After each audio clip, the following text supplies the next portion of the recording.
Hello, everybody. How are we doing?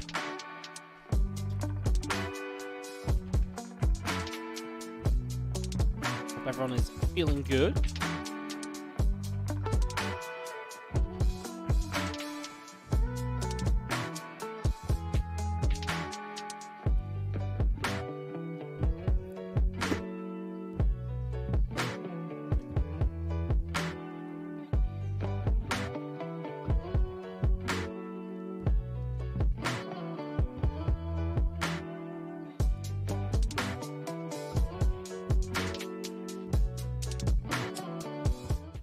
Sorry for a little bit of a delayed start. I've been rushing about a little bit this morning, so I've not been at home to even start my stream at the normal time.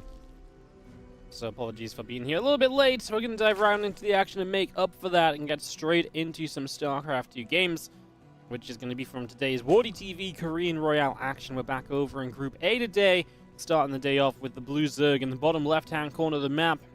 From the Gaming Gladiators, it is Shin taking on in the top right-hand side of the map, the red Terran player representing Cloud9. It is Gumiho, fresh back from China. Was played in Stars War this weekend. I missed that second day of that, guys. I'm sorry I missed ESL Open Cup Korea yesterday as well. Real life stuff came up, and I was just busy all day. I was not able to get on, so that's what happened there. Just some real shit, I guess is how we say that. So sorry for missing yesterday's stream, and sorry for being a little bit late into today's stream, although we are good to go. Live on Twitch and YouTube. Hello everyone, thank you so much for joining us. If you are on the YouTube, then please do consider hitting the like button on the stream. It actually does help out a lot. The sooner more people hit the like button, the more quickly more people find the stream, and the better it does and all that kind of stuff. So do check that out. If you're watching on Twitch, then hello, good day to you guys as well. And it's great to see everyone. And excited for another day of SC2 action in the Korean Royale. And yeah, we got a few fun days planned because tomorrow's Kung Fu Cup, and then Thursday will be more WardiTV Korean Royale as well. So the matches this week should be pretty darn fun. So excited for all of that as we get settled in to map number 1. Let's see what is in store for us today, as we just have a command center coming up, Marine on the way through, a couple queens on the way out, Lings as well. That's just being brought around for the moment. Just have ourselves the Reaper coming back down to the bottom left-hand side. Just going to try and see a little bit of what is up with this for the moment. Let's just have a couple Lings. And then go over. Reaper is going to take a few chances to get some shots off.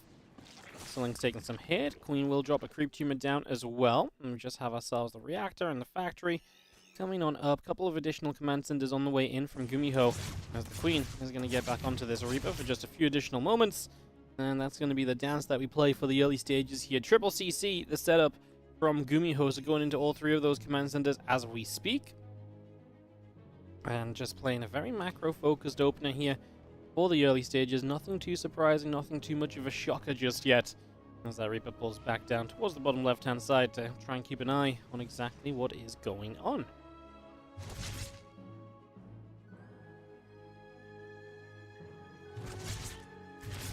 They're on the way up. There's a 2 base there, something which actually was quite popular from Shin over the past year at different points. This kind of 2 base roach opener was actually initially used as an answer to the kind of the Reaper base plays, the multi-racks Reaper aggression. That's something which we see a lot of the time, or we have seen a lot of the time in the past, so that is kind of cool as you just see our Rotron coming up. And I like coming in. Yeah, interesting to see him kind of bringing it back here. Not sure why exactly right now, or why he feels it's good. Maybe just against Gumiho, who likes some of the mech builds, for example. It can be really good to actually go into some of those kind of roach-based builds early and to kind of get that underway. So, yeah. Possibilities. Hey, this is going to be Bio from Gumiho, though. 2 more barracks start up and get that underway as well. What's up, Joes? How you doing? I'm watching on YouTube today instead of Twitch. The stream is recommended on the main page. Hell yeah, that's awesome. What's up, Kaiser? We love the SD. Have a good day. You too, mate. And Paul, what does the GG stand for in Shin's name? It's Gaming Gladiators. It's his new team. Got picked up by those guys a little while back. I want to say a couple weeks ago. It was probably a month or 2 ago at this point, actually. But You know, what is time? Time just wanders around in random places, huh? So, yeah. That should be all the questions answered. The hello said. As I medevac try to come in there, obviously try to kind of unload the units, let them kind of run through that gold, kind of the gap in the gold minerals that were mined out. But when you're playing this setup as Shin, obviously you shouldn't really have too many vulnerabilities because you're playing in such a way that you've just got yourself I mean, straight up, you've got yourself a setup, an expansion setup, which is just going to be very defendable because you're not expanding quickly, I guess, is what I'm looking at, or what I'm thinking of. As you do see this medevac coming about, the few Widow Mines inside, sorry, the few Hellions still inside, and they are just going to end up going back home. Seeing the Roach Ravager coming, trying to make a little bit of a play with this. As we head back over to the upper side, even the Drop Lord here is actually pretty committed from Shin, although he has got an Infestation Pit and drones on the follow-up to this, so this is not a complete all-in that we're setting up into. There is a bit of a follow-up being set in stone. And, yeah, he's going to macro out of it, just wants to absolutely apply some pressure in these early stages. To be fair, we just dropped some creep tumors with these queens. That's scans that will have to be spent, and depending on how long you keep Gumiho in this main base for, this could actually still be very effective, right? If you keep Gumiho in this main base for a little bit, then you can genuinely get creep in multiple different directions, and that's going to take a while to kind of creep spread, you know, to scan and get rid of.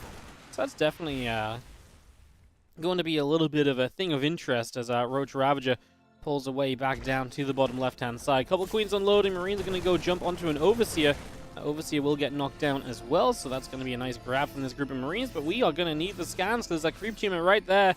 We scanned the front 3 creep tumors, but the couple on this edge, yep, going to take another scan. So that's 2 scans spent for the sake of bringing 2 queens across the map, which, honestly, I think that's a pretty darn good trade from Shin's point of view. I think Shin's got to look at them and say, okay, I'm into this. I like this a lot. I feel like this puts him in a pretty decent spot as Roach Ravager comes through and the medevac lifts up, retreats away. Still has those Hellions inside, trying to figure out where to drop those off, what to do with them over the next little bit.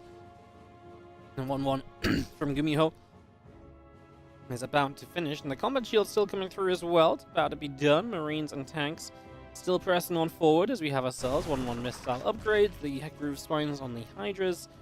Just pure Roach Hydra coming up as the next stage of this as Shin, so we're going to get that on the way. We're going to get ourselves a few Marines stemming up this ramp.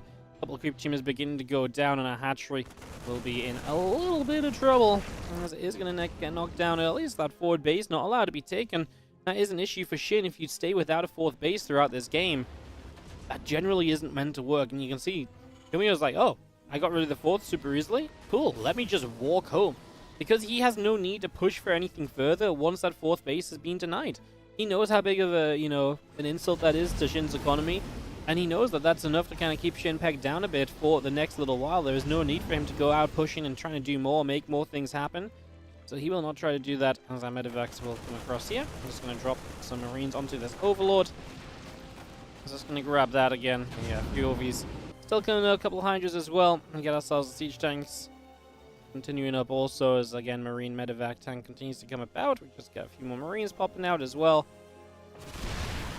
Marines will go fighting. A couple of corrosive bars coming down. Depot will be taking some shots also. Hive coming through. Drones coming up. Our Roaches, the Hydra, just going to continue to fire through. The Marines do go over, knocking down the Overlord, the creep tumors as well. And just going to be seeing our medevacs loading back up right there. Just going to have a Hive coming in. The 2-2 upgrades are coming about as well.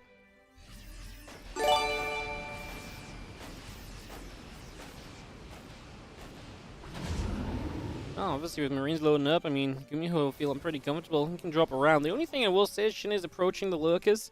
And Lurkers are obviously a pretty huge deal here. And something that's very useful. They're really oftentimes what changes the course of a game. However, this is not the kind of Lurkers that are popping up after you've survived battling to, to stay up and running on Ling Bane throughout the course of a game.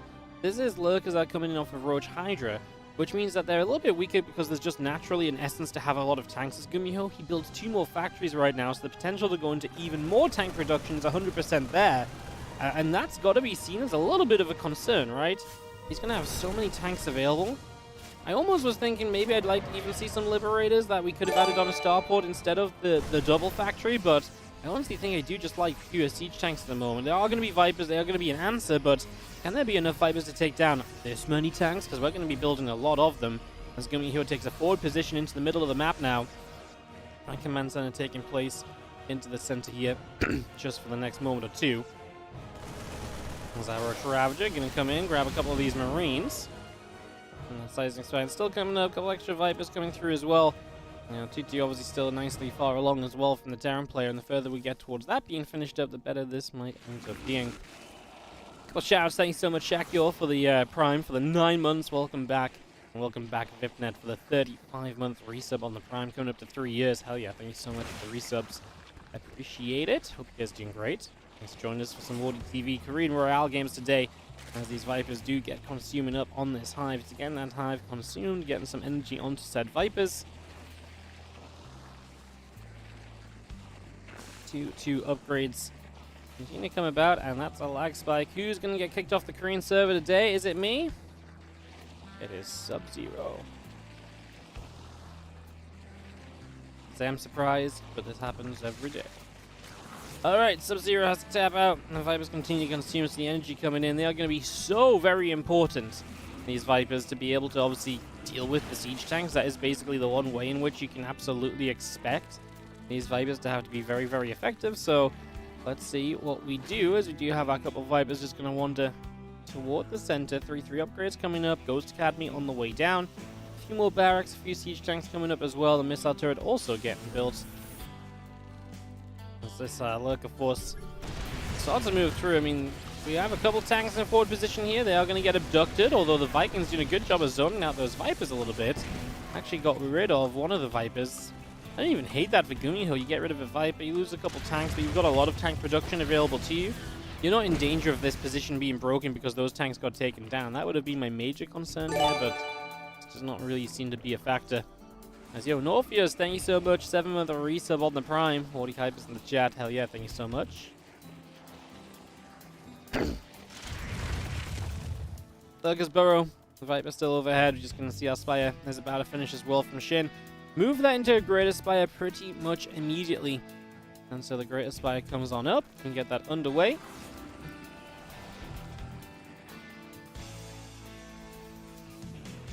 And I was just checking through here as Shin. He's in no rush to do anything. He's trying to take a pace, by the way, top left, which is kind of interesting in its own right. But that's going to be denied by Gumiho. He's not going to let that go off on his watch, so he's going to make sure to keep eyes on that. As the Roach Ravager Hydra still just collecting together here. 3-3 upgrades coming through. The melee upgrade about to finish. Baneling speed is still coming up as well. +3 carapace, adrenal glands, Greater Spire spines. Oh, double abduct though for 2 full medevacs. We take those. Those are absolutely something that you take in these situations. That's a nice catch. It's a bit of supply loss from Gumiho. He is going to replace it with arguably better supply, right?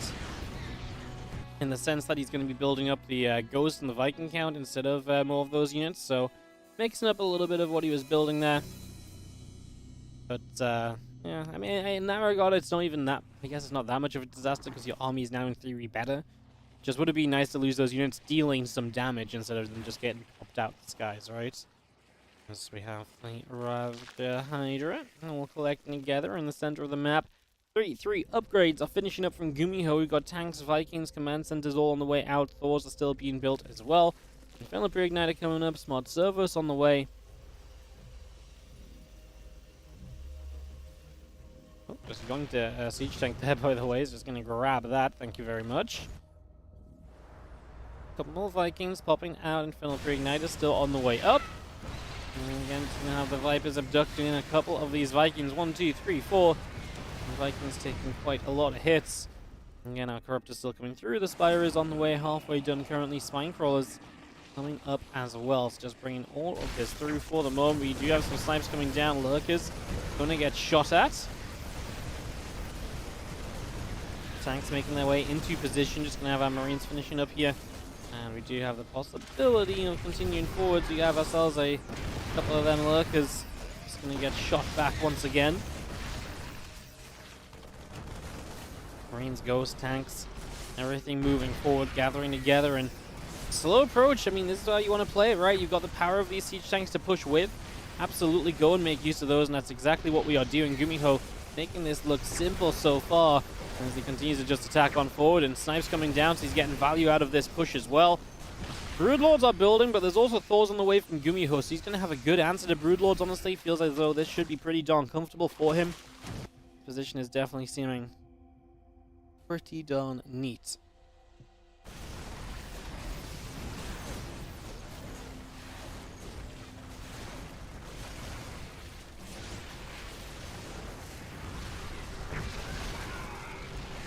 Sniping away, we are going to see the Broods continue to make their way over, and Marines will dive in forwards. Vikings coming across to see Outpost 3 missiles about to finish, and Festus and Corruptors continue to come up as well.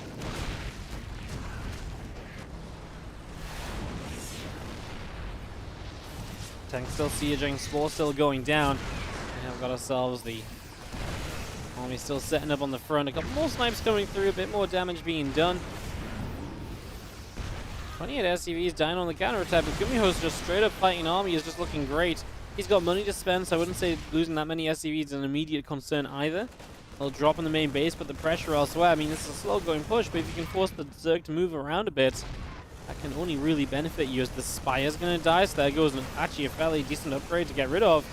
Baneling does manage to hit dead center on those Marines, although it's not that impactful. We're going to get the EMPs, we're going to get some snipes, we're going to push on forwards here, looking for them Broods, trying to hunt those down. Pull back once again, Festa's walking into range. Tank shots were decent there, fungal growth coming out to help as well. Corruptors are going to come over. Tanks will continue to shoot at everything as Roach, Ravager, Hydra continues to get knocked down. Our Great Aspire Broods are going to come through in the end and survive this onslaught. Wow. Alright, well, things will settle. I mean, Shin is still up, what? 2.4k, 2.4k banked. I mean, Gumiho still has a large army, 133 army supply. He's taken a new base as well, so I wouldn't say I'm worried about Gumiho's position. In fact, I feel very okay about Gumiho's position. Seems absolutely fine to me. As we knock down another set of rocks, he is just opening up a little bit more space, just opening up a little bit more of an area to try and work on through. The army continue to press up, as we are going to see ghosts ready to fight against some of them lings. Jim is going down. We get pushed right into the front at the moment. And a couple of Broodlings dropping down as well. Baneling is morphing. Tanks will siege. We are going to see those Thors fighting away at a lot of them Broodlings as well. Thors now getting rid of some of the Brood Lords. Fungal Grove not really going to do much, as the Banelings will finish, but can they even get forward with that many tanks nearby? Gumiho's biggest concern is his army is so big. Getting up this ramp is going to be tough. The Banes do come crashing through with everything clumped together, but the Ghosts survive. The Infestors went down. Shin's army is not looking good. Gumiho, by the way, with a ton of money after dropping all those mules that we saw on the screen earlier. The Ghosts can't get in reach, guys. The Broodlords are dropping, though, and that's the problem, is the Ghosts now actually do get in reach as the Corruptors fly forward. Shin has to tap out GG, and Gumiho going to open 18 minutes with victory on Crimson Court for this series. So Gumiho going to get the first game of the day. And so we're going to get game number 2 coming up in just a couple of moments. Let's get this on the way. Let's see what's going to happen as we head into Site Delta, actually, for our second map. So Site Delta for game number 2. Let's keep these games rolling onwards. Get this set. Get this rumbling. Alright, alright, alright. Beautiful. Oh, wrong server. I just misclicked off of the server twice. That's incredible. And mouse accuracy is down today, apparently. Alright, Gumiho opens up with the 1-map victory as we get ourselves into the lobby for game 2. Give me a moment, guys. Get this all set up.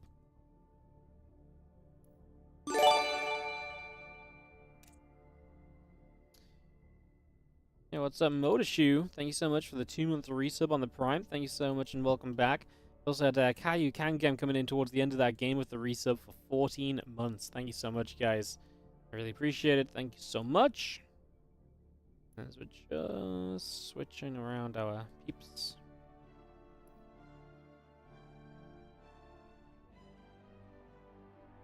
One, two, three, four, five, six. Casters. I believe we're good to go. Let's click start game and find out what's going on. Is Firefly vs. Royale cancelled? Nope. As with every single day that we run this event, We have some matches being played at the same time as other matches, so Ryung versus Firefly is happening off screen right now. We'll cast those replays when we get to the end of the live matches today, so that'll be coming up. It's just going to be a bit later on. We do this all the time just to make it as easy as possible for the players to participate while giving us as many matches as possible, which is obviously good, right? More games, more casting. Generally beneficial. Yes, username available. Thank you so much for the 3-month resub on the Prime here on Twitch. Thank you very much indeed. Appreciate it. And as we appreciate the skills of this guy in the top left-hand side, the blue Terran player, it is going to be Gumiho up 1-0 after a very convincing matchup in game number 1, right? Just put himself in a good spot, kept himself pushing in the right kind of a way. Just doing a good job of it as we get to move through to the next step.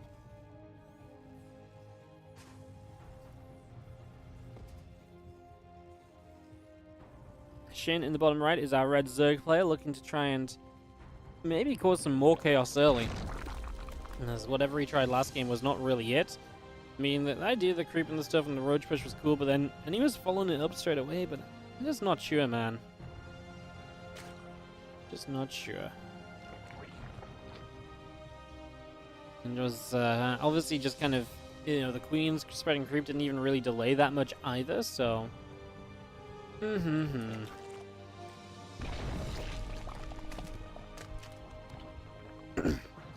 Alright, well, get set up. Wait to see what our second game will bring us. Let me know in the chat if you're feeling Gumiho, if you're feeling Shin here today. Let me know who you're cheering on, let me know who you're supporting. Always good to hear from you guys. Hear who is the fanfare out there. I've seen some Gumi gods out in the chat. Let's see. Gumiho 2020.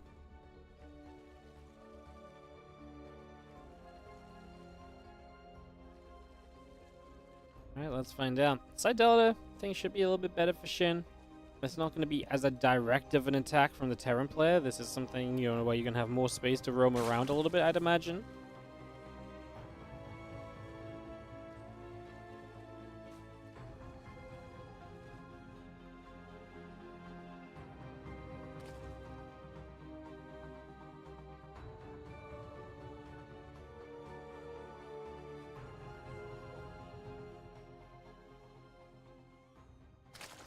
Shows up, he's gonna come dancing through and not gonna find too much here on the natural just yet. Just a queen in position. Aitling's built and they're already out across the map, so they're gonna be moving over here and they're gonna come in behind the Reaper and try and cause some trouble and some, yeah, a little bit of mayhem, quite frankly. Some of these Lings move straight through, and they're gonna be seeing a couple of them turn around onto the natural CC. We're just gonna start jumping onto this immediately as our factory comes up, our command centers come in, Reaper and the Marine are going to start to fight against those Zerglings. SCVs will pull in as well. Quite a few of those Lings starting to go down. 2 workers dead. 3 SCVs dead. Honestly, not bad. It was 8 Lings though, right? Which is a pretty big investment this early in the game. That could have been 4 drones, but you've killed 3 SCVs, you forced an SCV pull, you delay the command center. Overall, I think it's still worth it for the Zerg. I think that is a victory for just the amount of SCVs he got killed. That really swings it into being an okay move that was made here.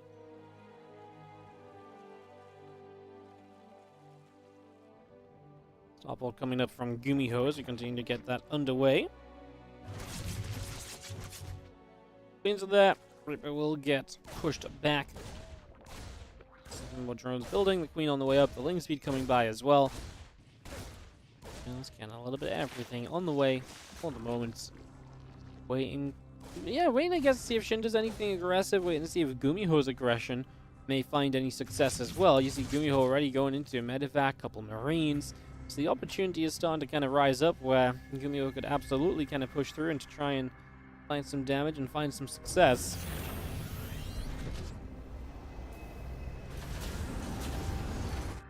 Medevac loads and we do begin to boost out through the center. Queen's actually going to come and dropping some creep spread down as well. It's just going to spread through the middle of the map also.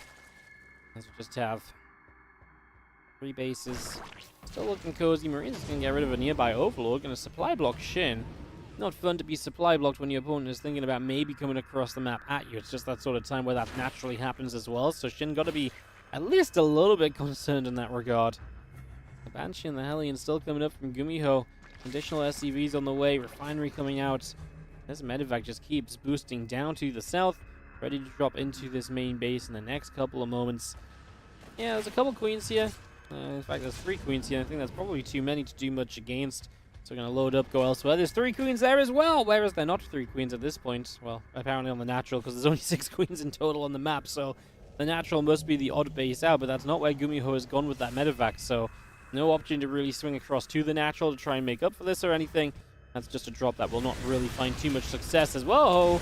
Lings are going to kind of be able to go into the mineral line here. Some of them are going to peel off to deal with those Hellions. A couple new Hellions are out. SCVs and mules will start to pull into this. The fact there's 2 Hellions in this mineral line helps a lot, though. Just lasering down some of those Zerglings' health bars, just burning them up. Just makes this a little bit more of a, a quicker hold. 3 SCVs die, and we're actually going to lose pretty much every single Hellion, though, which is kind of a big deal as well. Hellions are pretty important. They're meant to keep your map control throughout. They're meant to keep you safe against future run-bys. We are building a couple more, but obviously a couple Hellions doesn't really go a long way. We've already lost 5, so we're going to go up to 3. I mean, 8 is usually the number you cut out. If he makes more than that now, it's going to interfere with the rest of his build. Although he is going +1 vehicle weapons, so if he's playing mech, then never mind. Because he is going to keep on building Hellions anyway. And even though, a lot of the time other people would not be building Hellions at this point because they'd be trying to, afford the barracks to build bio. Well, Triple Factory starts, then we get straight back into Hellions because it is going to be mech. And Shin is going to drop the Spire early on. So choosing the Spire as his initial tech choice. Obviously, Spire can cause some trouble, cause some chaos. You gotta be careful, though, because if it doesn't cause utter chaos against this mech player, boy, is he just going to come across the map and ram a Terran army down your throat. And then it's going to be very difficult to deal with when your only answer is Mutilating Bane. I don't think Shin obviously realizing exactly the composition just yet, otherwise I don't think he would be doubling down into Mutilating Bane. I think he might go a few mutas into a Roach Switch or something along those lines. Does not feel like Mutilating Bane is going to be it. As the Lings show up, they're going to force some SCVs back. What is Gumiho going to reveal? I mean, his defensive Hellions are not defensive at all because they're out down the left side. There's third base. I mean, why are we still letting SCVs run across to this position? Gumiho taking forever and a day to handle this. He does morph into Hellbats on the other side. They will go in after this hatchery. Couple Hellbats here. We've not raised the depot. Gumiho, what are we doing, buddy? What are we doing? We're just going to lose the game because we decided not to handle this group of Lings. That was a very weird way for a game to end. I honestly felt like Gumiho was on his way to being in a pretty good spot, but then he just absolutely failed to appreciate that these Lings were just there or what. I don't actually know. Like, there was such a lack of a response. It was a disaster of a few moments for Gumiho as we head into Amphion for clicking the wrong server today. What's wrong with me? Yeah, what a wild time. We had Zergberger, thank you so much for the 21-month resub. Thanks for the content. Hell yeah, thank you so much for resubscribing, mate. Appreciate the support. Thank you for helping make events like the WardiTV Korean Royale happen. Appreciate it. Oh yeah. Give Wardy a like on the YouTube. Absolutely, if you're there, give it a like. I'm going to do it on my phone right now. It's because I'm hosting the game. I don't want to tap out. I'm going to go give myself a like. Let's take a go.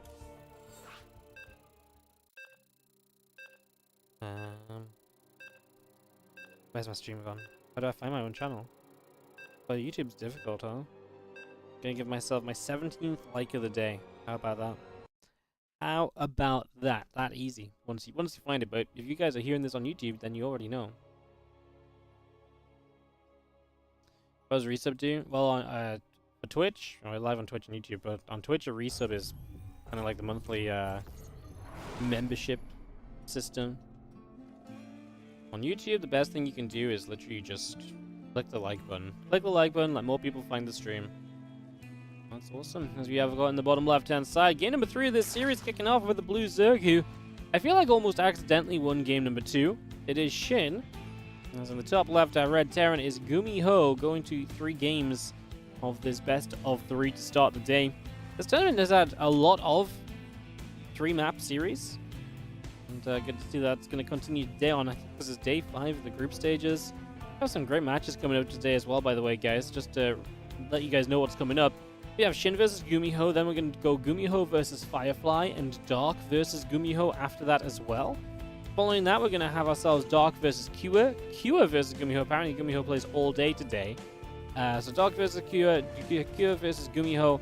Then we're going to backtrack onto some of the other matches happening throughout this, which is Firefly, Ryung, Shin versus Nightmare, Kua versus Firefly, and Nightmare versus Ryung as well. So loads of SC2 today, 9 best of 3s, if we have no issues getting all of those up and online. As Gumiho has got a proxy Rax going for this game, by the way, so something a little different.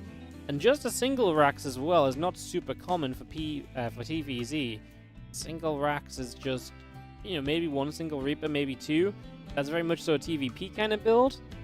TVZ-wise, 1-2 Reapers arriving that much sooner. How much do we get out of it? Well, you're still going to get in and maybe grab a drone or so that you might not usually get, but it obviously comes at that committed investment of putting the barracks on the map, and that Overlord has seen it as well. So Shin knows there's at least one Rax here.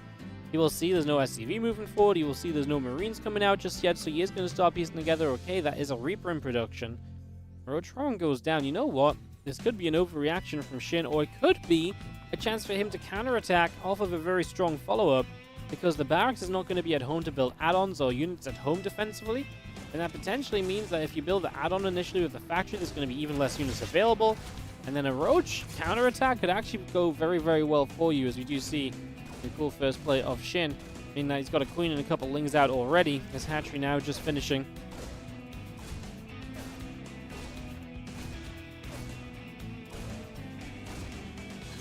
Queen coming down the ramp, little grenade, pushes a Queen back again.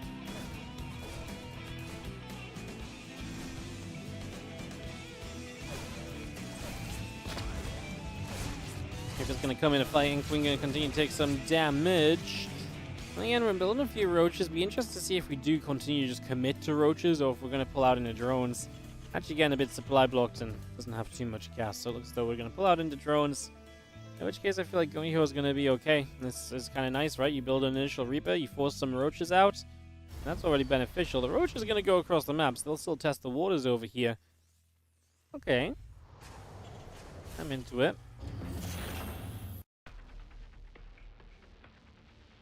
Greatling Queen block. Exactly where you want to be, and Gumiho is a moment late to respond to that. He's been a little slow last couple of games.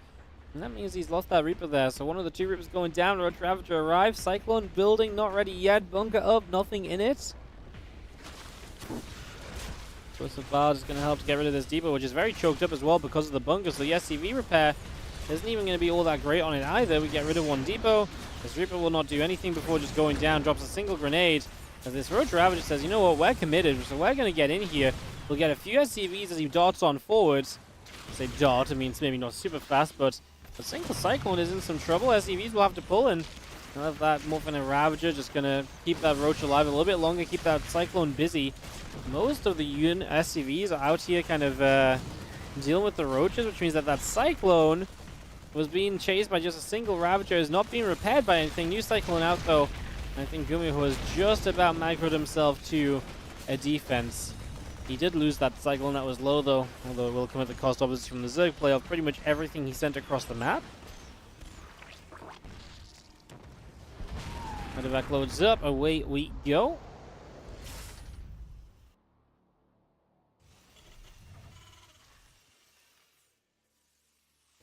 And a couple more drones coming through, the Queens are on the way. That link speed is building up as well. There's that Medevac. Just gonna unload, Cyclone the Marine, begin to drop off. Hatchery will begin to take some damage.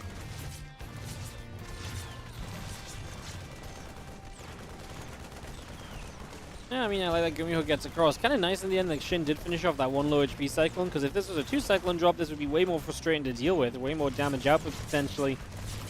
That is quite good to see, as our Cyclone really does wrap around the other side. Really is going to get in and get that Queen, so that will fall. So we are a Queen down, Link speed still coming up. Banshee, Hellions, and Marine all on the way.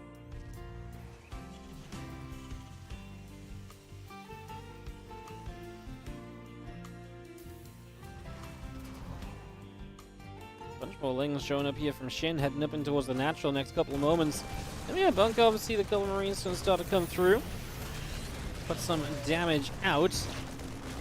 Defense for now looking as though it is going to be okay. So we are going to be able to defend against this, and that is going to be a hold-off for the moment. So nicely done.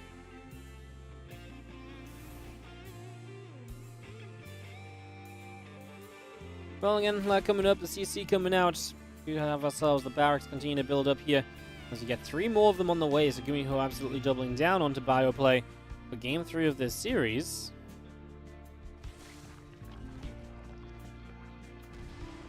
And if that came boosting forward, Cyclones will unload, pick off a couple of these creep tumors.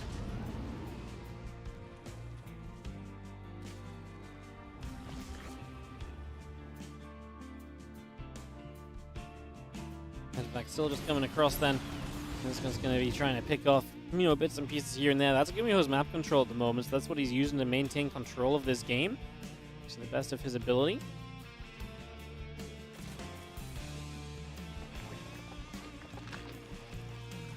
Spire drops down, a couple Cyclones will continue to hit the hatchery. Lings are still coming over. Medevac will load up and pull away once again, as you have the Spire still coming through the hatchery on the way up. And Shin is, I feel like, at his most comfortable when he's playing mutas. We've seen that from him throughout this tournament as well. There's been a few times over he's decided to kind of play the mutas. Alright, 1-1 upgrades and that stim pack still coming through. The Marine's still coming about. Spire and the Bane Nest coming up as well. Cyclone's still going to get active. Going to come through and try and get a little bit more done.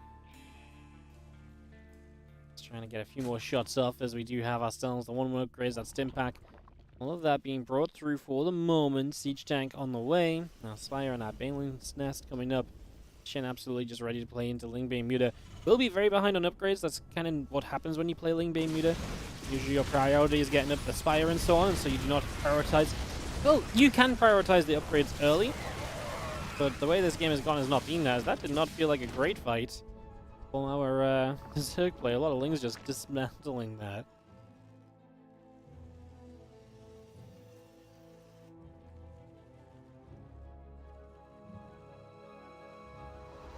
$12 more Mutalisks on the way. 22 Zerglings are going to come along with that as well.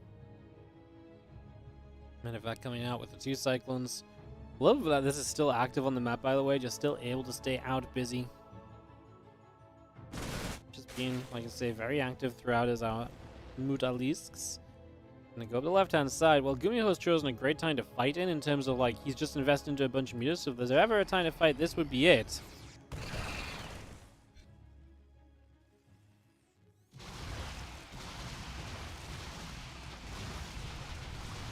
And that shield goes down.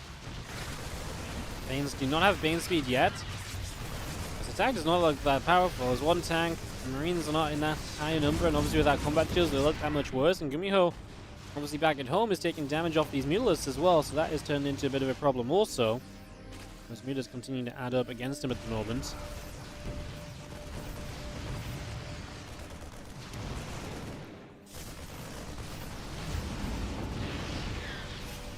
Let's turn back around. Again, you got a Medevac that's trying to evacuate units as well. Shin is getting way too much done, and Gumiho is not really achieving anything across the map, so that's definitely becoming part of the problem here. And that's going to be it. GG called. And Shin will take game number 3 of the series. Going to be a 2-1 victory right there. So there we go with that. 2-1 victory for Shin. The series was such a commanding first game from Gumiho into just absolute, utter kind of disaster, quite frankly. It all went wrong.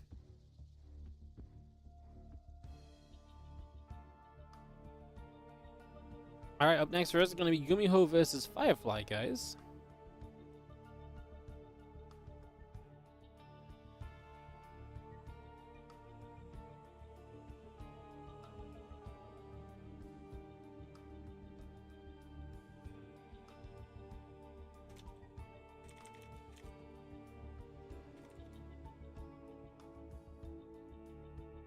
Alright, I'm going to throw us to a break screen just because I got going a bit late today because stuff's been going on. So I'll just go to a break screen and come back.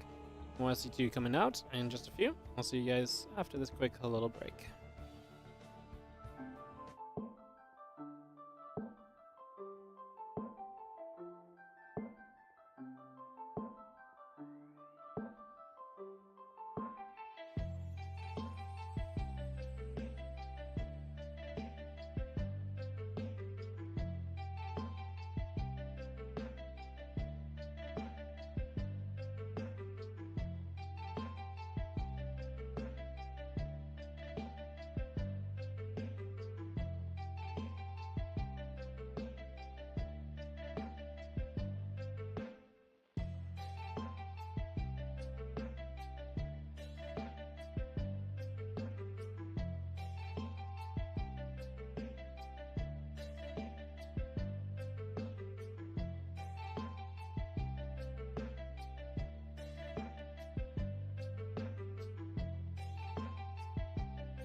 Hello guys, welcome back.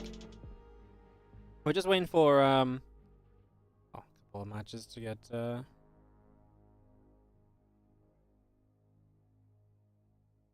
going.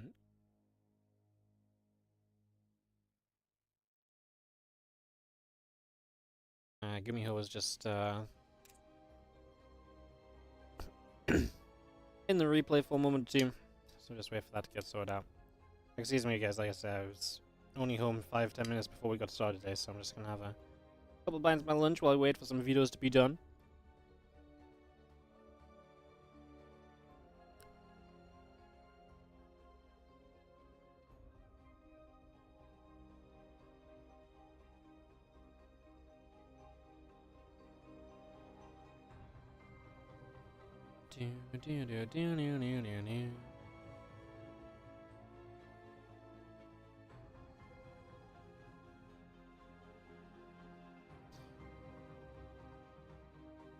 How's everyone doing? Hope everyone's doing great. Like I said, we got a bunch of best of threes coming your way today.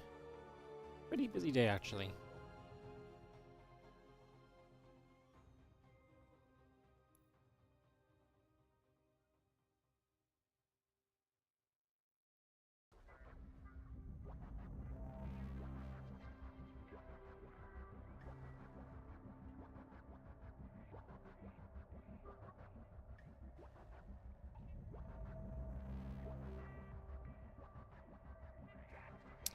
Alright guys, just getting map sorted so we can continue to move through smoothly.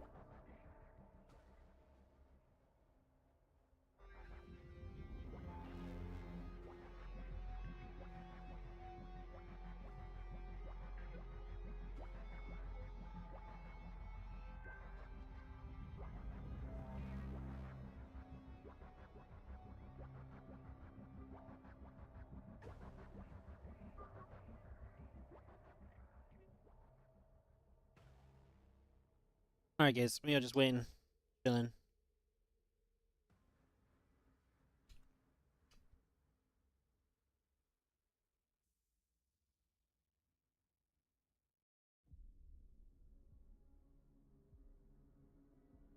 I'm just nomming. Don't mind me.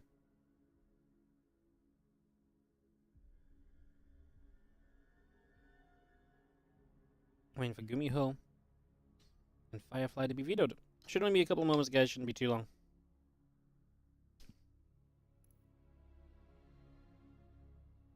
Get this ready to go.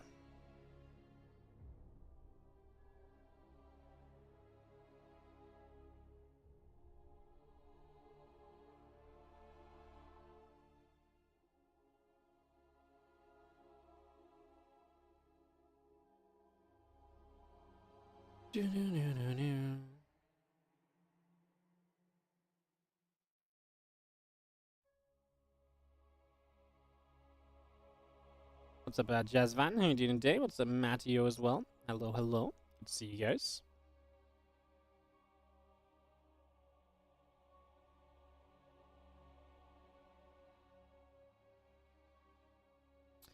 Crimson Court, alrighty. Map that Gumiho did see success on in the last series. Gonna be the opening map here again.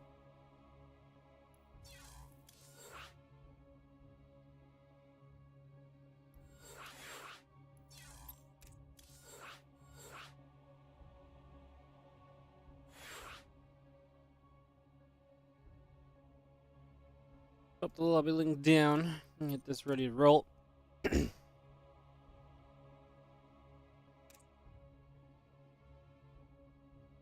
Firefly joins the lobby, Gumiho joins us as well. It'll just be a couple of moments. Thanks for a little bit of patience, guys. Appreciate just taking a little bit to get this underway.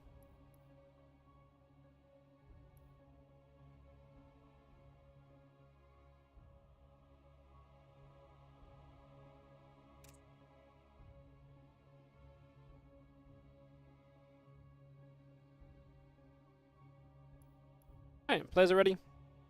We can go into this, guys. Thanks for a little bit of patience. Just waiting for players to be ready in video and everything. But we are good to go. Let's get some more action from the WardiTV Korean Royale underways. As the players are set, let's get into Gumiho versus Firefly TVP best of 3. Get this started up. Counting down into Crimson Court for map number 1.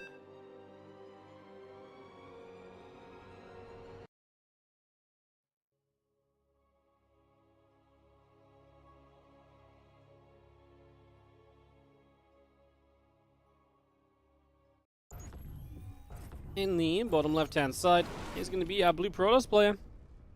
This is Firefly. Top right, our red Terran player is Gumiho.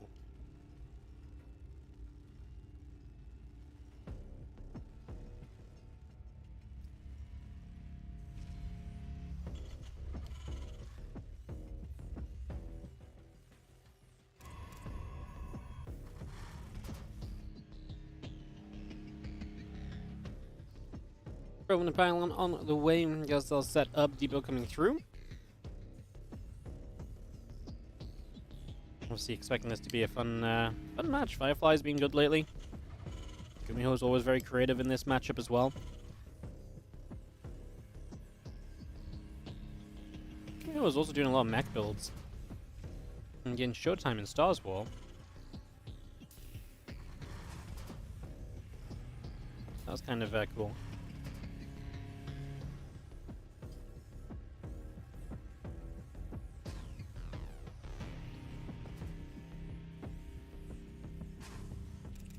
Wonder if we'll see any of those today. Right now, just a really standard barracks back at home against the gateway that is here from Firefly, so nothing too out of the ordinary.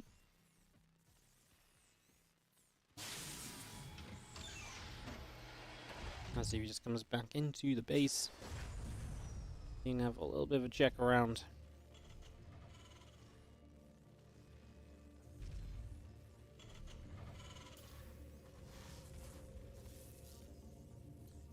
Otherwise, that Proby is just going to keep on nibbling, just trying to be a little bit annoying in the early stages.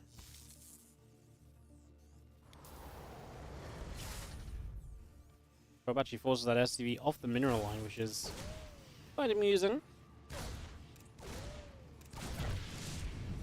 Maybe he does get rid of the probe, though. So that goes down, and now the Reaper can come across the map and can actually go try and see a little bit of what's going on the Protoss side of things. See if you can spot some of that initial tech structure choices or anything along those lines would be great. It's just going to try and come across and figure that out over the next couple of moments.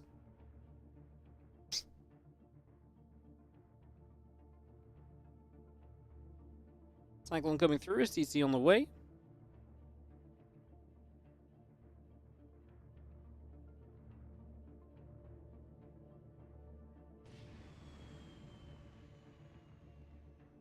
Pads around the bottom. It's going to hop into the main base.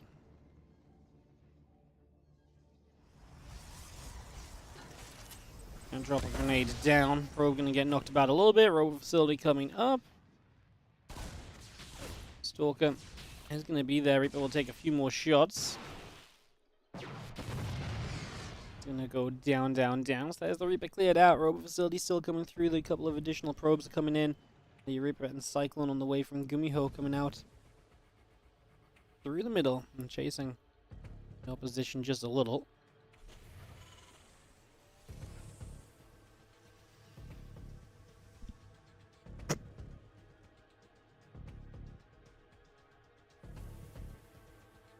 Stalker's still poking. We got ourselves the gateway coming up as well. Just going to continue to move that through a little bit. Cyclone's going to lock on. That is going to be another Stalker. Just in a little bit of trouble. As we actually do see the Cyclone's doing very well with the new lock-ons. Now going to get one more. And then this Stalker is also still not exactly clear. It can't run away down south. Could it be in range? And that's going to be all of the Stalkers dying. Pretty good success story. 3 Stalkers. You only lose 1 Cyclone. Got to be grinning as the Terran player on that one.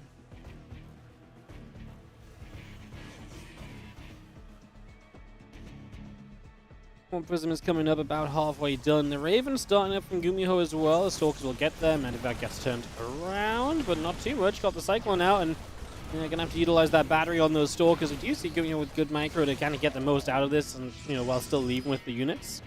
So just making sure we can get out with as much as possible right there. As this Prism just continues to escape away over to the far right. It's going to be out, and it's going to go chase down the Terran player. Try and get a catch, try and get some damage done.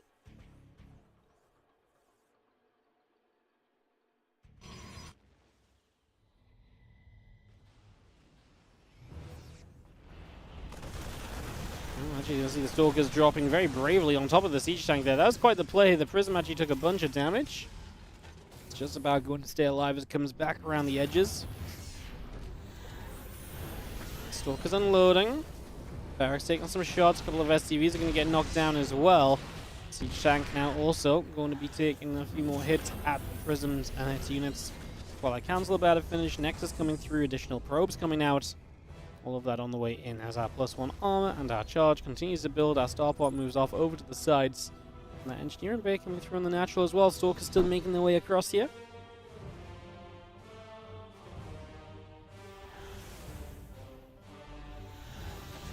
I'd like to get into this natural with these few Stalkers, poke around and try and deal some damage. There's a couple of SCVs start to take some shots. We lose 2. We're going to get a Marine as well. And a couple Marines going down. The Raven's still overhead. Just see our Cyclone locking on. Prism is going to take a few more hits. Prism just about escaping up that right-hand side. Impact, combat shield, +1 attack. All of that's still coming through. Let me just have a little bit of a cancel back over there. Not sure what that was. Was that another pylon? Was that a battery he just didn't feel like he needed? Firefly is going to, with that recall, immediately start moving out once again with the Prism. He is on a lot of gates finishing. Charge about to be done, so we're about to hit real full potential when it comes to the Stalker Zealot army. That charge.blink Stalker combo can pack quite a punch, so definitely expecting that to be a main focus here for the next little while.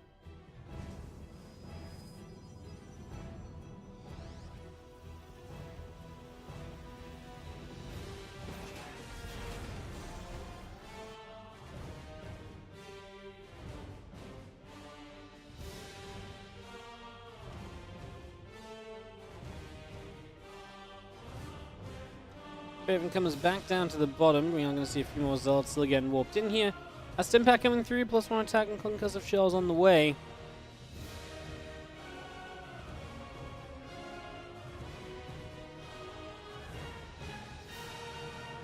Raven's still moving about. A couple of these Order turrets just going to get dropped in. A couple of probes starting to drop, so we're about to activate. Trying to keep some of the probes alive. We still get a few workers. The Prism misses the triple medevac. There's units there though, so that will be good to push away.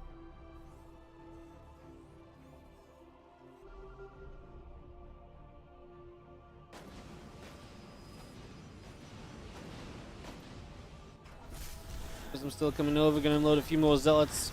Gonna get those dropped out. The Bioforce coming over, chasing the Prism back a little bit.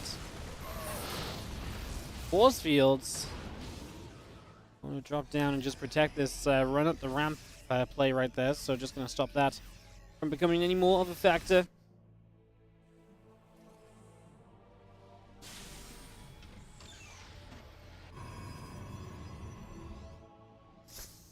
Bit more Marine Marauders still coming out. +1 armor on the way through.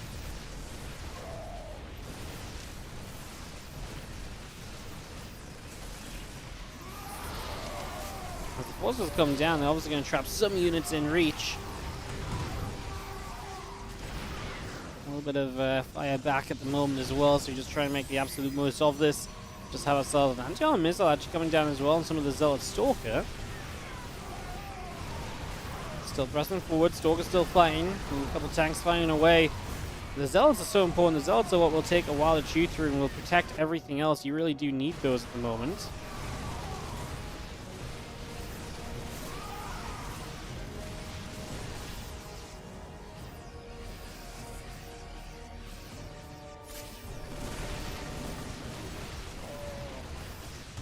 Zealot Stalker still coming about. We just have our bio going to turn back around.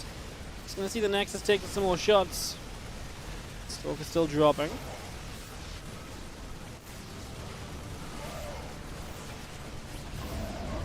Medvac's load. Nexus finally going down. Gumiho, an extended fight to win out here, but he does get that win in the end.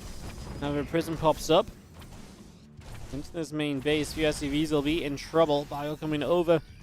Again, Libs, Marines, Marauders still coming up. Zealots will go after the Widowmine. Again, Bio's just going to be there, pushing the Prism away. Rest of the Zealots still coming to the front here. Marauder's going to be forced to lift up once again, and we have Stalker still going after a few of the SCVs. 6 SCVs going down already. far so good. Rest of the bio coming about. Units from the bottom side here from Gumiho trying to play a cleanup. Great counter damage though from Firefly. Problem is he's running out of army supply, and that could open one massive counter attack from Gumiho, especially if he cleans up a little bit further here.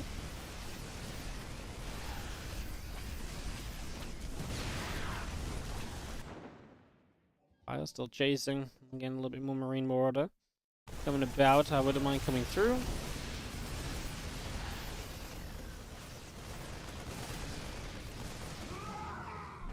Those get shoved away to the side. 22 more SCVs still coming up, being killed there. Like I say, that's going to give Gumiho a massive worker deficit, but he does have double the army supply lead at the moment.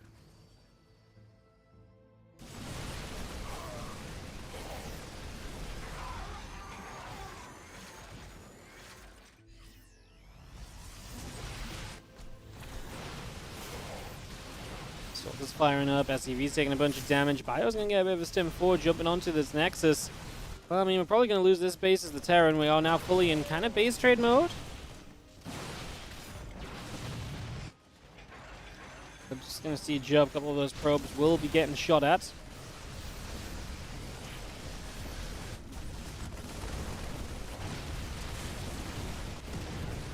Firefly in, couple Zealots going down. 27, 28 probes dead. Firefly now kind of, where he had the worker advantage, that's obviously disappearing quickly, so it does look more and more as though Gumiho is going to be able to take this one down as a couple of libs continue to set up. We're still firing Marauders, still coming through the Marines as well.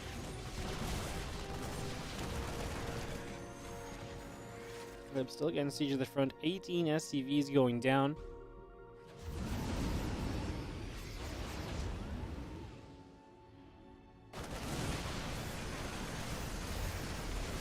Fire drops in, it's going to be seen on gateways, getting knocked down, the Liberator's getting sieged.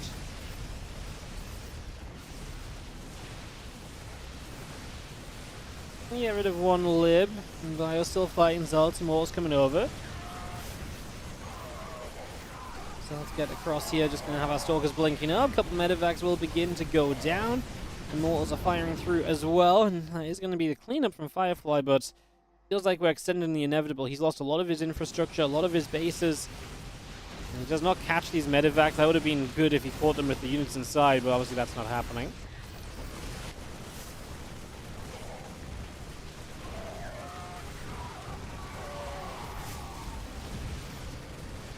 Still diving up. We are just going to be seeing another Immortal getting dropped. A couple of Zealots are going to get going. Zealots want to go over. The Immortal still coming too. I mean, there's just the last couple units from Firefly. After this, it's pretty much just GG's.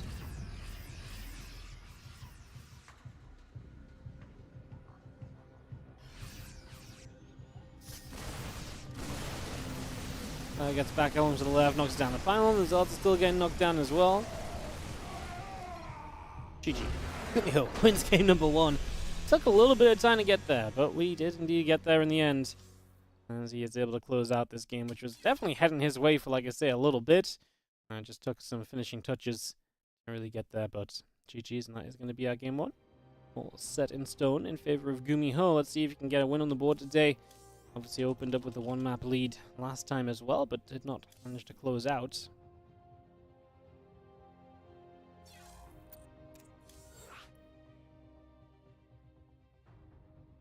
Where's Gumiho out in the group? Yeah, 1 and 2 after the loss of the day, using a middling position coming in. Firefly 0 and 2 definitely doesn't really want to lose out here. Shin now 3 and 2. Actually, going to be very interesting to see where this group's at the end of the day. There'll only be a handful of matches left to play on the 28th. So get ready to go.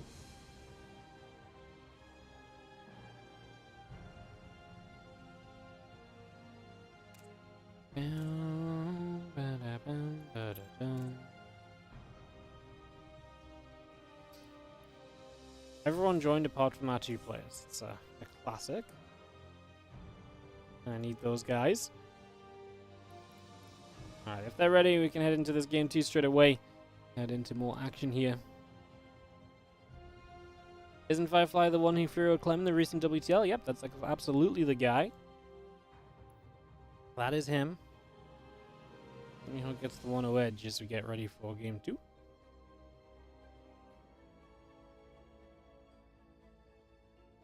Go,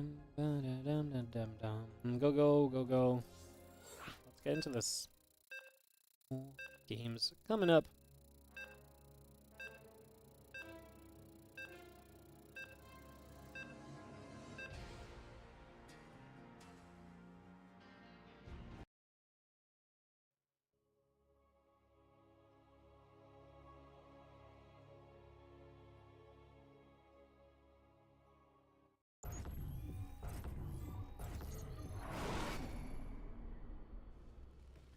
Was this an invitational? Can mortal people qualify? The invites for this tournament were mostly given out based on last season's results, and then there was also an open qualifier. And then we had a couple of extra invites for people who didn't accept their spaces, so... But no, it was invite and qualifier, so... Anybody that was living in Korea or playing on the Korean server regularly had a chance to play. As we have got in the top left-hand side, it is going to be the Blue Terran. Up 1-0. It is Gumiho. Taking on the Red Protoss in the top right-hand corner, we have ourselves Firefly.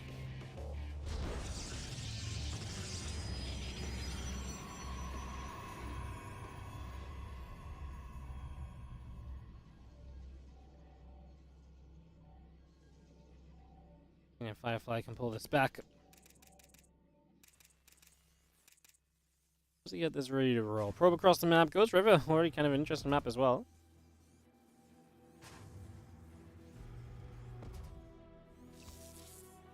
CV. Probe. That's going to be nibbling at one another there. And do you have our barracks? It's about to finish. Cybercore on the way.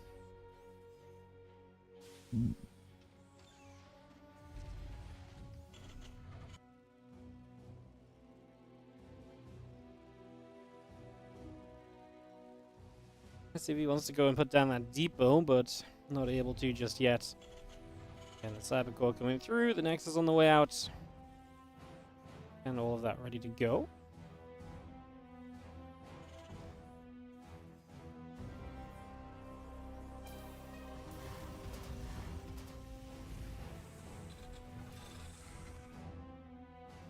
Nexus still on the way, we have got ourselves the Stalker and Warp Gate all building up, the Assimilator popping through.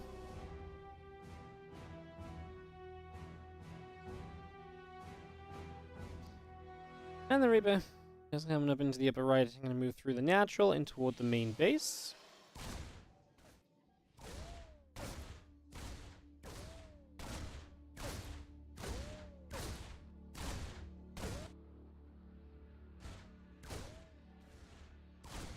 Reaper firing, Pylon taking damage, Hellion on the way, a couple of Reapers and the Hellion on the way. Obviously, multiple Reapers and Hellions can be very aggressive, can absolutely succeed in putting some damage out early, getting into a mineral line quickly, knocking down some early workers.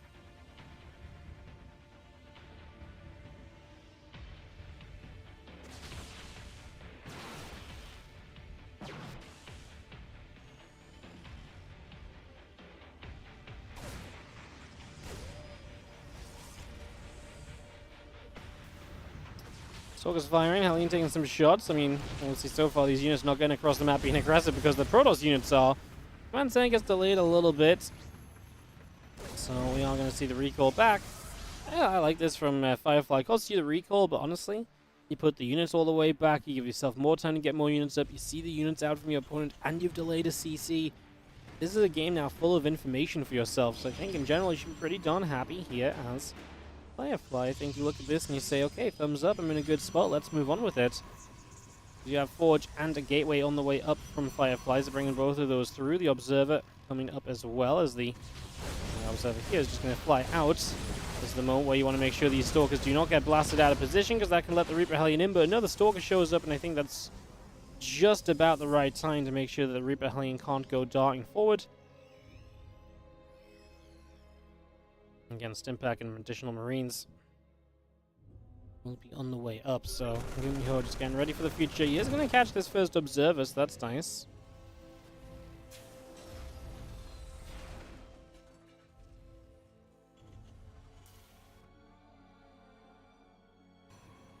Siege tanks Still producing Stimpak coming. Marines are building. Hellion just moving forward here.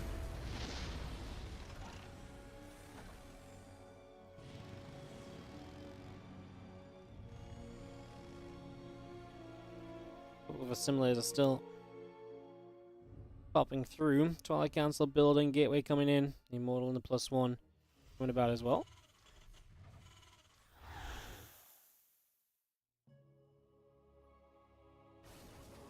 Continues to the left-hand side. I mean, we drop in here, but it feels like there's enough units to make sure that this should not really be too much of a problem.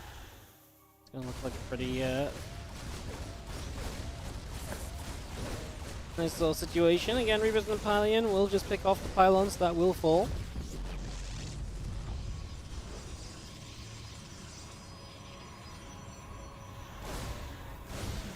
In the end, these units are kind of meant to be kind of given up at this point, right? And you see a Hellion being chased about, chased up to the high ground.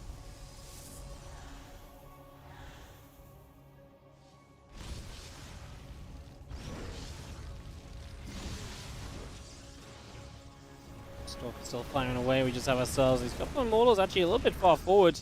One of them goes down, the other one going to get chased about a little bit now as well. This Gumiho going to be able to get a bit of a jump on this here, so getting into position. And, well, Firefly, unfortunately, not seeming though as he's going to have enough, is in a lot of trouble right now. Still there, a couple of Marines getting shot back. And +1 attack about to finish up on the Forge.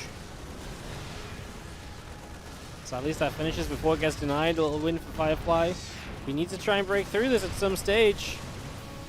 And Gumiho getting that bunker up is only going to make it more complicated. Put the pressure on to actually get this done sooner rather than later.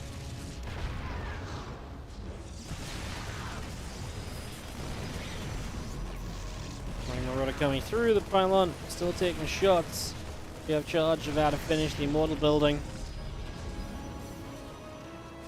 Again, those couple of extra bunkers just finishing up here and making it even more impossible for Firefly to ever truly break out of this, just making this a complete uphill challenge.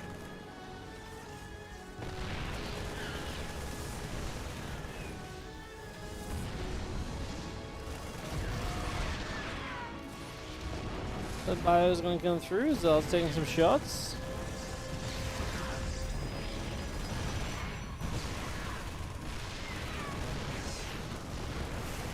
Marines firing, assimilator goes down, see the Nexus still getting blasted at the moment, so tanks just firing away. Stork's coming in from the top, Zell's coming in through the center, the couple of Mortals going to be there. Bio will continue to, well, more or less hold, but we're actually losing out on firepower right now. The Immortal goes down, Gumiho is getting broken out from. Firefly is going to be free, no? He's got 2 Immortals still here, there's a few more Marines showing up with a few extra Zells coming in. I think we're actually going to be okay. The power of this from Gumiho is gone now. Wow. Look at that. Firefly breaks out. Third base still alive, by the way. Now starts up Storm as a follow-up.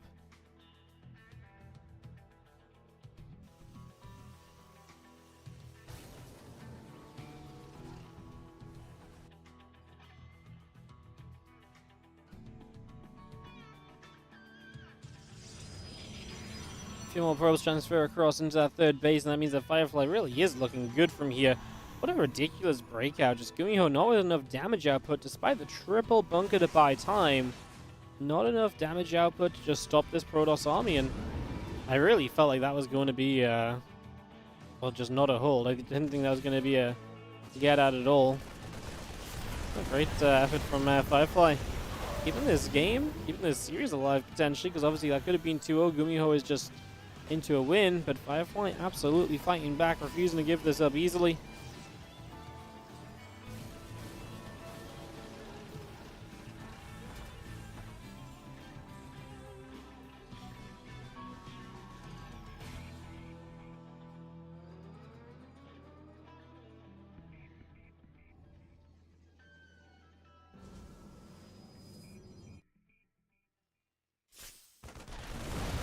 Five's going to fly, a couple of Mortals taking hits. And do you have our Prism going to be there? Mortals will try and fight back. And one is about halfway done, and So have ourselves Blink coming through on the side of Fireflies. Again, that Blink up and running.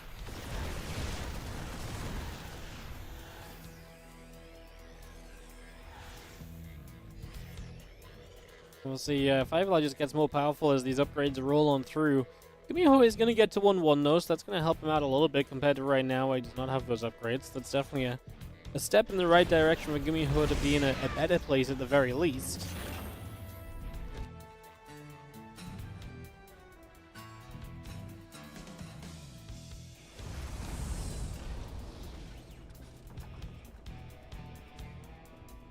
Onward Command moving over, just going to have a missile turret being placed in the front. Gumiho prepping just in case DTs start wandering around and wandering by. Well, if this Pylon drops in, Pylon will take some shots. He's going to go down, just going to load up these medevacs, jump into the main base now. The Zealots are going to be there and just have ourselves the recall up. The Zealots are going to get charged in. We actually recalled the High Templars to the high ground for Storm. Firefly needs to do something though, because obviously his army is across the map. Those storms are pretty darn good. He actually has another storm or two still available, and he might just need it to truly clean this up. And he is going to push that back. Well, considering he's set up to attack in here, this starts to look very, very good. We are going to have to drop these High Templars down, just start storming, because that prison was going to be under fire immediately from the Vikings, and if it got too close, then the missile turret as well. Obviously, another decent storm hitting a lot of the bio, and this one more of a warning as we just push the third CC away. Still got this drop of units on this side, but Zealots warping by should be enough to push this back. And if you're going to secure 4 bases while pushing back your opponent's third, I think it's fair to say that this is absolutely starting to look like an absolute dream scenario here from Gumiho. This is just getting better. Sorry, from Firefly, it's just getting better and better. As long as we can just deal with this drop, this is the one thing I'm worried about, is actually diving in across the other side. So Firefly going to commit to the fight here, is going to chew through the siege tanks. That's a lot of the defense now gone.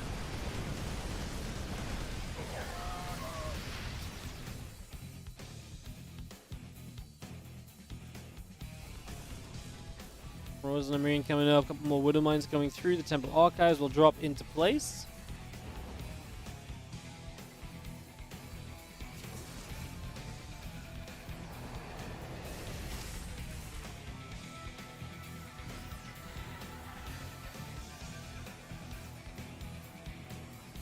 Widow Mine shots just going to go off. Boom, boom. Couple of Zealots going down. We see the Stalkers blinking back as well.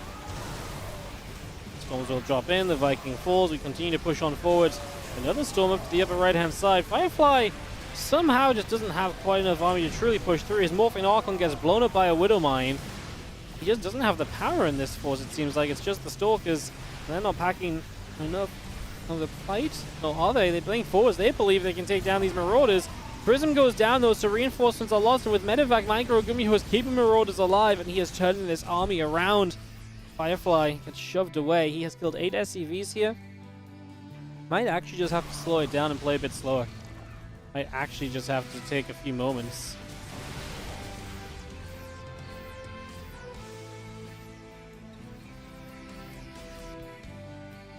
Couple more Widow Mines, Marines, the Medevac still coming about. Gumiho comes back over the left-hand side.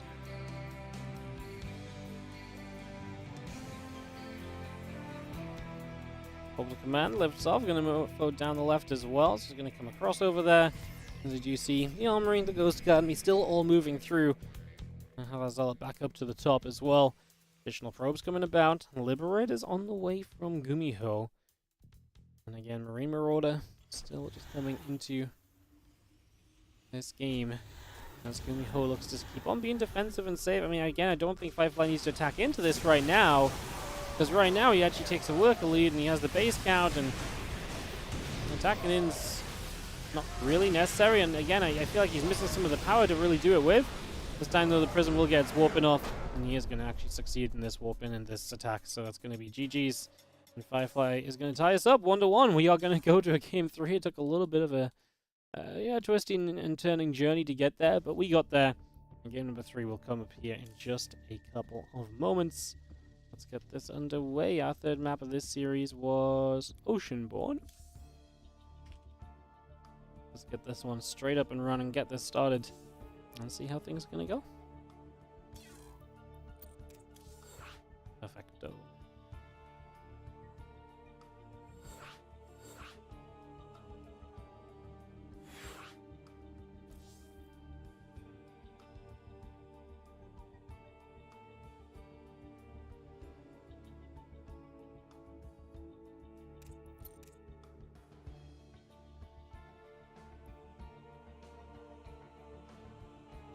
I guess just a couple moments. 1, 2, 3, 4, 5, 6.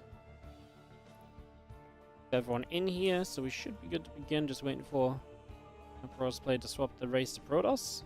Useful.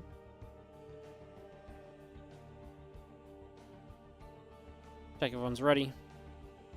We will go into our third game. Ready and go is called.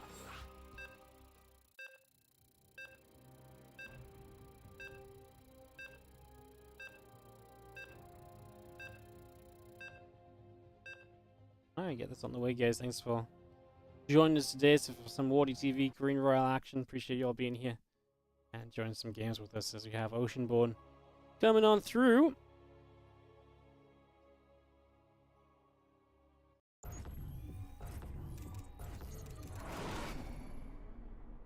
In the bottom right, our blue Terran player is going to be from Cloud9. It is Gumiho. Taking on the red Protoss in the top left-hand corner, we have ourselves Firefly.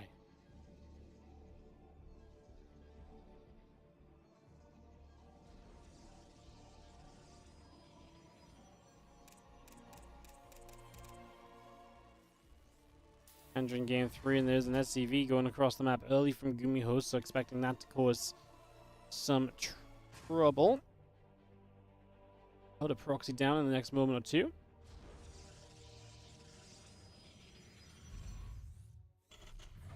Pop that straight on in. So there we go. Barracks on the way up. Gas coming.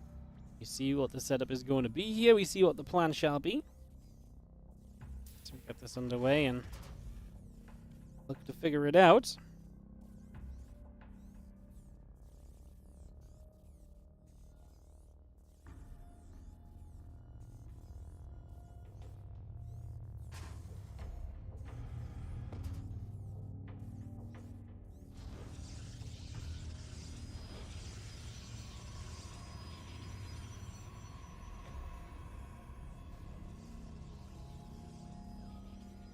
Bags will be finishing here. Reaper still moving through. Just getting that underway.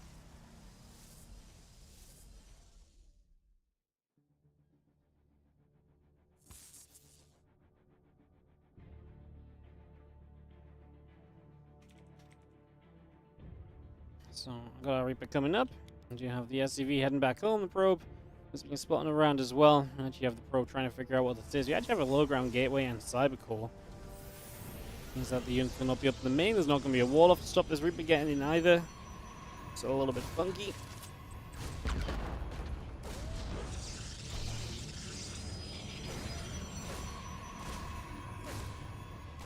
So we'll be chasing this Reaper. And Reaper does get around. He's going to grab a probe. And just coming back across. As do have our Stalker still going to be there. Reaper just going to get chased away. So the Zealot and the Stalker together. Just going to come through.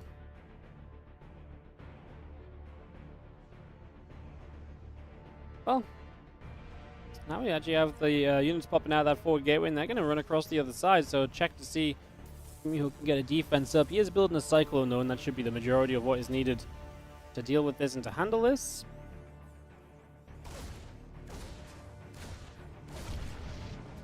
We do finish off the probe with the Reaper, but like I said, the Zealot Stalker is still arriving, and still going to look to see what they can do up the ramp. That said, Firefly's Twilight Council is only just now starting up, so we're a little bit away from that being as effective as you might like it to be. Upgrades are going to be a little bit of time coming. With an SCV pool, that's going to be a pretty easy repair on the Cyclone to play the protection game. And no problems to be had. Twilight Council finishing in a moment. Robo Facility still coming through.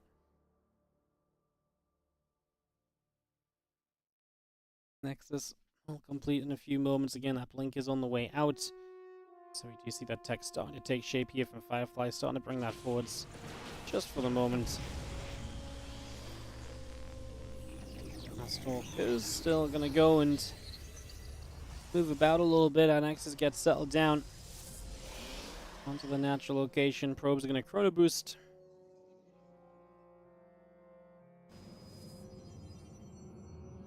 Stalker just finishing his warp in, and I'll be having our medevac. Head up to the top side, couple mines inside.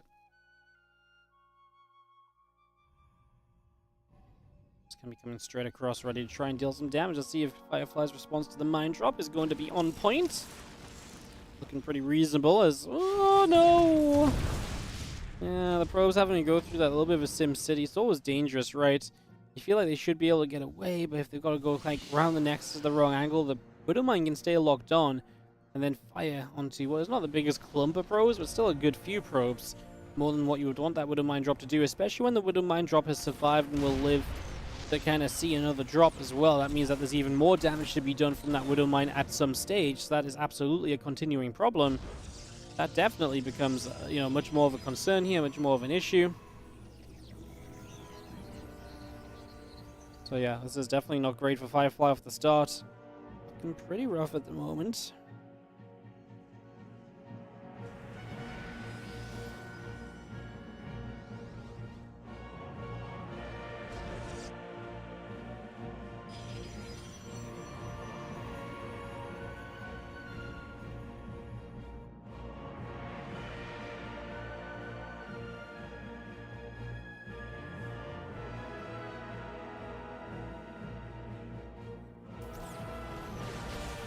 Cyclone's going to lock on. Stalker's going to get through there. Cyclone will be picked off.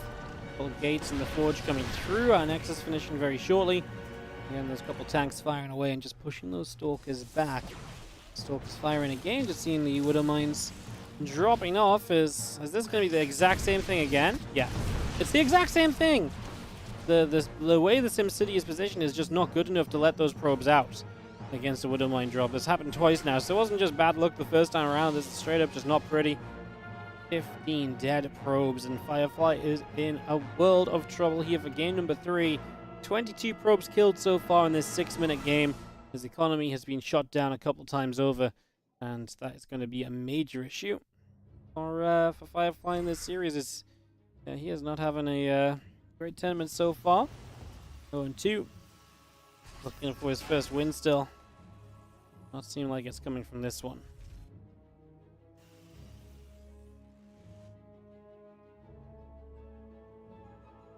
And +1 attack and charge continue to come about. Our probes come through. Extra couple of barracks coming in as well. +1 attack and combat shield continue to get built. Let's bring in all of this by as our bio. We'll just unload.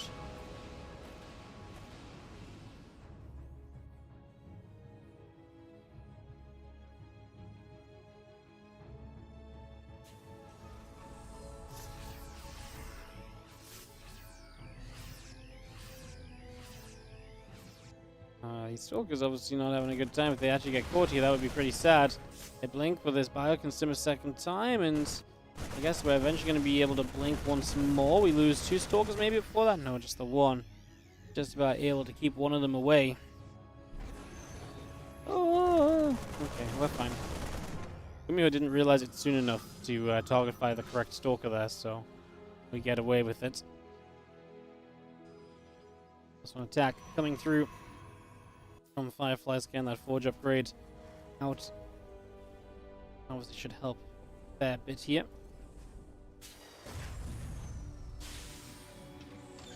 CC lands down onto the 3rd base, so we get ourselves 3 command centers up and running.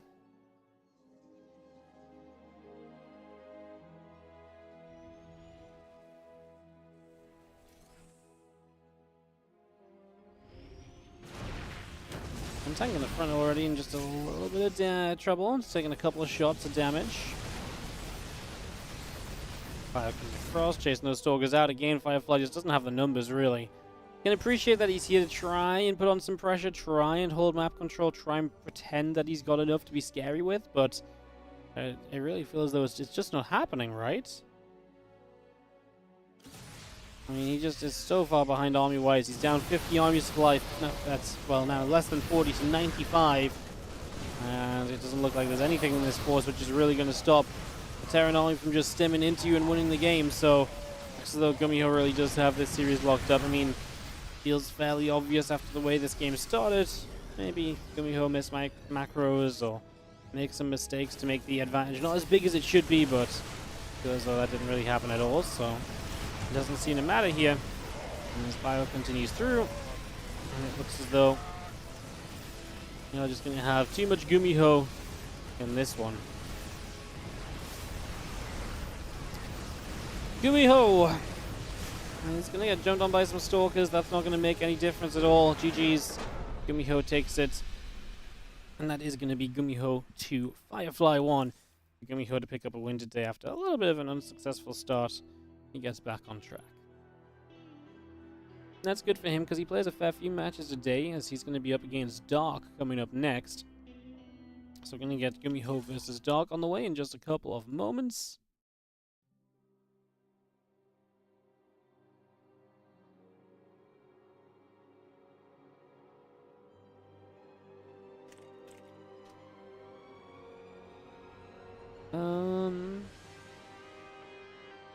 Yeah, perfect. So we're going to get into Dark versus Gumiho here in a couple moments. Tankers!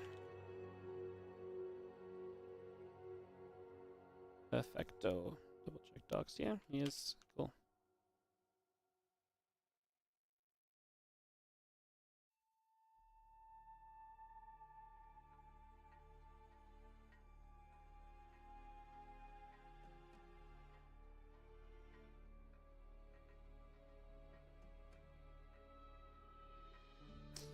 Alright, guys, I need to go grab myself a drink. I need to go get myself a bottle of water, so I'll be back in a couple moments. I know we've thrown it to the break screen a couple times already today, just the way the day is going. So I'll see you guys in just a few more StarCraft coming up. See you guys straight after this.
See a lot of confusion of what match is coming up, guys. Dark vs Gumiho is up next. I'm just getting some videos in. It'll be good to go soon. This is simply that we've had obviously a couple matches played earlier on. At the same time, we'll be coming back to those later. So our schedule is Dark vs Gumiho, Dark vs Kua, Kua vs Gumiho, Firefly versus Ryung, Shin versus Nightmare, Kua versus Firefly, and Nightmare versus Ryung. So that's everything that's coming up. We have got a few videos here. Just waiting for those to be done, and we can get this started, guys. Thanks for a little bit of patience while we wait for my games to resume. We've had 1, 2, 3, 4, 5, 6 videos, so actually just waiting for the first map pick to be made. And then we can get this hosted up and underway. It's just a couple more moments, shouldn't be that long at all. Dark vs Gumiho going to be our next match of choice. Perfect. Oceanborn for map 1 and Crimson Core for map 2. Looking Gumiho oftentimes play some pretty fun games, so I'm kind of excited to see what we get out of this. They're never quite the most normal games in the world, but that's because you're playing with two players who are oftentimes very creative and very fun.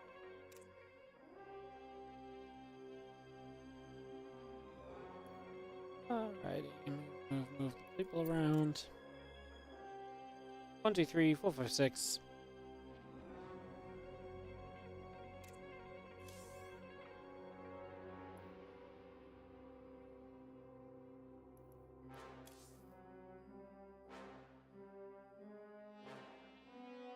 Alright, perfect, we'll go. Let's jump on into this, guys. Let's get this one started.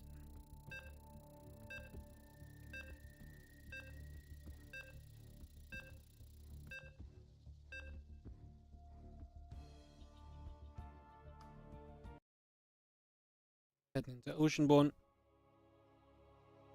Excuse me.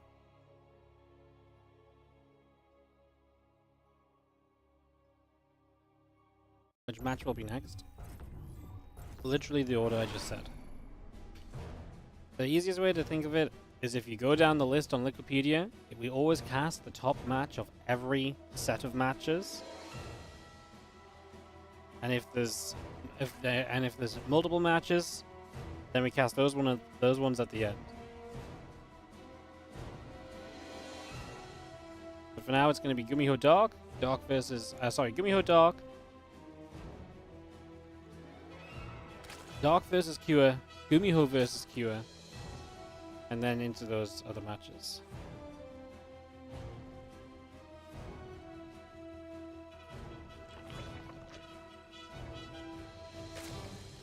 Bottom right is Dark, top left is Gumiho, as we get ourselves into some more SC2. Oceanborn to start off this best of 3. Definitely feeling this could be a pretty fun one. Like I say, these are two players who do not necessarily play to the normal of the time. Definitely play a little bit differently. I can absolutely imagine them providing some pretty fun games here. Excited to see what that looks like.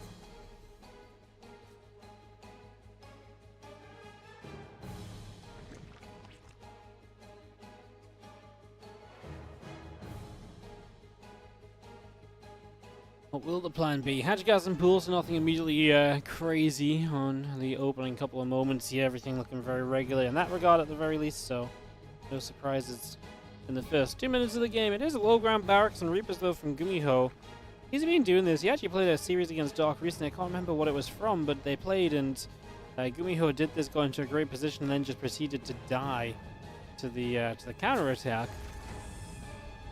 Oh no, it wasn't that. He was doing good damage with the Reapers, and it looked like he had great control, but then he just stuck around too long. He got greedy with the damage he was doing, lost the Reapers, then died to the counterattack because he had no way to scout what was going on. That's what happened.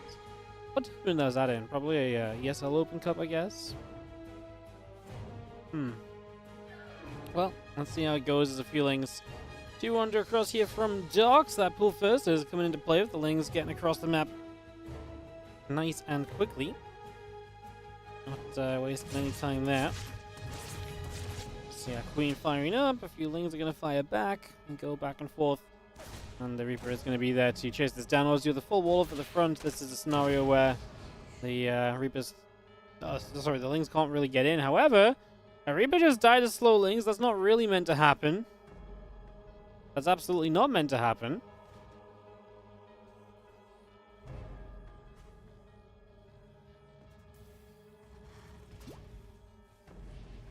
Well, we have bunker coming up here. Refinery coming through. Link speed is still building. Just for the next few moments, as we have ourselves a couple of Reapers continue to move about.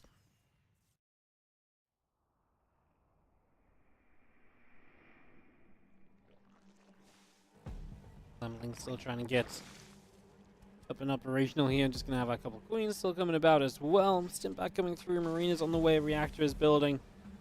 And a little bit of everything still coming over as our Reaper's going to go pinging onto that hatchery.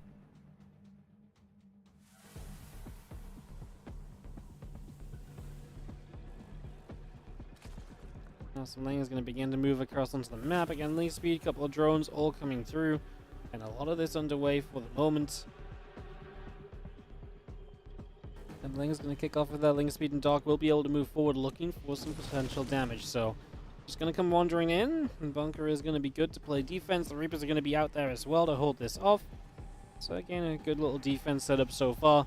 We have a third CC coming down from Gumiho. Just on his way to that stim, on his way into the next stage of this game, and doing it all very comfortably, I'd say. Definitely seems to be moving forwards without too many problems for now.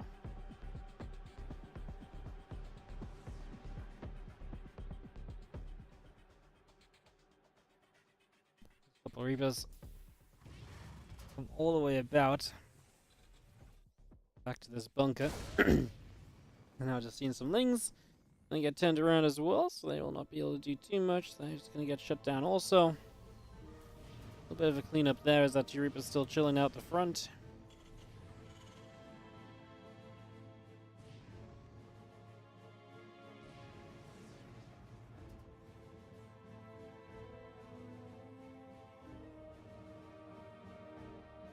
Then combat shield coming in, the starport still building. We just get ourselves double Evo chamber actually on the way from Dark. Be interesting to see if he's going to play like double Evo into just some Ling Bane and so on.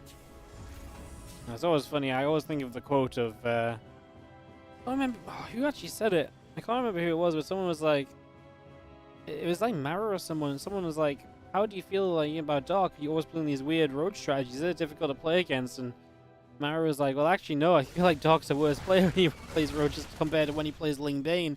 So I'm actually kind of happy he keeps throwing against me." This is really funny because at the time, Dark really was very well known for just, again, all these weird different roach openings in CVT. He's one of the few players to really kind of live and die by roaches at this point in time. I always thought it was such a funny quote back then. Because Dark was a terrifying CVT kind of Ling Bane player too. He showed us to that when he beat Clem, when Clem was an absolute TVZ god. He really shut Clem down in the TSL playoffs.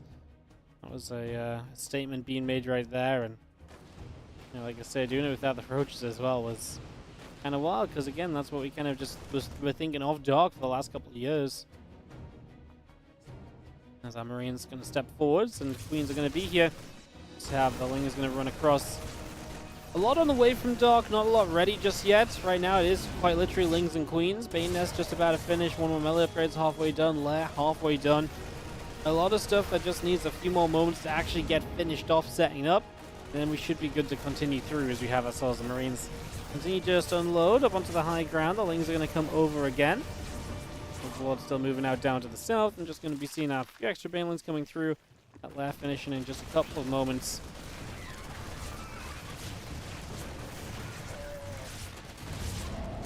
He's still coming over. Going to get rid of that medevac. Nice shutdown. Be able to shoot that away, get rid of it for the moment.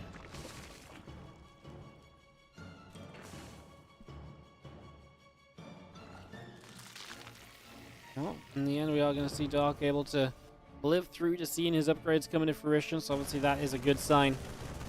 Just have those Marines still coming over, just going for a little bit more damage still.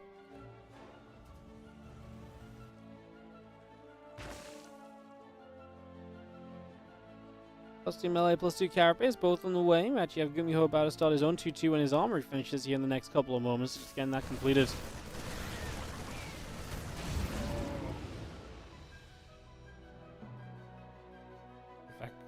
loads the units back up, gonna bring them back over this right-hand side. So again, trying to see what else can be done here. As we have Rolling Bang continuing across, the medevac gonna load up, back it off for the moment. Still got our Hellions, Marines, medevacs, 2-2 upgrades all coming about. The Hive is building from Dark as well, so still just bringing everything up and running. It's just very quick into that Hive tech now, right? Once he's gotten started, he is not skipping any beats at all. He is just gonna go, go, go, keep on teching up, and just because a terrifying game to kind of be up against him in. Because he's just gonna have that much tech to be working with.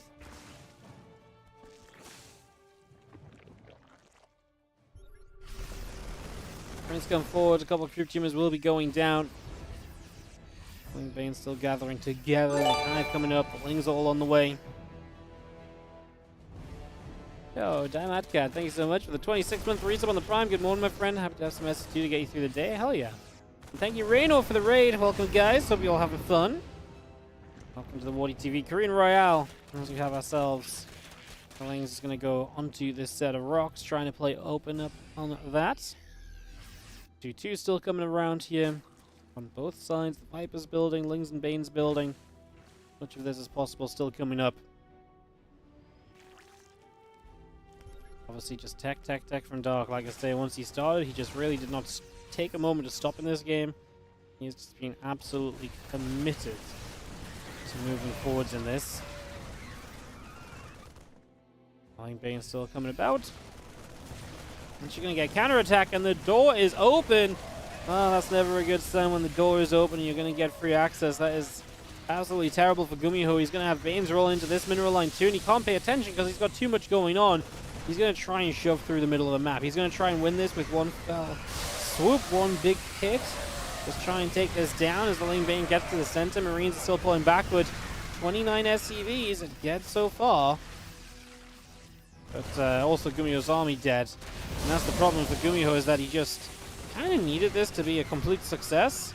He needed to just go straight through this and never stop or turn around or anything. And obviously that has just not been happening. This army of Dark was able to find a defense, and that's what it comes down to in these scenarios. It's always a question of, can the Zerg push back that Terran army one time? And if so, they're probably in a great spot. GG's. Yo, Ian, thank you so much for gifting a sub out to the Kraken. Thank you very much indeed. And Illusion85 on the 11-month resub as well. Also really appreciate it. Thank you so very much as we get ready for Crimson Court. Map number 2. We've seen Gumiho succeed on this map earlier today. Will this be a chance for him to show us all of that once again? Find out in just a moment here. Again, thank you for the resubs, guys. Thank you for the gifted subs and just all the rest of it. Do and appreciate that, obviously. Your support helps make these events happen. And just another quick mention that if you're watching this on the YouTube stream, you can click that like button. It's super quick, super simple, super easy. And by clicking the button, clicking the like button, it just genuinely helps us to get... It just genuinely helps us to get more people watching the channel, and that helps a whole bunch and stuff as well. As give me one moment, I'm going to show you just how easy it is to do. Just waiting for players to ready up and tell us that they are good to go. What likes are we on? We're on 62. Actually, we're doing great already, so just keep on liking. I'm not even going to show you on stream because we're actually just pretty much set to go in game, so...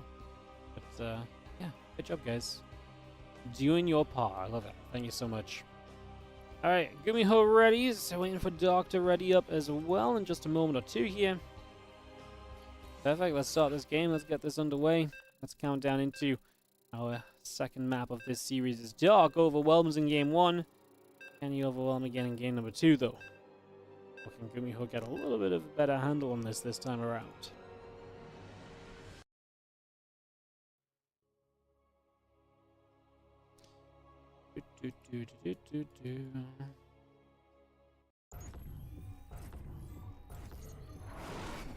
In the top right-hand side, down a game is going to be the red Terran player Gumiho, taking on our blue Zerg. In the bottom left-hand side, a Crimson Quarter Dark, with that 1-0 lead. Play commanding performance to start us off. Let's see what the next stage of this shall bring.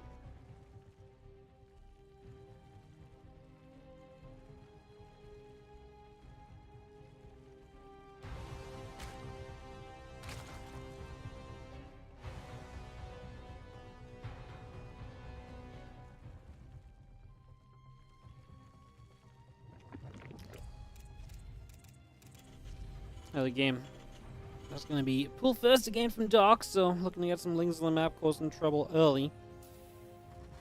On the other side of everything, you do see Gumiho just setting up with that racks on the gas. Gumiho loved this map earlier against Shin, looked very comfortable and confident pushing through, and especially against a Roach style, he was looking very, very good, so definitely feel as though that might be something he can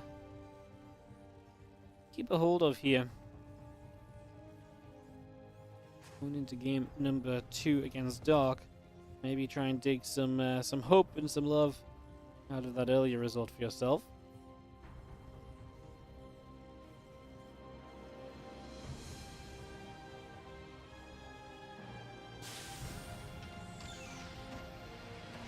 Sixth then starting up, so again we are going to see that pool first action coming into play nigh on immediately.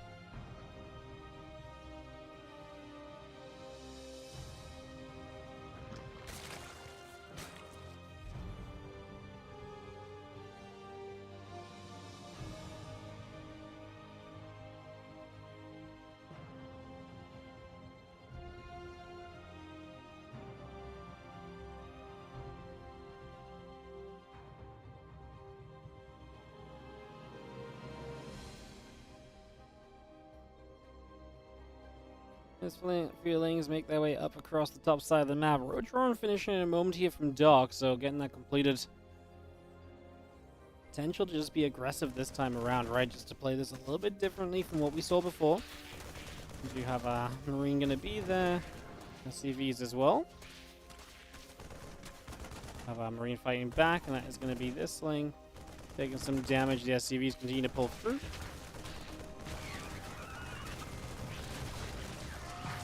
Again, just causing some trouble, causing some disruption. I mean, there's a lot of SCVs pulled off the line, so there's mining time lost. Keeps you safe in case Gumiho plays the proxy as well, right? So you're safe, and then you can put a bit of pressure on from this safety. Honestly, not a bad way to open. You don't want to pull first every game, because if you do it all the time, your opponent just is like, well, I'm not going to move my Reaper out, or kind of let myself get exposed. In this case, then you've got the Roach follow-up to handle as well, and you haven't spotted this until now, so this is then a late response to that, although in fairness, this is also a situation where in this game, you can see the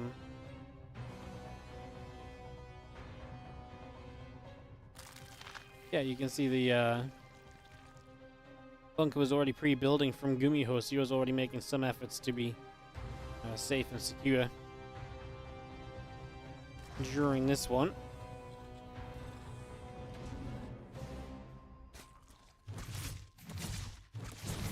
Is going to be there, pushing back a little bit, and just have ourselves the Alien Reaper going in. Spunk is going to go down, so the Roach Ravager will still be active on this side, but both players are going to lose workers here.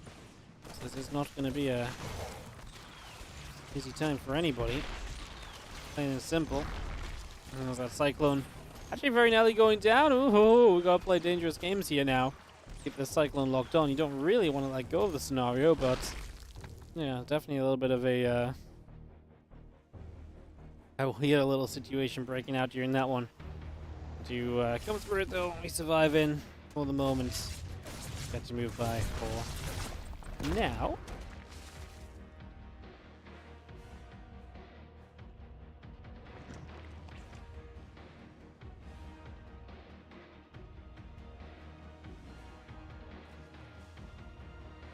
Banshee on the way from Gumiho definitely would like to get himself back in this with some pressure and aggression of his own, so could be looking towards that Banshee as a way to make the most of that. Now that could be a possibility.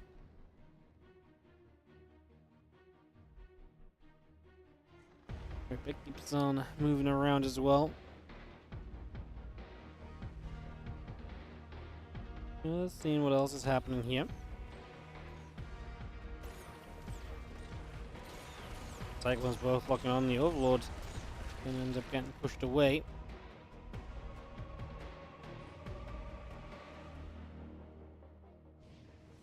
And by Cyclones, Banshee, Reaper all together here. Reaper just hops up into that main base. Trying to see a little bit of what is going on. Trying to find some value just for the moment. Things will come over though, and the Reaper is going to get chased away as well. So that Reaper getting pushed all the way out. Low HP.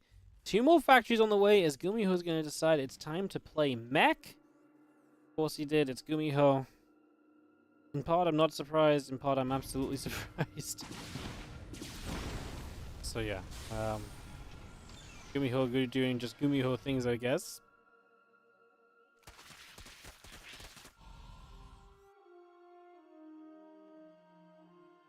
As we have ourselves this rack still just floating up overhead, we got ourselves a lag coming through, a couple of armories are building. So we got a lot of different bits and pieces being brought up right now as our bunch continues to go moving about.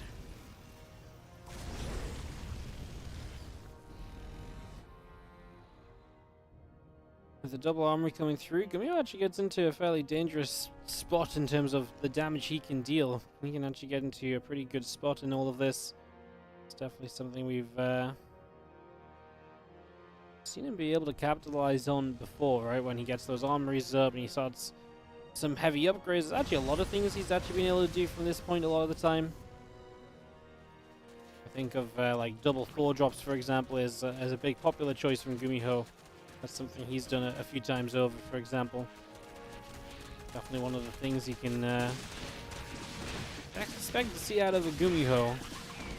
But this is actually just straight up double upgrades at the moment, so never mind any of that. Pure double upgrades, tank still on the way. No double 4 drop Hellbat attack or anything like that. Everything looking a lot more regular than that instead, as our Banshee and Raven just pulling back. Apparently no creep to be cleared. One of the nice things about having that Raven outright is you don't have to go scanning up the creep all of the time. You can just sort of sit and chill.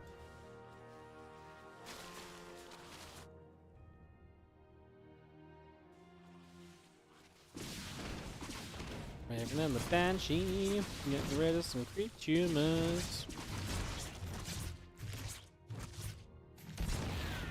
Actually do lose the Raven though. That's a bit of a shame just because if you've invested into it, it is kind of nice to then keep around. Like, it's not something you kind of desperately need, but it's absolutely nice to have around for sure.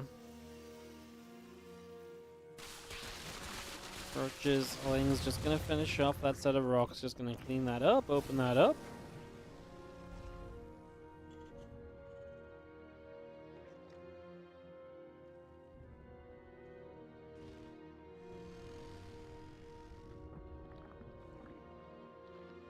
Hurricane engines, that upgrade on the far right of the production tab, by the way, for Gumiho. I know there's a lot of people that don't know about this new upgrade or the new change. It's just the Cyclone speed upgrade. So that is that. It got a new name and a new icon in the recent patch. And of course, mech isn't super popular, so don't blame me if you don't know what it is. Swarmo's coming up with a Nidus attempt, but we're going to be on top of Nidus number 1. And that is going to go down. Don't think anything's popping out of it, so Gumiho's beginning or initial attempts to kind of play the denial on this aggression is going to start out decently, to be fair. We're going to find the next Nidus as well, so no luck at all with these Swarmos getting into position. So that should get very interesting if the Swarmos never pop out of the Nidus and have to be played defensively. Because Gumiho is out across in position right now, which is kind of scary as well.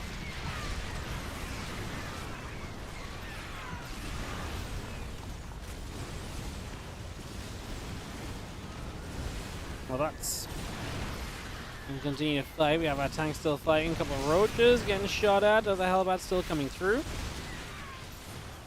Cyclones are building. Medivacs on the way. Infernal Pre-Igniter coming up as well. As just got these Hellbats up in the front. Roaches going to still be shot at here as the Vikings will sit tight and get rid of this hatchery. And the hatch goes down. The Broodlings drop. See, the Broodlords are going to come...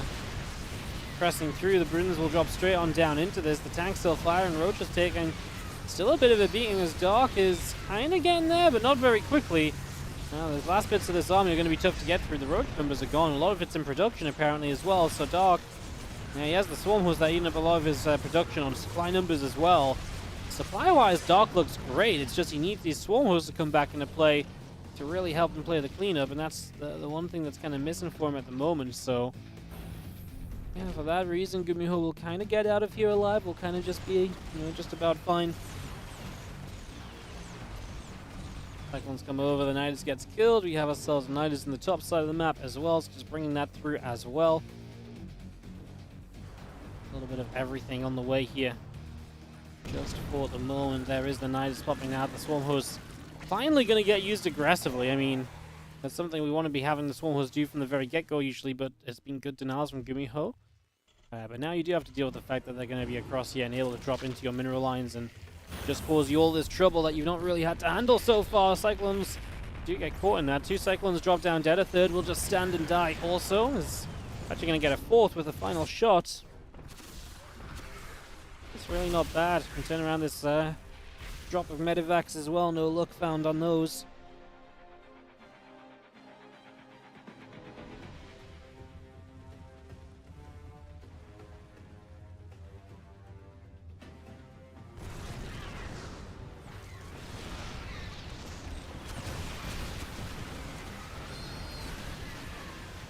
Cyclones still attacking. Roger Ravage is pushing through. The Cyclones lift back up into the medevacs.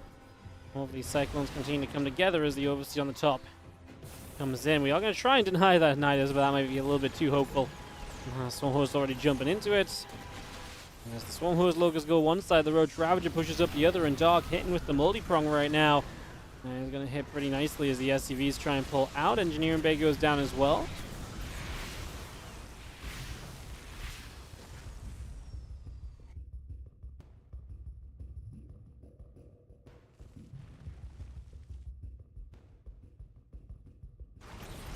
Cyclones get back out down to the bottom. Couple drones dropping down. Roaches are still running over. We actually managed to nab 1 Cyclone there.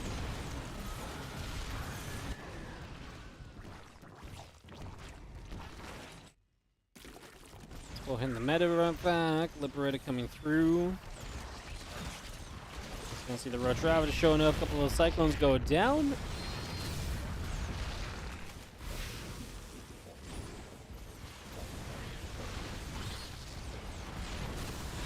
More corrosive vials, but the Cyclone's going to turn away once again. Not going to get caught in those.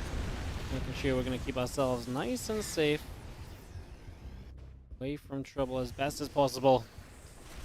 This is going to be, I mean, both players going to get towards maxing out again, but obviously Gumiho is going to be down at 4th base at the moment. Without that, life will be a struggle. And again, expensive as well, because anything you lose is going to be so much more difficult to replace.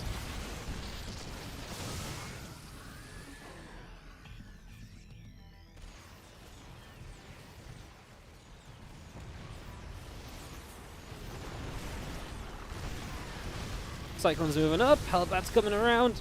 A couple of Vikings landed on the high ground as well. A few of those drones getting dropped in.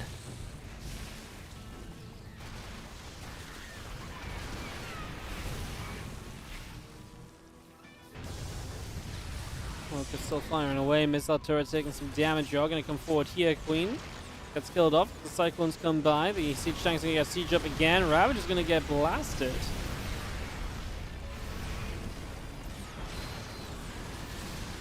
And more roaches building. The Viper's coming now. We get ourselves back onto this hatchery here. So just going to knock our way through it.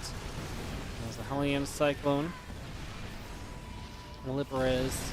Tanks. Everything in production. Gumiho honestly with a good push. Just not really enough eco to kind of keep it all going. This base will have to lift up. If you lift it up, the SCVs are here and they're going to get targeted down. So that's not even really a win either. I mean, I guess obviously it's still nice to have the base available to drop back into place, but the SCVs is obviously still a pretty sizable loss.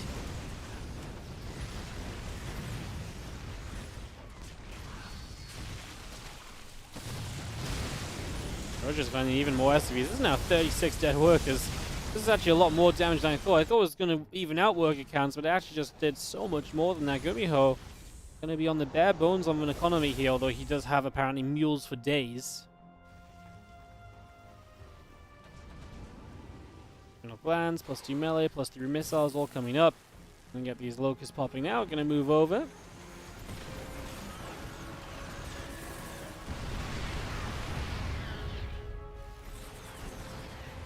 Cyclone's still hanging about. These locusts still pressing forward as well. Hellions are still moving across. We just have our Hellbats and our Cyclones still getting ready to rumble as we see Lings, drones all coming through as well. Just have ourselves the Ravagers coming across.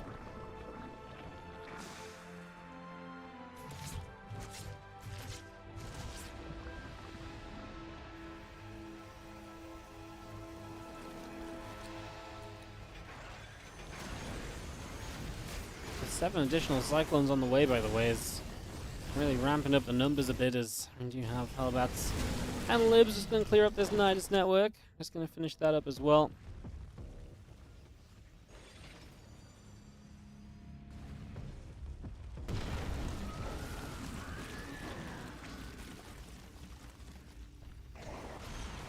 Cyclones will go finishing off this Nidus, another Nidus on the right-hand side.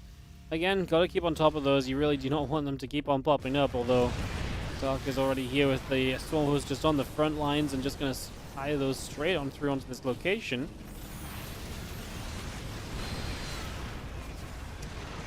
Couple of corrosive vials and parasitic bombs combined, going to get rid of some of these libs as well, so that's going to be a nice job right there.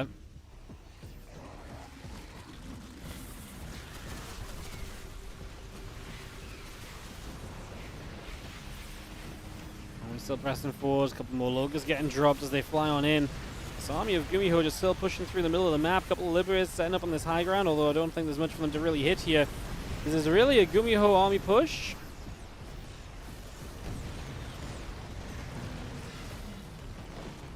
And drop the Nidus network down. Just going to keep on pressing forwards. A couple more parasitic bombs.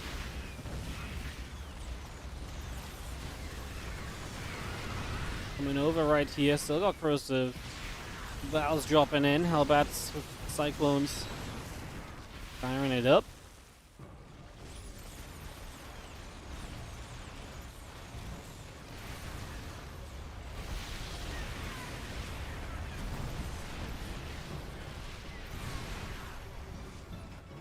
Thanks for on siege. Just gonna see the locusts coming in once again.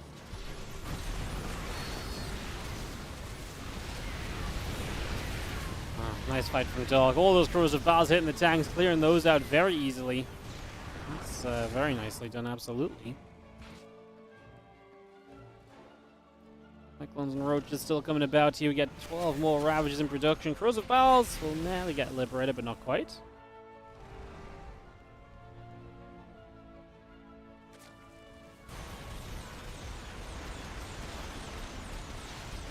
The Cyclones are still going to get rid of the base. To be fair, Gumiho will fight until the absolute bitter end here. Refuses to let this one go easily. As well, Swarm Host in trouble.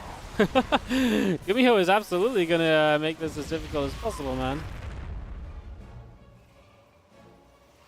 Well, a bunch of Swarm Hosts went down. To be fair, I mean, Dog's army is not the most efficient of armies when it comes to actually being able to attack in, because it's, well, it is very Ravager heavy, which Ravagers are expensive. I guess this is not really a Roach-based army, it's Ravager focused, so that's kind of wild. And Dog's just going to win out. Okay, so Dog just get there in the end. That was a little bit wild to say the least. GG's. That is going to be another matchup done. As Dog is going to come out victorious over Gumiho. I want to say thank you to everyone again tuning in. Great to see the viewership rising. Again, appreciate you all tuning in today. It's actually on YouTube again. We're new to doing these YouTube streams, but we're about to break our YouTube viewership streaming record, which is kind of cool. So let's hope we can break that with this next series, because it's a good one as well. Dark versus Q coming up for some more ZVT. So we're going to get that underway in just a second.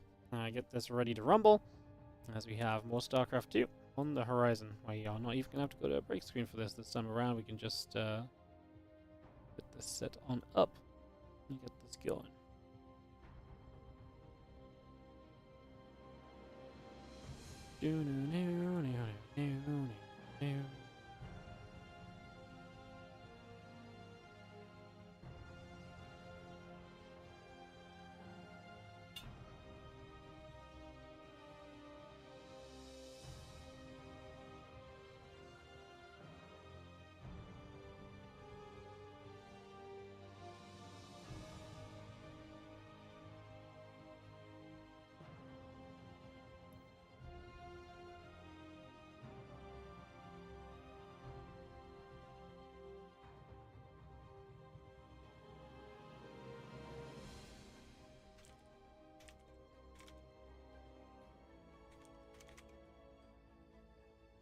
Alright, so just waiting for Doc and Cure to come through, and Vito. That'll be a couple of moments, guys. Get that underway.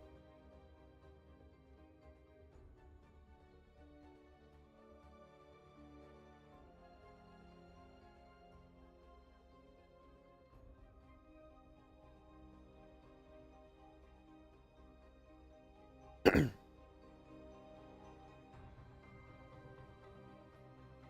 get a first veto in. Ghost River going to be the start.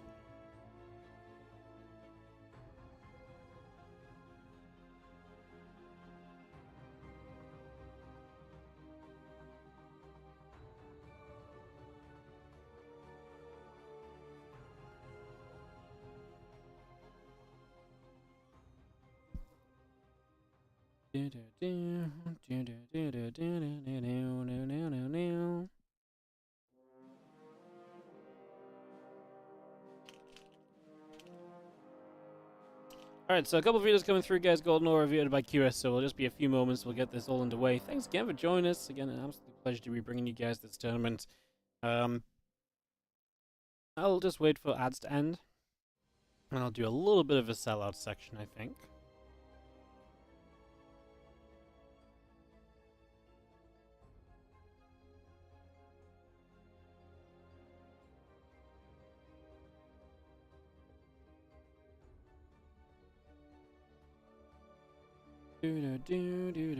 So we got Q versus Dark, Q versus Gumiho. I'm going to backtrack through a couple of matches that were played at the same time. Firefly versus Ryung, Shin versus Nightmare, Q Firefly, and Nightmare versus Ryung.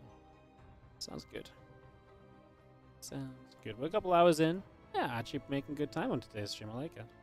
Seems like a pretty nice stream. Again, good to be back, guys. Again, sorry I wasn't here the last couple of days. Some real life stuff came up. Had to skip yesterday's stream. Wasn't able to be home.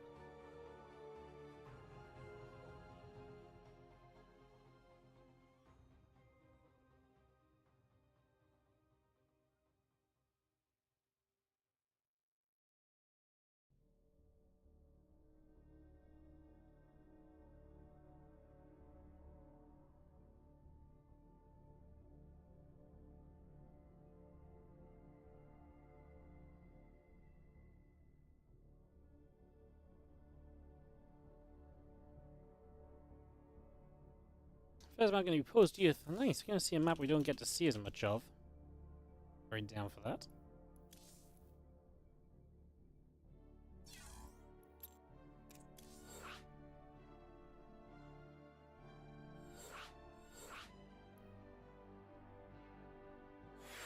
Post-youth Dynasty. Going to be our opening couple of maps.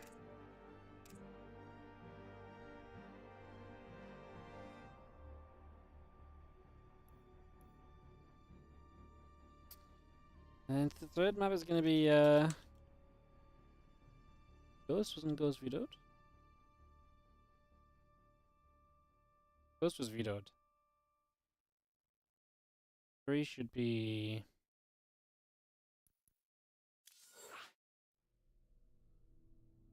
Ghost, Golden, Amphion, Sight, Ocean, Crimson.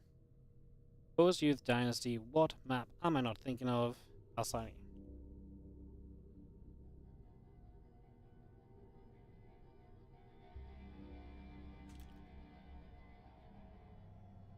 Alright, get this underway.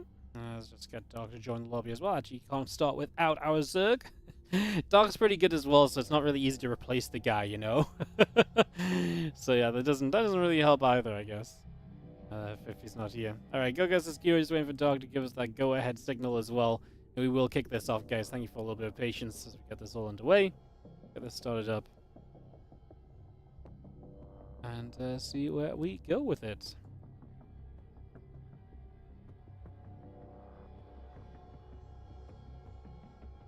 Ready, go, go.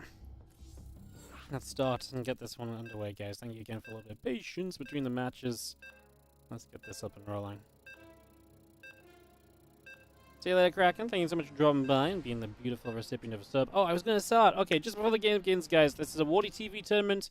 We can't make these events happen without you guys. So if you want to go a step beyond just watching the ads and viewing in stone, which is obviously super amazing already, don't forget you can subscribe on Twitch. You can use your Prime subs. Do so if you haven't already. They're free to use. Obviously, you can do the usual donations and cheering as well. If you're watching on YouTube and you want to support, you can either go through our Patreon page, but there's also built-in YouTube support such as Super Chats and the membership system as well. So you can check all of that out if you do so wish to support tournaments just like this one happening more and more frequently so we can bring as many of these awesome games to you as frequently as possible. As Stanton drops in with the 2-month resub on the Prime like this. Yeah, exactly like that. You nailed it, bro. 10 out of 10 would have you resub again. Thank you so much. As we get into the bottom left-hand side of the map, our red Terran player from Team Liquid is Cure. And at the top right, our blue Zerg is going to be Dark from Talon.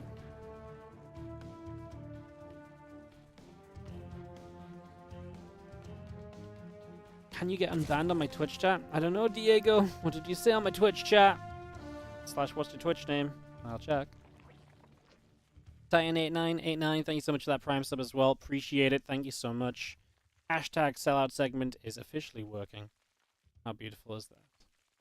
Thank you, guys. I do appreciate it. Obviously, again, I know we've been very sporadic with streams as of late.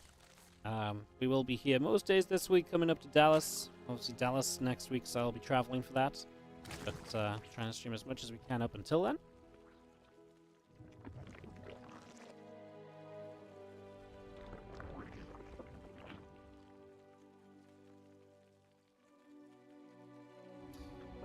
As we get into this Cure Dark series, we don't see anything super crazy. First moment or two, just in-base expansions, which is very much so the expectation on the map.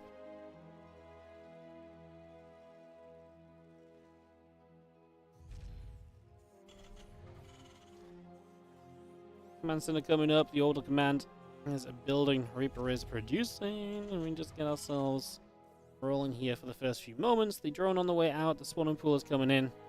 Naturally also about to finish up. So just getting all of that completed just for the moment.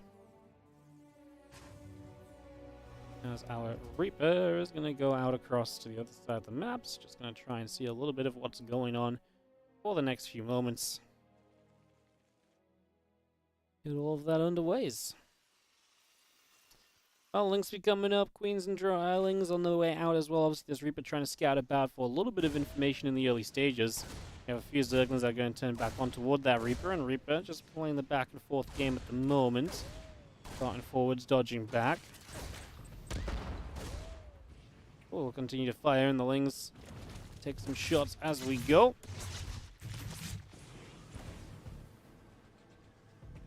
Reaper gets pushed all the way around again. Ling speed coming through. The Queens coming up. And this up and rolling here for the moment.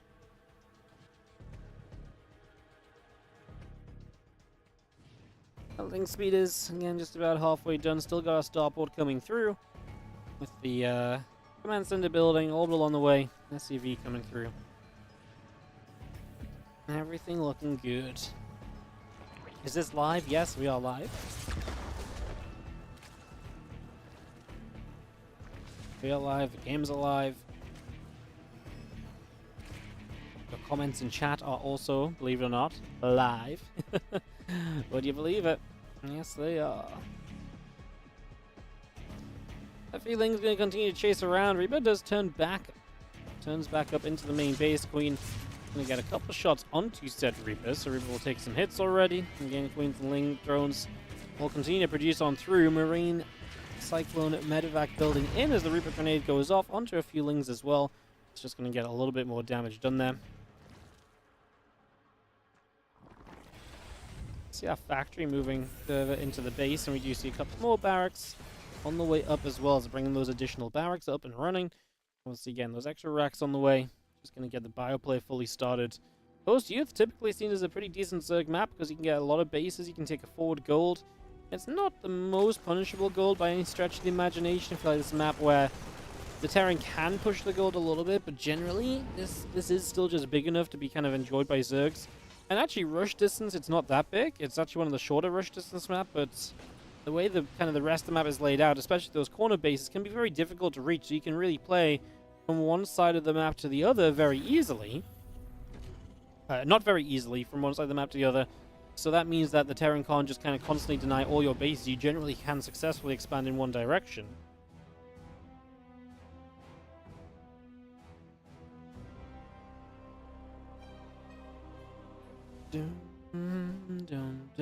Medevac comes out over the right-hand side.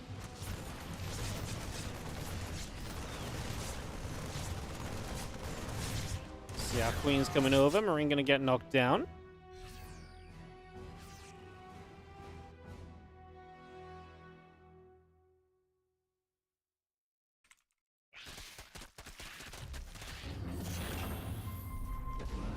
Medevac loads up. Continue to move about. It's going to be seeing our drones coming in, melee upgrades coming up. Let's see our Stimpack combat shield. Stimpack and 1-1 upgrades all coming through as well. Cyclone Marines need to come over for the moment.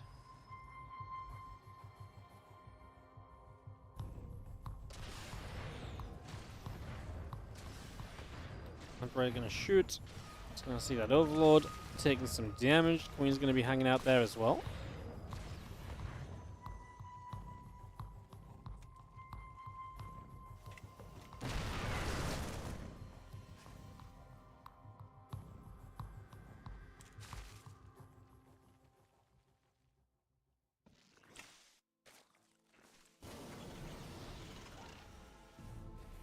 We do just have ourselves melee upgrades coming through. That Balin Nest is coming up. A couple more hatcheries coming by. And again, this army's starting to move out a little bit.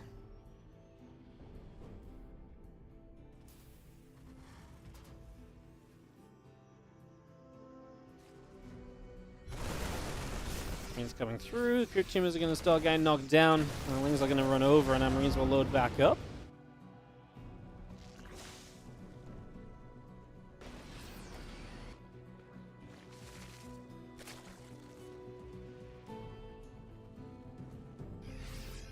Melee upgrades building up from Dark. It's been a fairly, honestly, overall passive ZVT, right? This has not been a huge amount of damage done or trading met or anything like that.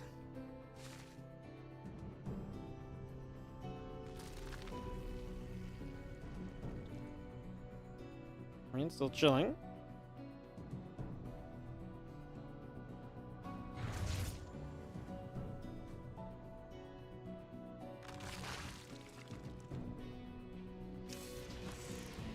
Medevacs and Marines still gathering up together. We do have the 2-2 and combat shield all coming up.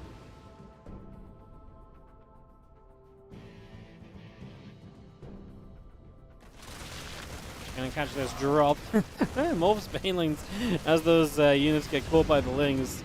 A little bit of a funny moment as we just see the drilling close, still about halfway done. 2-2 is going to continue to come about, and we do have a hive finishing in just a couple of moments as well. So getting that hive online.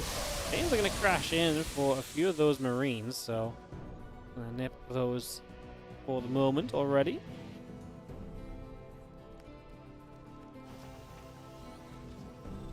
Marines, Widow Mines joining up together. Tank is going to unload onto the high ground. The CC floats down towards the low ground as well, so going to get that fourth base into position. Medevac still moving about, and the Ling Bane still setting up as well. There's a lot more Ling Bane coming through. The 2-2 coming on in.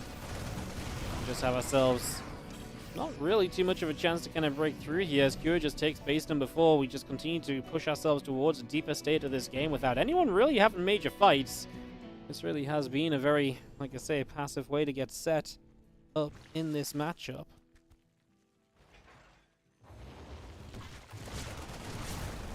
Drop in, Medevac's going to unload, Queen in trouble, drones in trouble. The Banes are going to come over, Widowmine shots starting to go off. 8 workers killed so far. Liberator still firing away on the low ground as well, so nice actually drop in. You're actually getting some good damage, but does lose units for it, and Dark might try and capitalize on that. Dark's actually very low on drone count for his army's count. He's only on 54 drones, now he just lost a few extra, but he's going to keep on replacing with fewer units. He's up 40 army supply attacking in. He needs to not eat big Widowmine shots. Anything that can reset his army supply count very easily would be terrible for him. He does take one massive mine shot dead center on the forces there. He cleans out the low ground third. He could potentially go over to clean out the fourth, although that's a planetary, so you might have to think twice about actually committing into that position. Ling is going to continue over. Another Widowmine shot hits so many of those Zerglings.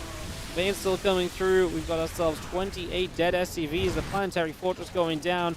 A few more of these Marines still being shot at. Queen's coming over. Going to just go for the Medevacs as well. It's just going to find a little bit of extra damage. Double Medevac coming through. Actually, the Queen's going to get back onto this Medevac, and a little bit more being done there as the Ultralisks going to get their chitinous plating coming up too. It's a group of mules going to drop on in now also. It's just going to bring those straight up. As you see, Medevac spy units continue to gather together. Just going to see a little bit of a stim up into the center here. The Marauders will lead the charge. Marines are going to start pulling it backwards. Undermine shots coming out. well, continue to come in for some pretty decent trade outs. We do see Dark a little bit out of supply. Kua having to lift up and trying to retreat away. Again, this is Kua, who's obviously had his economy absolutely butchered here. 4th base gone, 3rd where he landed, but down 17 workers. But he did go into this with Dark on terrible economy, which means that this is still somewhat playable for Kua, because it wasn't like Dark did all of this while being on 80 drones. He lost a bunch of drones, he never replaced them.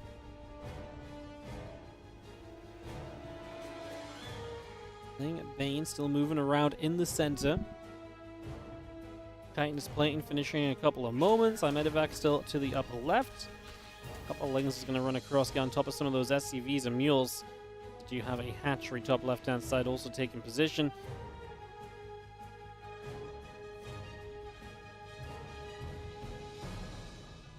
This job has been so choreographed. Choreographed is not really the word. Still well tracked across the map. It's Doc's is gonna be. I mean, parasitic bombs just kill everything. Gives us GG, you know. All right, GG's. Q's gonna tap out of here. Doc will take game number 1 after a little bit of effort. He gets there and is able to open up a 1-0 lead on this best of 3. Head into a game number 2. Then in just a couple moments, we keep the action rolling in today's WardiTV Korean Royale. This is series 4 out of 5 for us, I believe. So, yeah, let's get into game number 2. Dynasty is not a map we see a whole lot either, to be fair. This one is also a little bit weird and a little bit random, so we'll see. This is typically seen as a very good Terran map, so I'm very intrigued as to what Dark does. It's so good for Terran because they can take an early gold, and they can just push so easily on this map as well, so it's considered very Terran-friendly. Dark obviously must have something he likes about it, or feels as though he can do about that, because otherwise he just would have vetoed it. In the best of 3, there's plenty of vetoes to be had, so it doesn't really make sense to let it in just for the shits and giggles. That said, these two do play GSL against one another on Thursdays, so maybe there's a possibility of vetoing some maps you don't want to play games on right now if you're going to play GSL on Thursday, and so you can hide your strats for those builds. That is also a possibility. That is also one more thing we can think about there a little bit, right?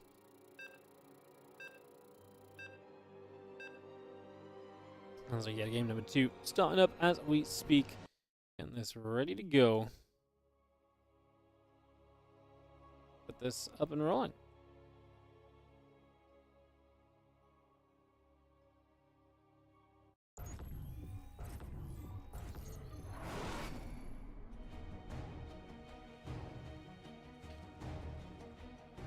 Bottom left-hand side, our blue Terran player repping Team Liquid.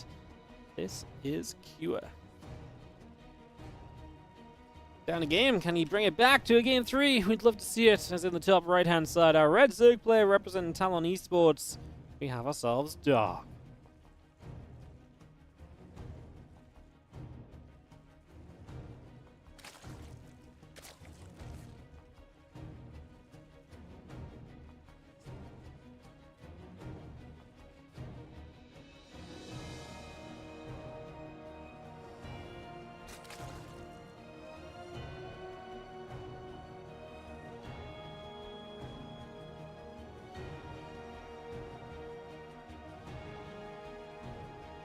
Alright, then game number 2.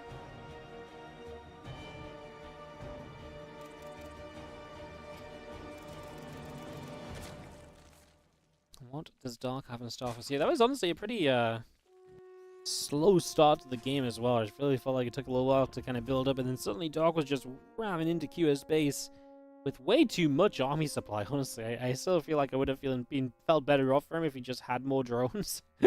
But such was not meant to be, so build base in the back of this base obviously is, or on the in base is obviously very interesting. That's something you should take as a Terran. It's much easier to defend as a Terran to hold off than it is for a Zerg, because the Terran can put a tank there and is pretty much be safe. The Zerg has to deal with the Terran that can also just drop across if you just leave a single unit there to defend, and obviously a lot of the Terran units are range based anyway, so you're not having to be forced into something different to play the denial in that position either.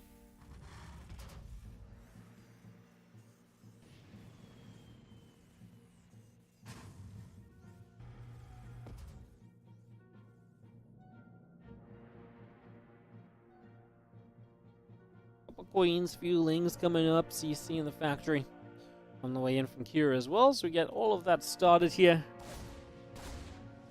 Comes over. Drone is going to be taking a bit of a beating. We hop up. We hop down. Still got our CC and our factory coming in. The reactor building as well. And yeah, Reaper's going to continue to poke away at the extractor. We have our command centers building up as well from Qers. We're getting those underway here.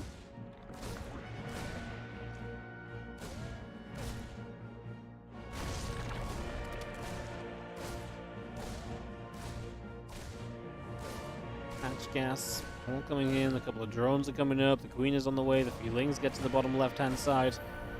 Just having the starport coming through as well from Qers. The barracks moves off over to the side from the factory. And that's going to leave the factory there to get a couple of Hellions on the way as well. And get that up and rolling.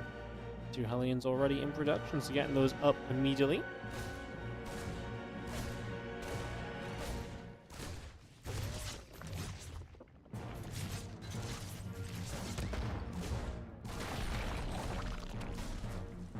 Is able to get a few more shots off, so the drone just taking a few nibbles.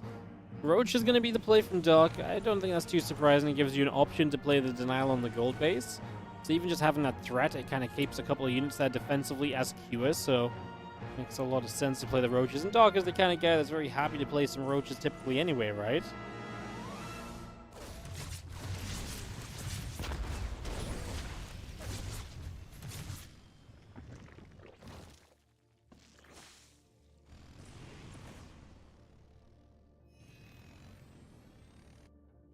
Well, Hellions and Reaper move up to the top. Moving through into the center, it's going to be 4 Hellions, a Banshee coming through, a couple of SCVs coming about. Ourselves, these Hellions continue to move over. And they're just going to sit behind this mineral line, and like I say, ways in which the Zerg can struggle to hold on to this gold while the Terran can just play the denials, and obviously it's so much tougher, so much more investment required for the Zerg to do similar things.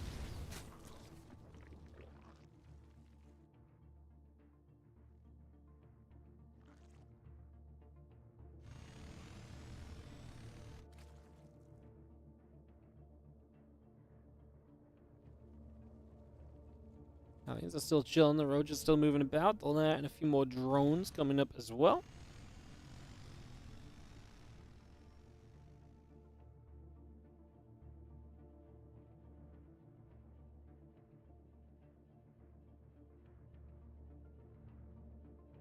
Hellions come all the way back down to the south side there. We do still see Stim about halfway done, a couple extra barracks coming through.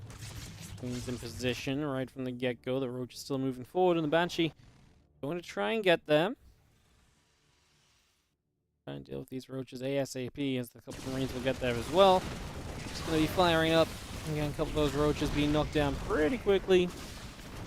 Good defense initially there, as the Hellions get in position. Push the drones off of that mineral line by just a little bit. So handling this pretty decently. Again, Roach speed coming up on the side of Dark. A few Hellions there, get rid of the Lings. The Roach is going to come around.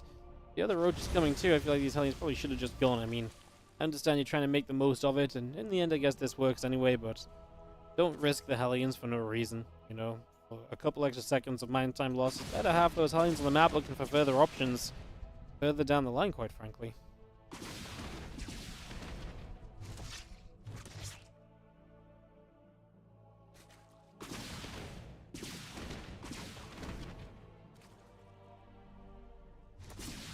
Banshee gonna get rid of one more drone and still just picking and chipping on this gold base.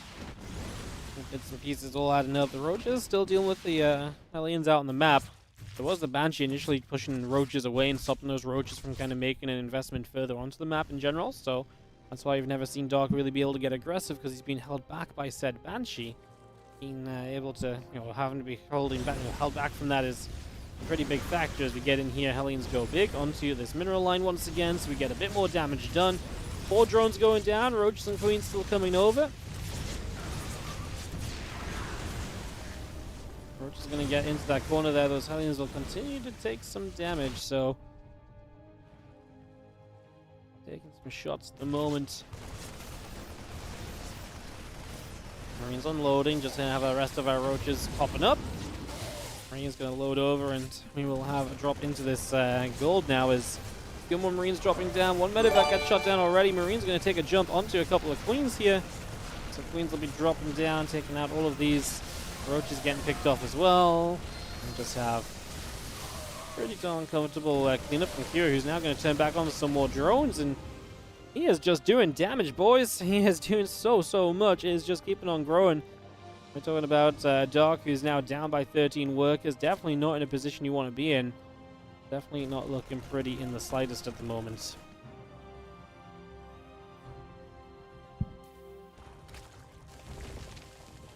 Spore Crawler will be there. A couple of Marines still unloading. Overlord going to get pushed away.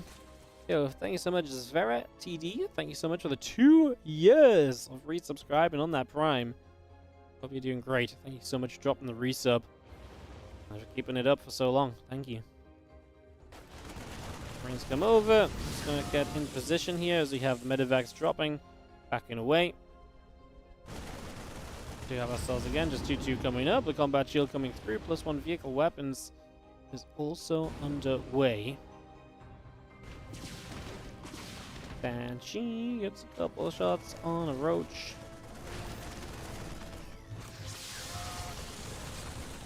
Medevac getting shot at. Hive and Hydra's still coming by. Medevac is going to go down. So got Marines on this bottom side going to catch the random swarm hose that was made. And with so many tanks on the way, it feels difficult to imagine what Dark does to survive a push like this with Roach Hydra. Yeah, okay, you're building Vipers. Okay, yes, sure, cool. Not super amazed by that, honestly. That's Yo Gexy, thank you so much. 14-month resub on the Prime, appreciate it. And I'm Rick Dale, thank you so much for the 1 year resub, just straight up 1 year. Hell yeah, thank you so much as well. The bio is going to stim in. That is not the fight you want to be taking, as Roach Hydra is going to get absolutely blasted. Marine's still chasing forwards. Hatchery going to be in some trouble. Spore is going to go down. Let's just have ourselves, quite simply put, a push from Cure that, as I said when it was starting to come across the map, that is unlikely to really be denied.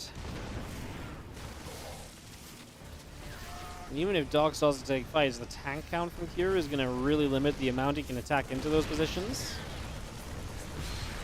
Just have a few Marines still firing through. Queen Hydra pushing back, those Marines taking shots. Tank going to fire onto Queen, the Roaches, the Hydras. The army of Q are looking way too strong here, and we might just be setting up for Game 3 of this series because, heck, where the hell not? Had Game 3 a lot in this tournament. We really have. It's amazing to see how many Game 3s we had. I wonder if there's a way to quickly analyze how often matches go to Game 3, because I swear down, it's way more often in this tournament than it has been in others. I'm going to look into that. I've been talking about it so much as well, so definitely good reason to, as we have Marines dropping off again. A hatchery is going to come and take some shots. Hydras are not exactly the response to this that you need. These Hydras just getting shot down. Marines are having a great time. Gold base goes down as well, so that will fall. The medevac still escaping away.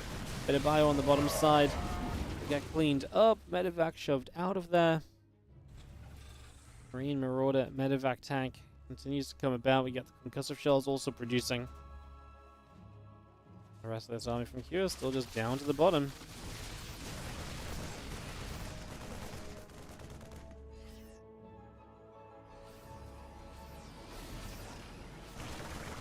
Marine's going to stem in at the front, going to get rid of some Hydras. Roach, Overlord. There's going to be some good blinding clouds coming down as well, so they are going to absolutely cover those siege tanks. Viper's still coming through. And we have ourselves a Zerg army on the counterattack that is actually starting to look a little bit hopeful. Dark took a lot of damage, he's taking a lot of base losses, but this is his chance, if there ever was one, to perhaps put all of that behind him and just to give him one more shot in this game. He does not have a lot of drones, but his standing army is genuinely huge. The thing is, though, his Q just gets tanks out. He's not building tanks right now. I really felt as though if he just built some tanks, he's going to be fine. A couple of defensively positioned units would be great. He loses one tank now. Now finally starts another tank in production. Hydras are obviously very flimsy, so they're dropping quite quickly here for Dark, unfortunately, as you see the few Roaches trying to get in front. The rest of the bio coming back over as well.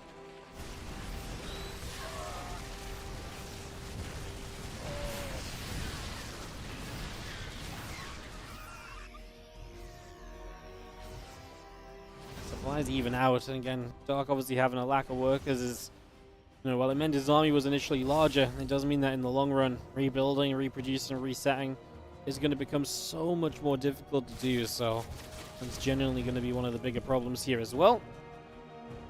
Across the board.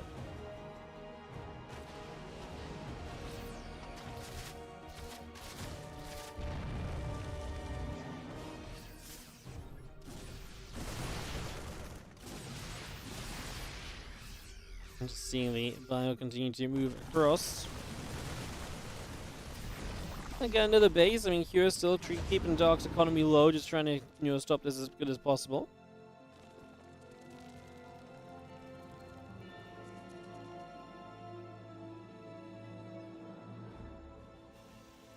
Again, Roach is coming up, +3 missiles, +3 carapace, all coming through as well. So just bring all of this up. The medevacs loading up to go elsewhere as well. At the moment.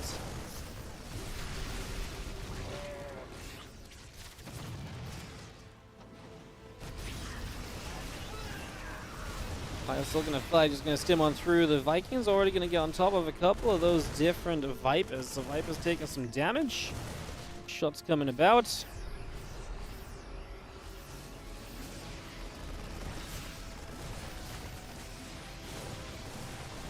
Still chasing Roaches and Hydra, still taking some shots there.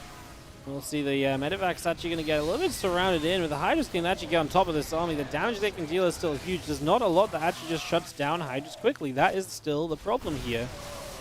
That's 100% the issue, as we just see a couple more snipes coming down.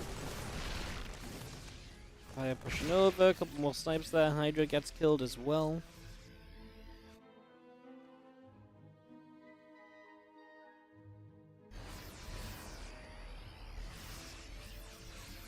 Medevac's doing some healing. We do have ourselves the Hydra Roach Force setting up around the bottom side of the map.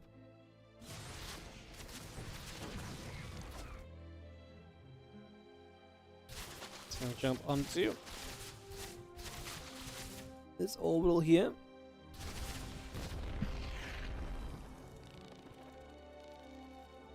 Game is obviously still very much so competitive in the end. I mean, I really felt like Dark was going to stumble and fall, but Cure is struggling to get rid of that Dark army, and that's going to keep you in this. Now we get a couple of Infestors up, so some more Spellcasters available too.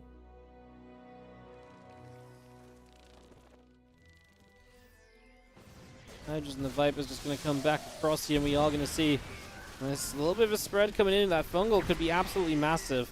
Then again, ghost sniping at Hydras is obviously a huge deal too. That's just free damage, and with enough snipes, then you do just kind of offset a lot of that army. The fungal was not quite the beautiful fungal I was hoping for. Flying Cloud was well placed to kind of distract some of the bio, but you can see that when the bio is able to kind of just engage a portion of this army, it is just an absolute destruction of Hydras. Those Hydras just begin to drop down immediately. Bio. He's swinging around the bottom side here. Another EMP comes off. The Infested dodges away. Fungal growth lands on some of those ghosts. Going to be a good way to shut it down, slow it down. Bio's still pressing forward. More Fungals available from that low ground currently, as we are going to land one onto these Marines. The connection, and again, Q is struggling to just find a good enough fight. We have another Fungal showing up. And Dark is beginning to push his way through this Q army. Why is Q just unable to fight these Hydras? Dark's position has honestly been so bad. I'm not trying to... I don't even think I'm being too hyperbolic. Like, I actually think he was in such a bad spot. He's had terrible economy. Look at this income advantage. 10 minutes of pure income domination, and he just has not been able to fight these Hydras, which are not meant to be as scary, like this scary of a force against a Terran player. The only problem for Dark is that if he can't push into tanks eventually with this, he does then still lose in a longer game. And that kind of feels like where we might be headed to right now, that we might just be headed to that longer game, right?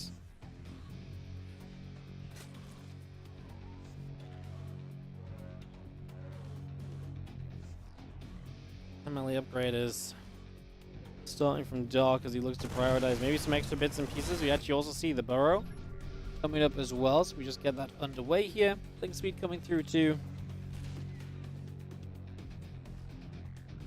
This army of dogs still moving around the bottom side. Marines and a Ghost gonna be there to chase the rest of the Hydras away. We are gonna get into position now with this planetary fortress.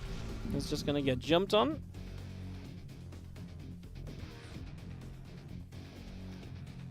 And we're maxed out once again. In this game number 2, Dark leading the series 1-0. Q are currently trailing.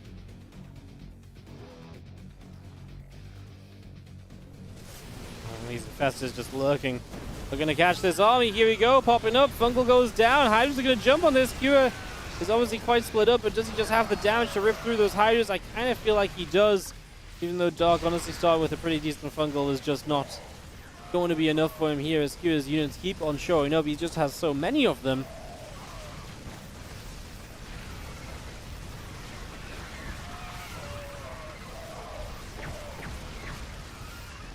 The Ghost able to snipe through as well, getting the Viper against some more of the Hydras. Drones dying. And Dark didn't already have too much economy. The Hydra count is not good enough to fight through this bio, and that means that we are just going to be seeing the lights put out on Dark here on Dynasty. We are going to go to a game 3 between Q and Dark. We're going to go the distance between these two. Yeah, that's very cool to see. It's very, very cool to see as our bio continues to fight. Hydras will continue to get knocked down, and GG is called. Q finally wins Dynasty. I mean, that really felt like it was kind of meant to be simpler than it turned out to be, because it really became a bit of a challenge for him in the end. Got there in the end, as we said. GG's. As we'll get ready for game number 3 of this series, guys. So we are going to go into one final map between these two. Maybe Alcyone. And then we're going to have Q versus Gumiho coming up after this as well for some TVT action. But then plenty more games after that too. We're not even halfway through the day yet, so sit tight, enjoy. Let's get into our next match. Next game, not next match. This really shouldn't have ever been such a close game though. I feel like he was in such a dominating position. Dark just has a way of working magic, man.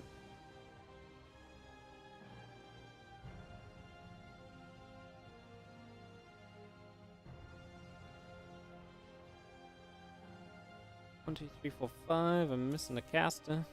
There he is, number 6. Get him in here. Quick start. Game 3. Alcyone to determine the victor between Dark and Q, and an important best of 3, because this could be one that has an impact towards the top of the group. I mean, Dark 4-1 already, so he's in a good spot. Q are 2-2. A win here for Q, I mean, puts him 3-2, and then Dark 4-2. There's potential for Q to then actually catch Dark up at some point. 3-2 would put him top 3 of the group right now, alongside Classic and Shin as well, so be a pretty big result for Q, who does have Gumiho left to play today, and that's actually it. Oh, and Firefly as well. Okay, and then Q is done. He doesn't play on the final play day. Cool. Alright, well, in the bottom left-hand side, we're going to start things off with the blue Terran player, looking to try and bring this to a victory and to, well, actually make this group very interesting, because then everyone would have 2 losses or more. So there's not going to be an easily determined clear-cut winner of the group. Q in the bottom left is fighting for all of that, while in the top right looking to make himself the clear-cut current leader at the very least. We have Dark in red as third player.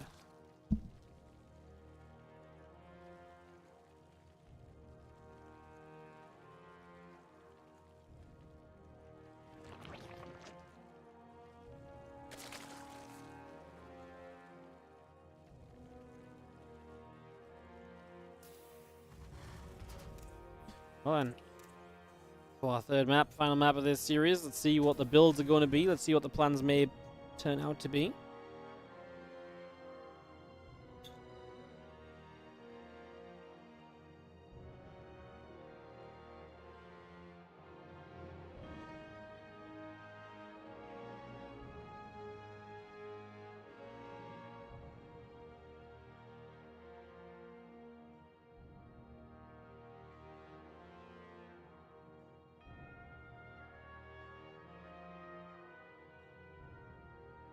Feelings is going to be coming up here. Queen coming out. Just getting that underway. Command center will start up. You know, Mobile command coming through as well. Reaper is also in production just for the moment.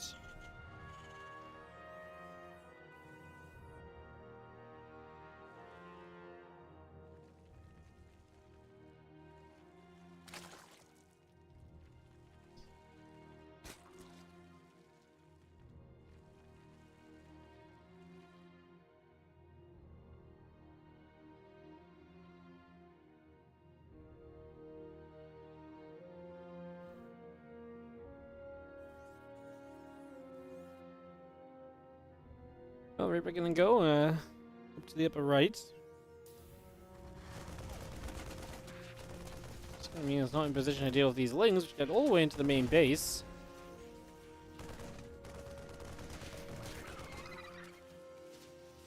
Annoying. Look how many SCVs off the line from Kira, running those around big time.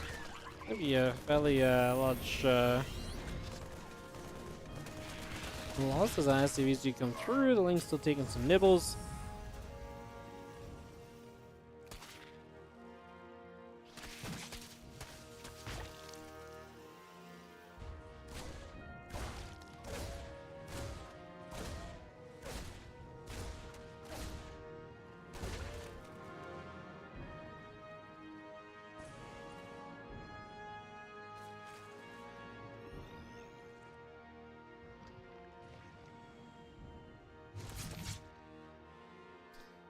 We have ourselves the couple queens trying to zone out this Reaper. A couple drones dead so far.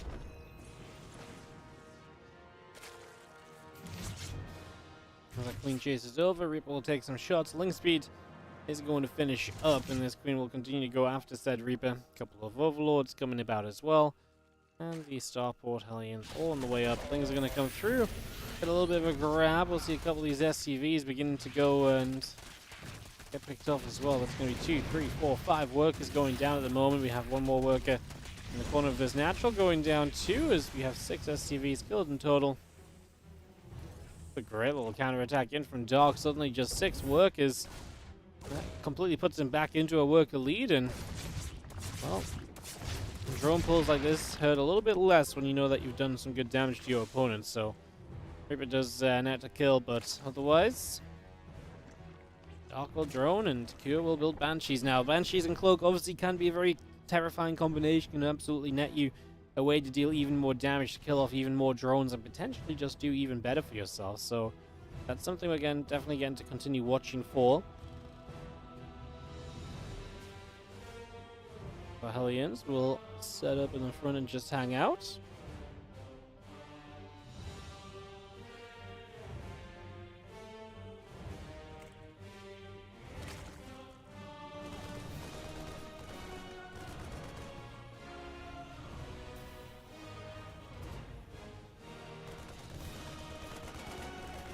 Alright, we're going to take a little bit of damage here. Going to take some nibbles.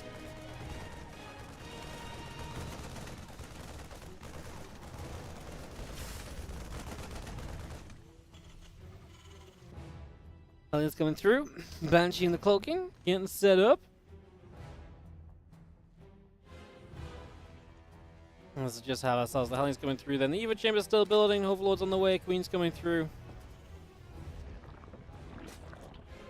And just popping some spores up. We got our cloak completed. Hyperflight Rotors is building as well. Kua is going to commit to mech for game 3, huh?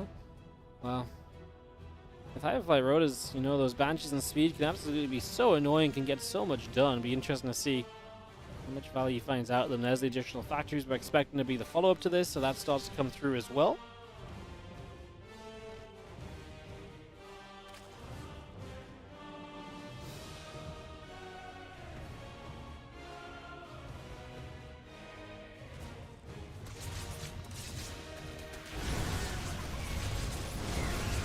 Hellions going to show up on this mineral line. That's actually kind of scary for Dark. Hellions can be something you can sacrifice quite nicely as a meching player because you're going to replace them, right? So to get 6 drones, pretty darn decent.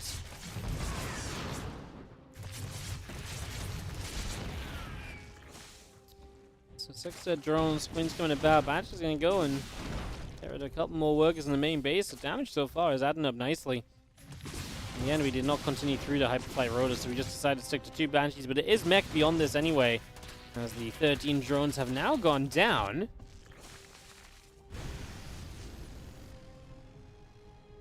That's a huge amount of damage done. You've got to be fairly happy with this in the early stages. Definitely feels like you're finding a fair bit of success so far. Alien's still chasing down some of those lings, and Protron coming up. Hatchery coming through. More lings coming out as well.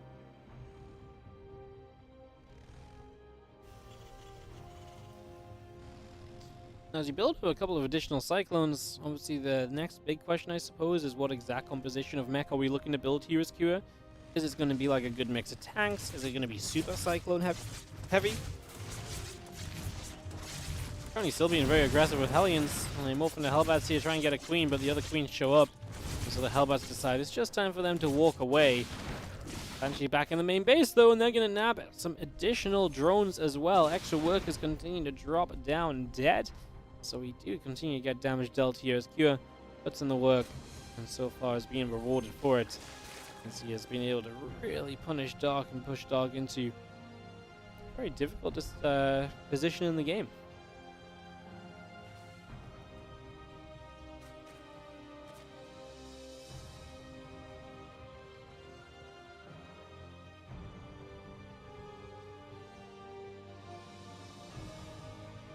The Bandits continue to back it up for just a moment or two as we have Ling Roach opening up the rocks out on the left side of the map, and Swarm Host from Dark, which obviously a fairly typical choice against mech. So Swarm Host it will be. Let's see if Dark can work some magic with them.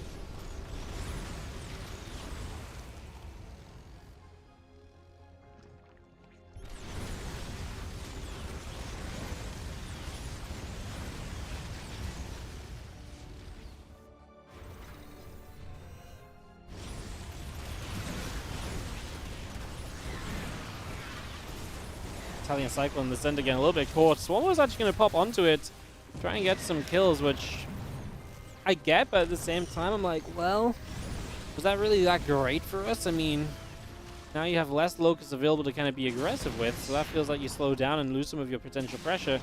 One of the Banshees finally falls, so some of this harassment from Kura around the map is starting to be cleaned up, starting to get shut down, starting to be made to look a little bit less threatening for the future, but it took a while. It definitely got damage done, that much is for certain. The Cyclone showing up here, gonna knock down that Nidus, take that out.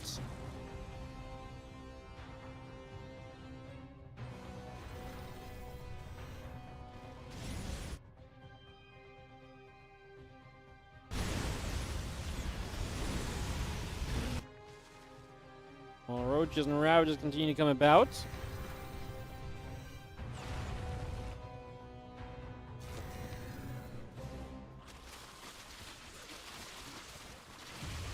Roaches will just clean up a set of rocks there, obviously opening up the map. Dark more or less max, which means he wants to keep trading.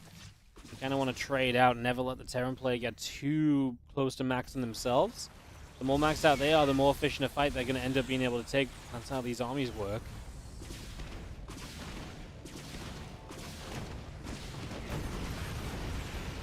There's a focus press forward, getting a couple kills as well.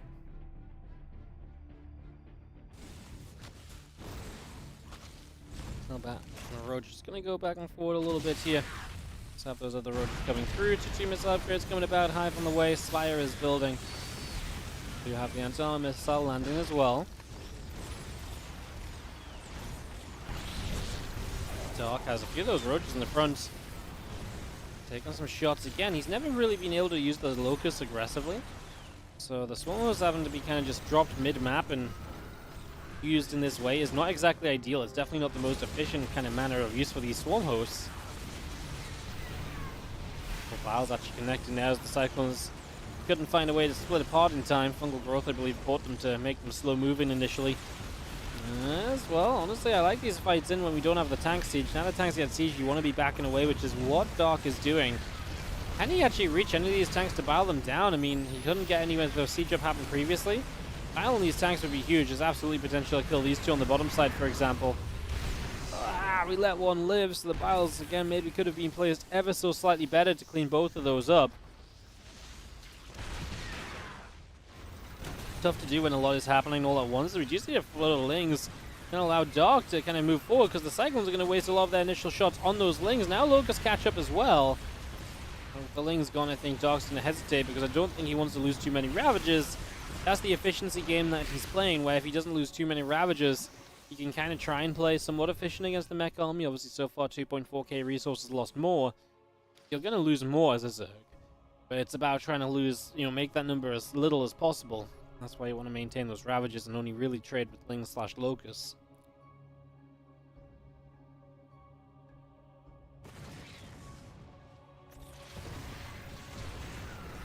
Heroes pushing in up here. Finds the Overlord farm, so could get Dark a little bit supply blocked if nothing else.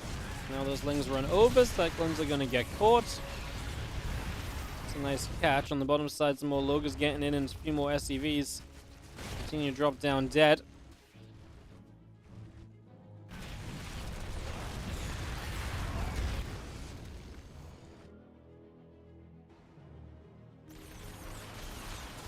Cyclones lock onto those roaches once more, and again, just trying to play cleanup here as QS supply has dropped a little bit, but still playable. Still has a lot of work as 87 SCVs to 71 drones. Kira is the man with the money in this game.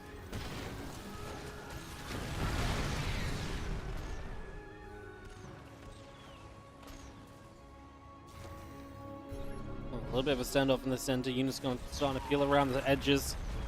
These Locusts coming about as well. 8 Broodlords currently on the way up.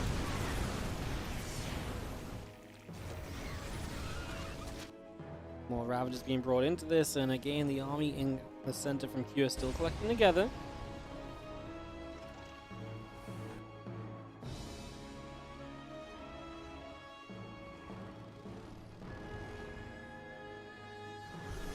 Tanks continue to move forward. A Hellion out the front, just going to fire up on the Roach.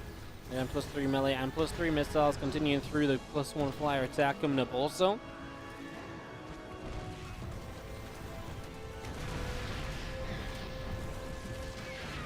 Gonna make a Raven. He definitely has a Raven.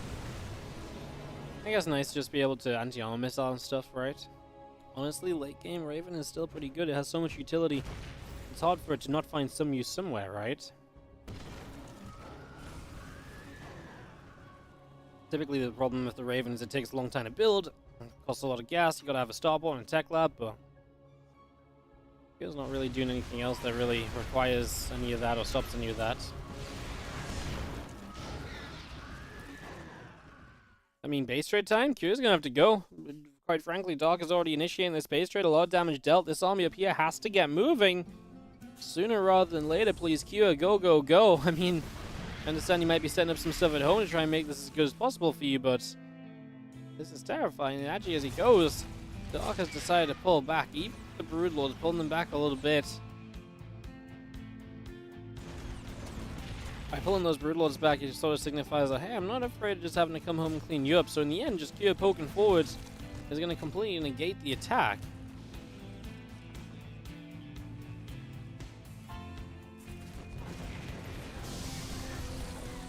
Locust drop down.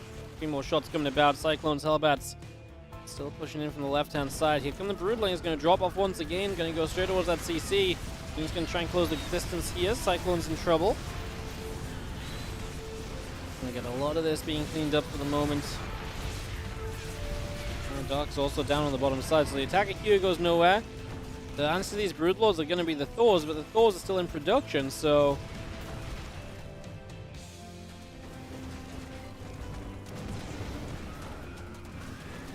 we're going to wait for Thors to be built. I mean, that means Q is going to lose a lot of stuff to these Broods. I kind of like that he's counter-attacking once these Broods are turned around again.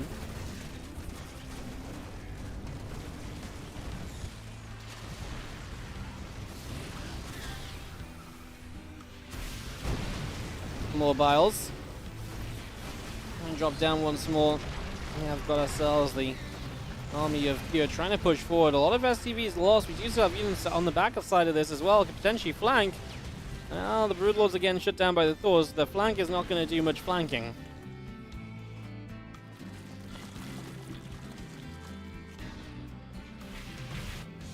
A few more Broodlords popping around.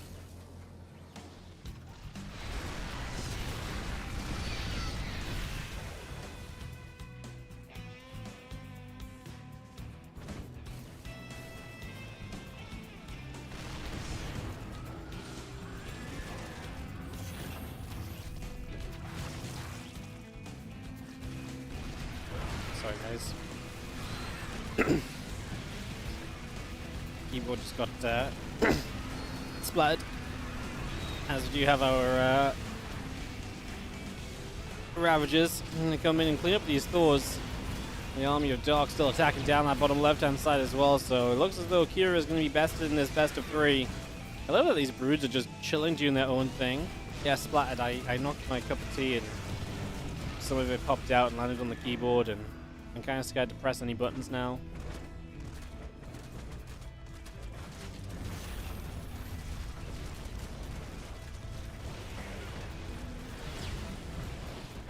Was a single Viking game built this game? I don't think so. Because he wasn't very starport heavy at all.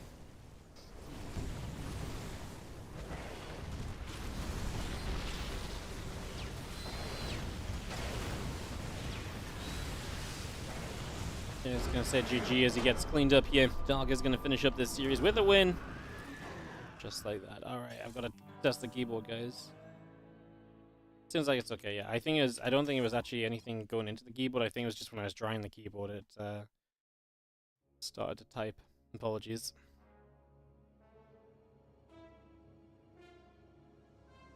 So yeah, apologies for that.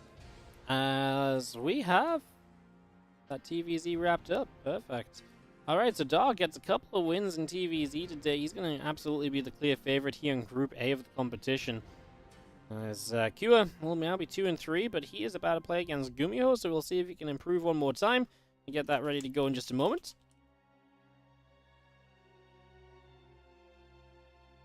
Let's get that started up. Let me have my bueno while we wait for some videos to come through, guys. Yeah, I kind of need to get new keyboards. One of mine broke recently. I smashed a can of Pepsi over it. Had it for like 7 years. I did not survive the Pepsi. Rip.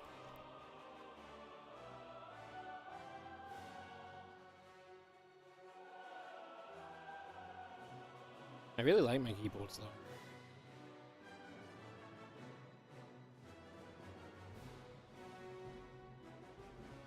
I really like them. I just want to buy the same ones again.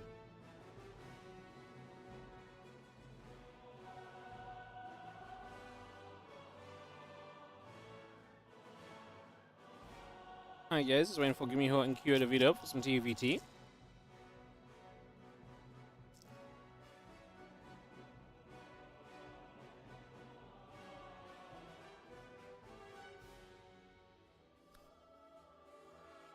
What keyboard is it? It's a WASD keyboard. It has a WardiTV logo on the spacebar. I think it's heckin' cool. I got it in like start of 2017 maybe.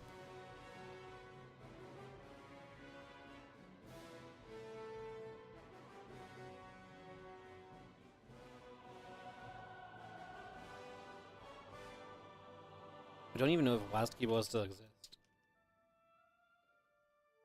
No, they do. Custom mechanical keyboards.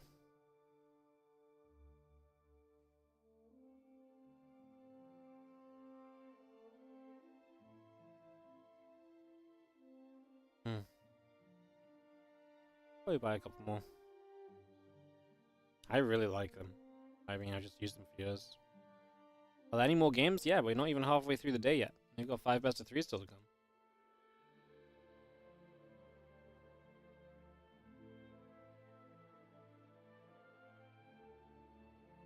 Waiting for some videos, guys. That's why I snack.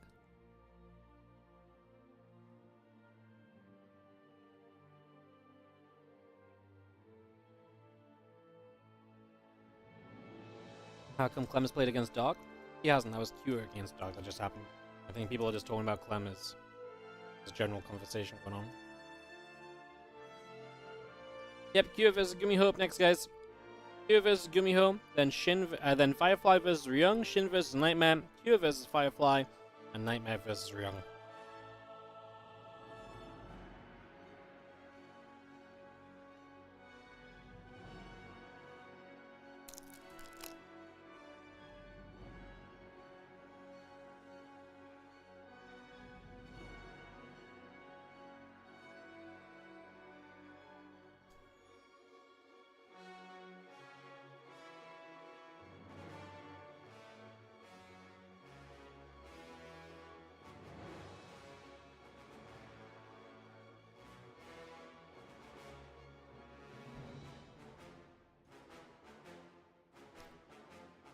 Amphion, Side Delta, Crimson Court, Alcyone, Vito to start us off here in the TVT.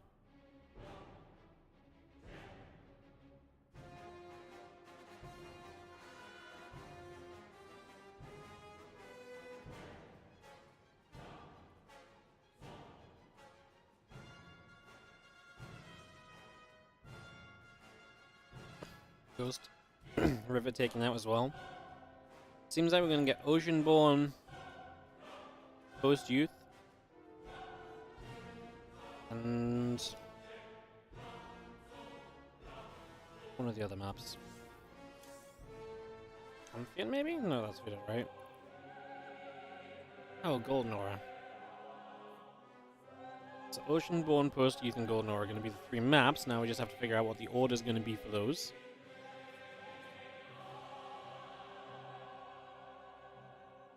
Dark won the series. Yes, Dark did indeed take down Cure just then. Put himself in one of the more comfortable positions in the WardiTV career in Royale so far. But thanks for joining us, guys. Thanks for supporting. We are pushing that sub count up, which is amazing to see. I'd love to hit 600 subs before we go to Dallas next week. Got a few streams before then, so it's not super impossible. So if you do have a Prime sub spare, I do appreciate it if you can drop it on the channel. It's always useful, always helps us out a whole bunch.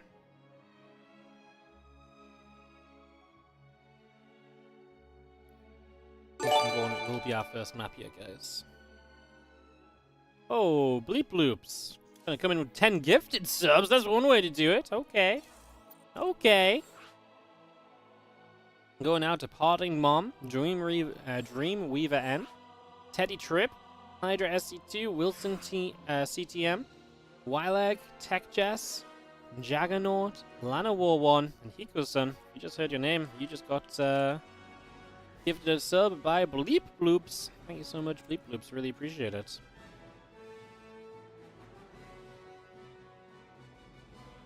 Hell yeah, thank you so much for the generosity, man. Appreciate the gifted subs. See some Wardy hypers, some Wardy hearts in the chat. Some love for the subs.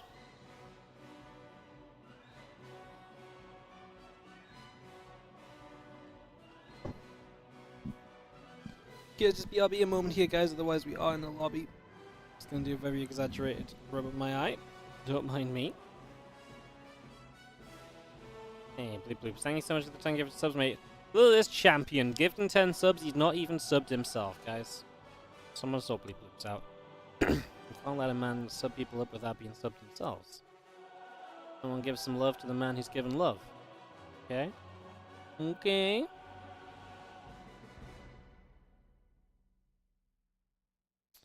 As Gumiho's ready, we're just waiting for Q. Q asked for a moment, so we'll wait for Q to come back. And we'll get this underway. More action coming through. We broke, I just want to say for a moment as well, obviously multi-streaming today, guys, but we broke 400 viewers on YouTube in that last game, which is freaking awesome. So there we go. New viewership record for YouTube is hit. Boom, boom, bang. How about that? Sorry, GG's and go, says Q. Let's get this underway. It's getting late in career, so we will make this go. When is Firefly Young? That should come up straight after this series. Should be the first series after this Q Gumiho matchup. Gonna be the first out of the replay series that we do. D-Jack Knife, thank you so much for the gift sub to Bleep Bloops. Thank you. Appreciate it. Spreading the love around. Alright, guys. Let's go and get ourselves into game. So we have Q Gumiho.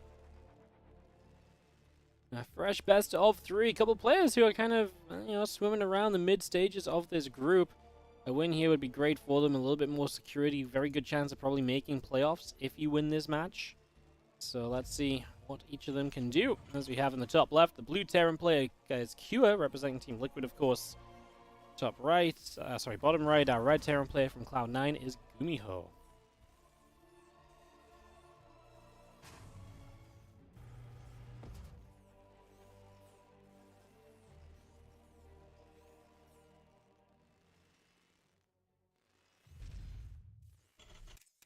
Well, we're going to proxy from Gumiho to start us off, so that gets put down straight away across the map. Racks number 1 and racks number 2 now coming in.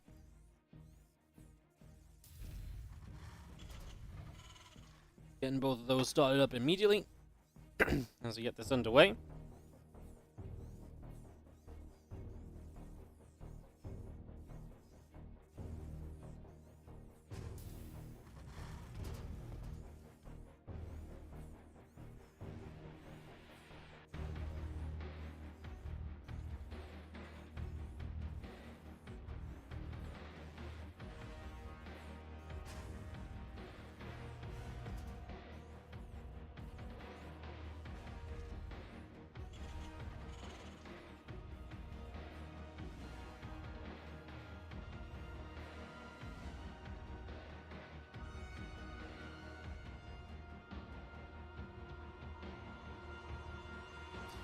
As we coming back down the bottom right, we're seeing the proxies are in full swing, double racks across the map, so watching to see what will happen over here as first Reaper pops out.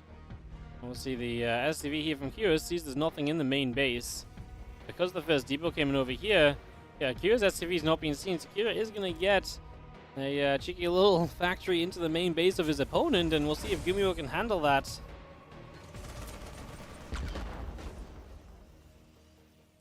Have our Reapers coming through, the factory's coming up, so obviously one at home, but also that one proxy means it's less likely to be figured out that there's one in the base as well. Gumiho loses the Reapers, so Q's going to start looking a lot more comfortable here as well defensively. This is going to get very bad very quickly for Gumiho, I think, that factory in the base coming through.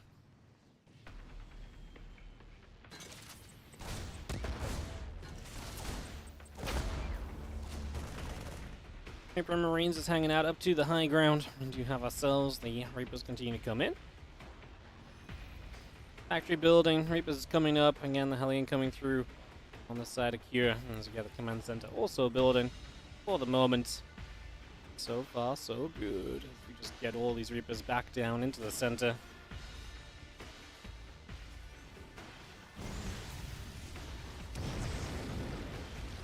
Well, this first Hellion is out and SCVs will start dropping. We're now building a Cyclone. As the Reapers come back, well, this is actually kind of awkward, no? Because the Reapers are going to be pretty good. I actually don't think it's worth finishing a Cyclone with 4 Reapers in the base. Then again, Kira is going to start moving out with other units. Is he going to get them all across the other side?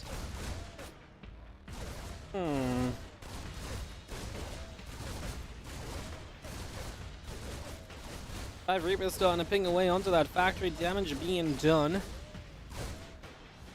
We've got ourselves on the low ground Reaper and Hellion showing up. But hey, that Cyclone from Kira never spawns. He cancels it, rebuilds it. And now, basically what he's doing is he's saying, hey, I want you to have your Reapers out of position.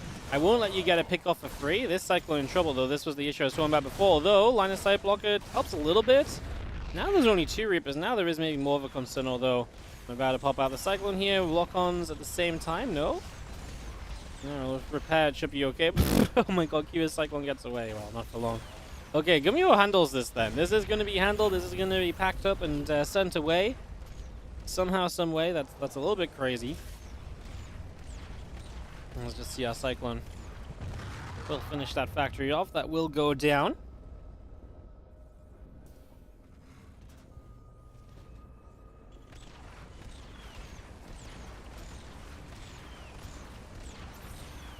Cyclone's just locking in. The barracks going to be taking some more shots.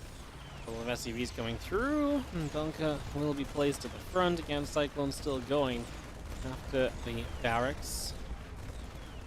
Some more damage out there. And that Rax is going to be burning. Medevac coming over the left-hand side. Still going to get set up. Dropping those Cyclones off. SCV's taking shots. Ripper's now going to be in some trouble as well as we come back through. And we actually do have 4 SCVs going down, though. In the end, Gumiho definitely comes out better off for everything that's been happening here. So it is going to be Gumiho definitely feeling a little bit better across the board, I would say.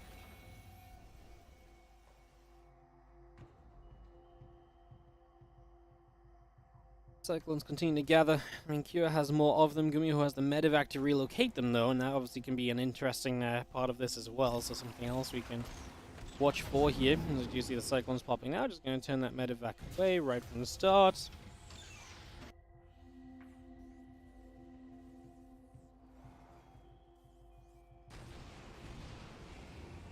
Cyclones unload, SCVs will start dropping. Another Cyclone comes over. We are going to go back and forth here. Couple of those SCVs getting shot at.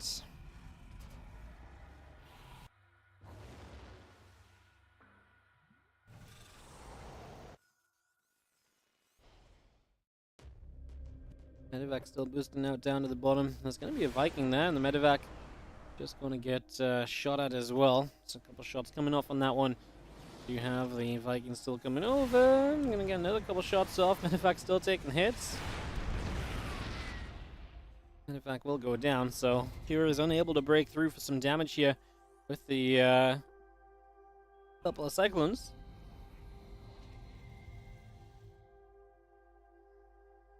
Cyclones still making their way down the bottom. There's Medevac up to the top, hanging about just a little bit as well. Again, Stim coming up on both sides. The Raven will be building. That's actually an interesting comment, right? 2 Ravens against the 0.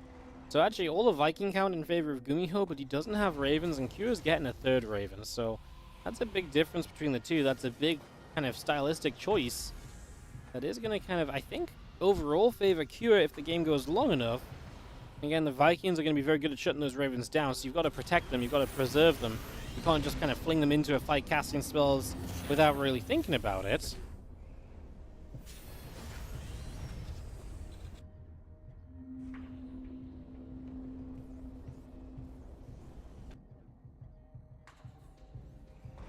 Team engineering base coming up, 4 additional barracks on the way in. As we are going to see a couple of auto turrets going down. The Liberator will be taking some shots as well. SCV's taking damage also. The Vikings are still coming through, chasing those Ravens in the way. That's what I mean about preserving the Ravens. I don't love that they've just kind of come in to try and deal damage here, because now you lose 2 of them. And now air control is completely in Gumiho's favor. He's got Viking Liberator. And that is one hell of a pushing combination of units. And you don't really have Ravens to show for your investment into them anymore. Like, you've got 1 Raven. 1 Raven of spellcasting is way worse than having 3 Ravens. I mean, you're barely going to cover all the tanks and so on, right? Cyclone locks on, Raven taking damage. The Medevac does a little lift up, backs away up to the top side. And you see 2 more Cyclones here, so at least we clean up here from Kua. Kua still with just very Cyclone-heavy style in the center of the map, holding the middle because of it. Doing the absolute most that he can with that at the moment as our 1-1 upgrades and our combat shield continue to come through. The Cyclone's still chilling around in the center, trying to move about a little bit here. More Medevacs are building from Gumiho. The Libs pulling back around. The Vikings are still gathering. A couple of mules are going to drop down as well. Just get those set up pretty much straight away. As we do have ourselves, again, the 1-1 upgrades and combat shield continuing to produce on both sides. It's just going to be a little bit faster from Gumiho. Combat shield about the same time, but 1-1 now done. Does he have armory already? Yes, so you can actually go straight into 2-2 as well, which is huge. He just needs to find the time and the money for it. He doesn't have it right now. He's gas-starved. But ideally, you get the 2-2 started up ASAP, because keeping a little bit of an upgrade lead and a mirror matchup can be absolutely critical. It's not going to affect every single fight, but there's a lot of fights it will affect. Anything that's marine on marine focused is generally a pretty good deal as well. As our combat shield still coming through. Our 1-1 is going to come up.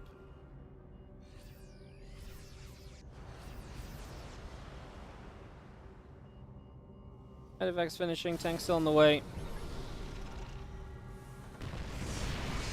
The shots continue to come through as the Libs trying to siege up as well. 1 Medevac going down, tank going down, another Medevac going down also. Liberators continuing to fire. We see Marines coming in from the other side. So all top of this, so a full surround from Kua, which kind of felt necessary because Gumiho had a lot of stuff here. The surround is good, but it costs you 20 SCVs, a lot of units in the process.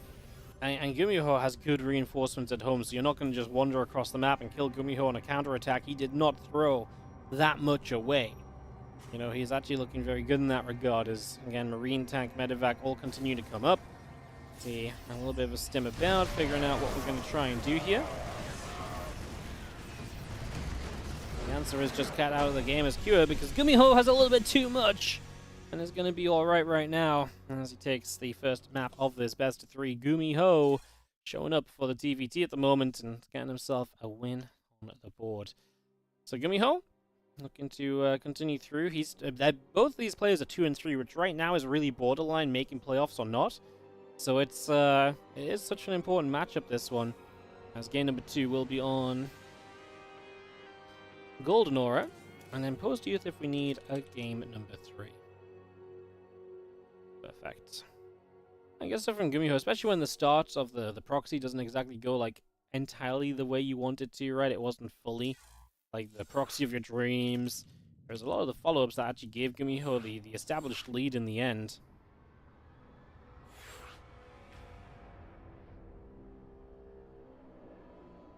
Get this set.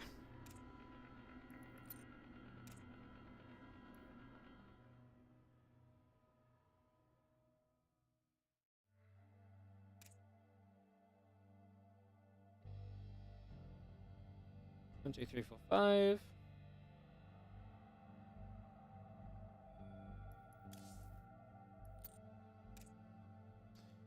GG's go goes, GG's go goes. Perfecto. Let's start this off, guys. Game number 2.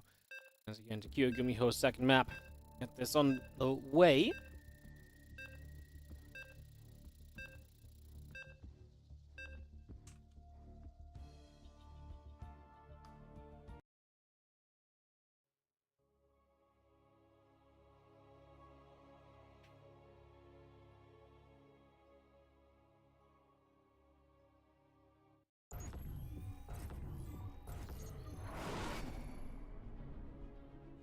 Let's hop into the top left-hand side of the map.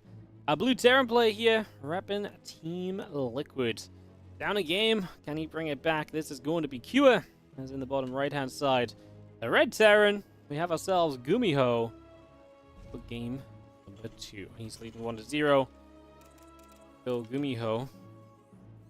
And big matchup. These players not having the best season in Korean Royale so far. A win here would be huge for either of them.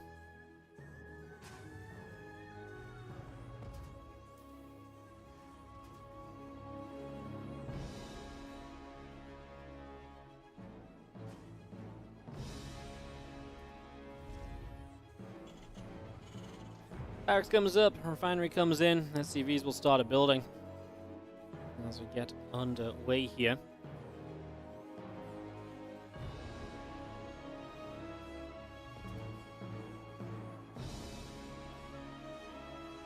Refinery coming in, so again, just gonna see the barracks coming in on both sides and get set up. We get ourselves rolling for a couple of moments.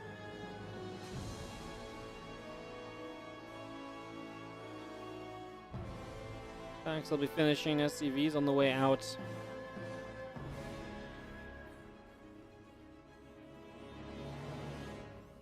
Full Command and the Reaper all on the way through. We're going to drop a factory down here as well from Gumiho. Just going to get that placed in immediately.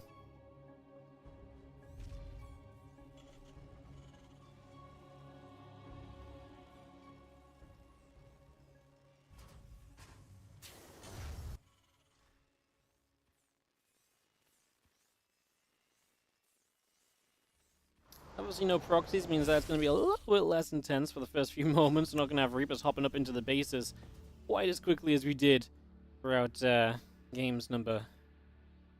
throughout game number 1, so that's a little bit of a difference from the very get-go there.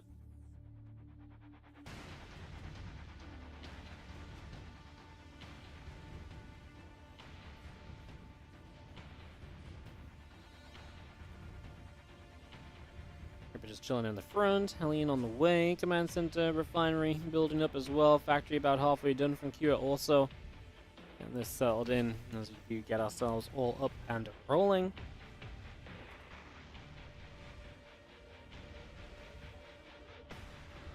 We'll come moving out over to the right hand side, past a watchtower, and again, early game, just trying to figure out what's going on a little bit, trying to take some map control, an early unit or two that are not going to be all too impactful, all said and done.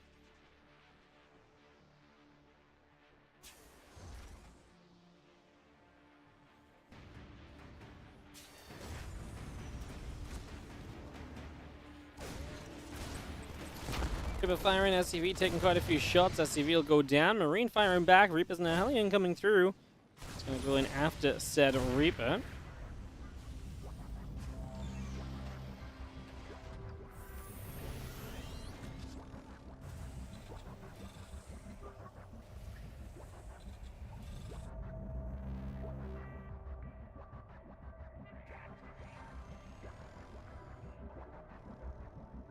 Tech Lab's on the way. We actually see Gumiho going to go for that Medevac plus Cyclones again. He was quite aggressive in the last game to get started off. It kind of feels as though that might be the direction we take in this time around as well.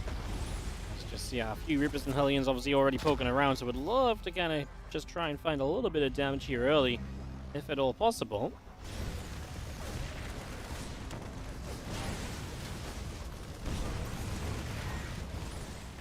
As those Hellions continue to play the pushback game, and we are going to get 4 SCVs, so Gumiho diving through does okay.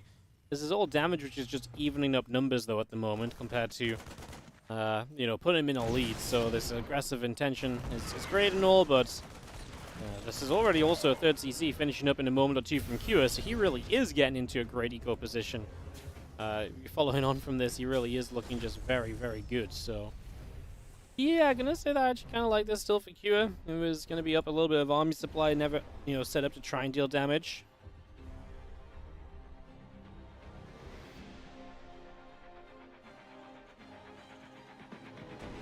Right back unloads into the main base where we have 2 Cyclones ready to make a bit of a push forward, and they are going to go after an SCV already. Now Cyclone taking some damage in return.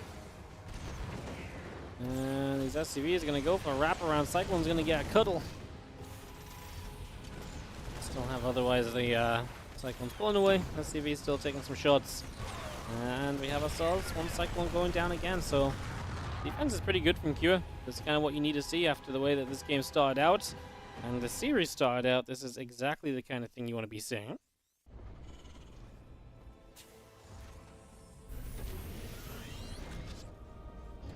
Good progress being made.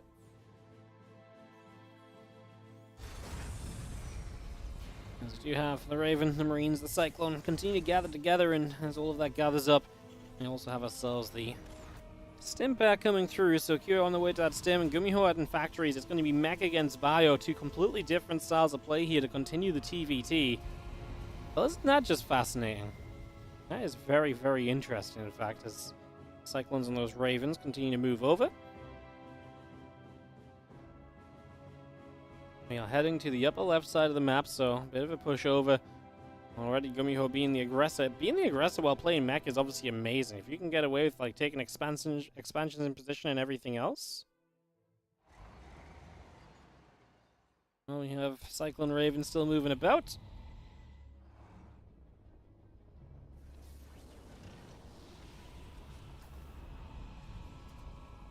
Raven still hanging around. 1-1 upgrade. Stim pack coming through. A couple of siege tanks are coming in as well. Just bringing up as much of this as we can get as the Raven's still coming about. Just setting up. Just getting in position. Still have ourselves a couple of reactors coming through here from Kua, so just still bringing those into play. SCV's coming up as well.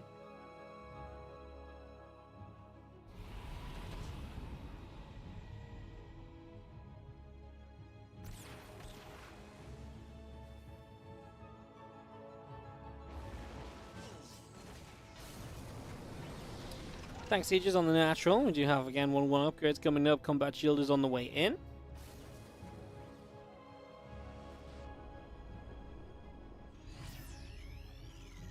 We're just going to press on forward. Just going to come through. Going to start Stim. I love that. Splits 1 Marine ahead to try and get on top of that tank. Kua will make the dive. Gets the siege tank, but that's kind of all he's getting. Siege tank, couple of Hellions, and it's going to be the full commitment of the drop. Trying to get auto turrets down in the main base for a bit of a cleanup as well, but not exactly too surprising as the medevacs continue to boost over to the right hand side. 1-1 is about to finish. Combat shields is halfway done.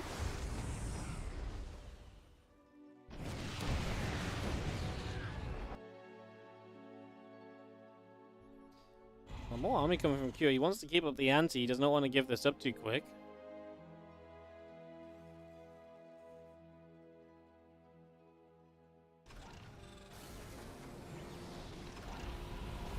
Ravens, Vikings gathering up there. Q ready to come in from that right-hand side. We are going to see the Ravens, though. We're just going to get kind of caught as they fly into this. That was completely unnecessary. The one Raven will hit the tank in the back with the Matrix. That's huge because he can break onto the forward tank very quickly here. The Sense Tower will go down, and without a tank setup, this is actually really bad. 4 SCVs go down, the base is forced to live, and Q has a very successful push in that all starts with those Ravens just wandering a bit too far forward.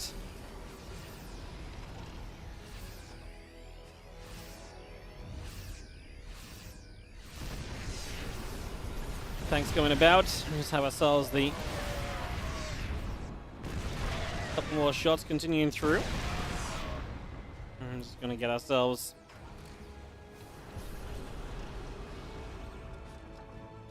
up and a rolling.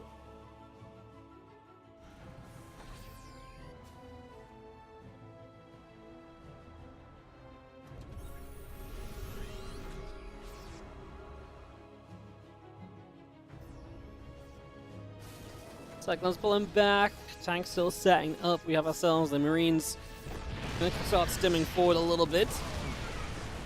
Just gonna see ourselves a couple tanks going down. Raven and the Vikings continue to fight. Cyclone's just gonna trade it out a little bit here. We do have the units continue to settle. I mean, Kira is up 20 supply, but he is playing against mech, and if you can just hold on as the mech player, this can oftentimes still end up pretty darn well for you. And tanks get sieged.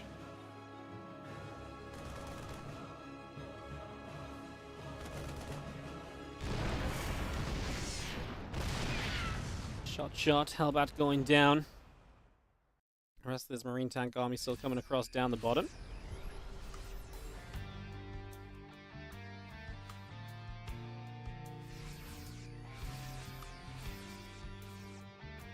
Making our way over. Just gonna see our Cyclones locking in for now.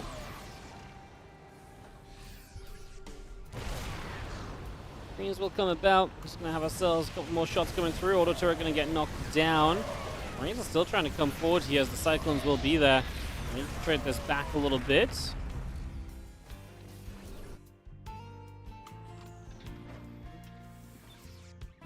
Kira still maintaining that supply lead, but again, it's difficult to find a finishing blow against a mech player.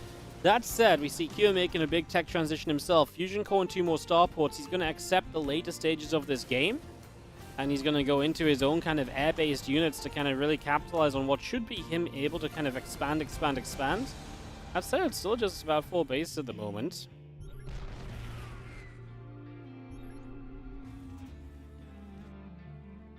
Factories, the mines continuing through.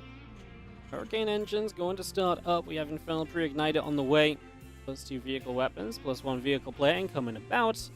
Again, those extra factories still coming in. Sense towers coming up too.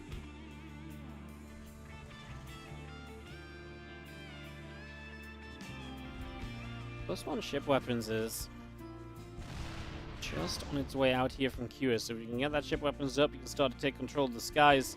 There's vehicle plating from Gumiho, but no ship weapon upgrades currently.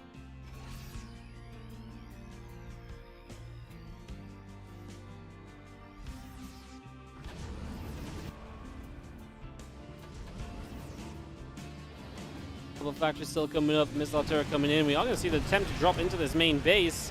Medevacs just come flying through. Tank in the SCV is going to get blasted. 8 SCVs going down. The Medevac still chasing. Marines as well, taking some damage. Pull back all the way to the sides here, and 8 SCVs have indeed fallen. But that was a lot of units going down. Now, it's freed up some army supply space, I suppose, for Viking production, but I don't know if we really needed to free up that much space. They're still kind of sieging up from this northern side, but Gumiho's getting away with expanding across the bottom of the map so far, so that's not the biggest problem just yet. 2 more starports from Kira, absolutely doubling down on this air army.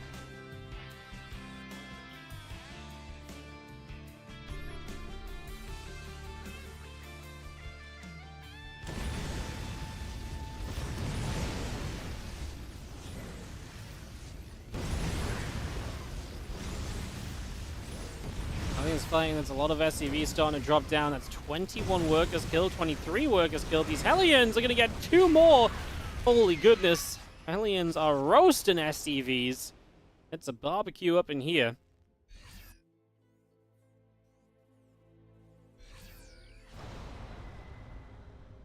Army comes back out to the front. We will see this force of Gumiho then. Happy to have knocked down so many SCVs. Somehow Kyo's still on 80 though, so I guess it's not going to be the biggest of deals. Let's go, Campo Chest. Thank you so much for the 100 bits, by the way. Appreciate it. Gumiho has taken his forward base as well. Wow, you're going to get into a really cool game, man. This means that we're going to get a bunch of Thors versus a bunch of Libs. And this is going to turn into some really cool kind of you don't see everyday TVT. The Thor versus Liberator battle. There's absolutely one which is not quite expected, as we just have.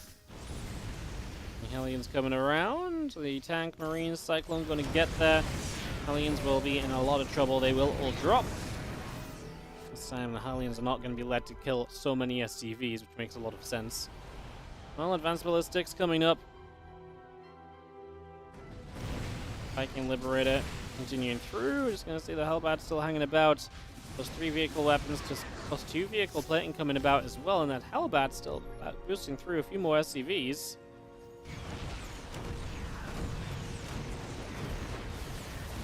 Tank sieging, Thor's gathering. Vikings and the Raven up overhead as we have ourselves a couple more shots coming out of the siege tank.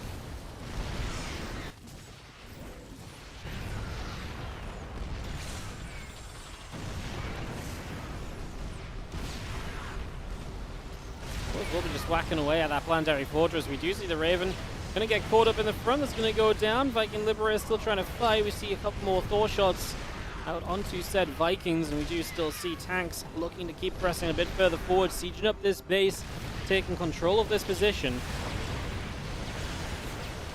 Fire's going to spread out, is going to start making its move on forwards. We have got ourselves Thors going down.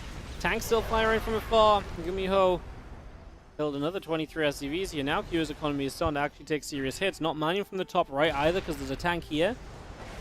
And it's really this air army that's not doing much right now from Q.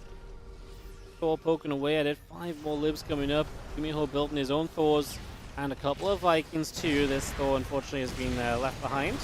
He's just going to stand and fight, which didn't even really hate getting a Liberator out of it. I don't know if he would have been able to run away successfully, to be honest.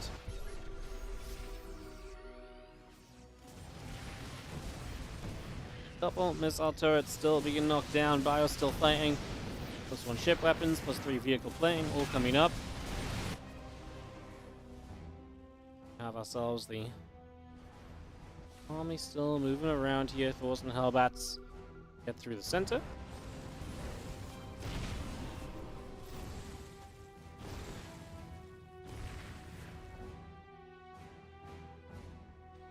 Army of Gumiho will still be poised to kind of knock itself onto one of these external bases of Cure, and if you can, work on knocking some of these locations down, it'd be a pretty darn good deal. And jump onto this one. Planetary stars take hits. The Lib Siege. The problem is the Lib Siege is obviously huge, but the Lib Siege isn't protecting this upper right base, so we can just wander over here and deal with this. This Hellbat drops into the main. It's probably seen better days. It'll probably fall here, but still cute. Yep, that's a base. That's 15 SCVs, and that's also the orbital command near that base getting pushed back as well. So that's the problem for Q. He's playing a zone control army, but he's only able to control the zones his army's in.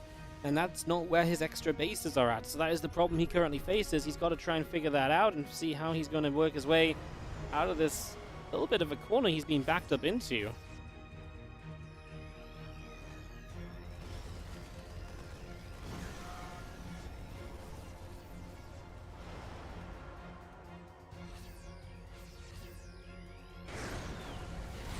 Cyclone Hellions going to get back up over there and just going to be clearing up as the Viking is having a shot at actually shooting down that orbital, which would be kind of a cute addition. Looks as though it will get to float back over, likely will get repaired. We have one more shot off on it though, it burns down. Never mind, that one extra shot put it at 1 HP and that was good enough. How about Thor still pressing forwards? Gonna get up this ramp for the moment, just gonna move up over here. Liberators will be sieging, the Hellbats get turned away, the Thor's all gathering. Hellion tank on the way up, plus 3 vehicle plating coming through as well.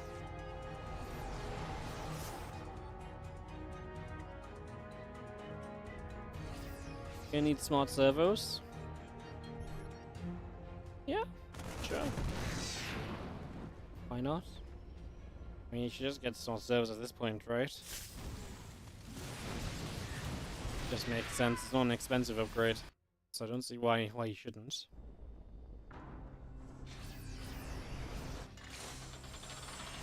Gumiho still trying to hold position out on the map, taking a forward stance here as 6 more Vikings are being produced, plus 2 ship weapons is being added on from Gumiho as well.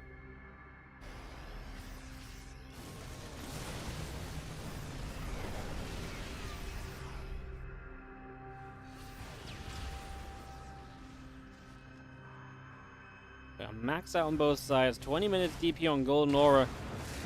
Match number 5 tonight in the Korean Royale. Gumiho leading by 1, but this one is absolutely anyone's game for the taking. Could very easily be going to a game 3 here.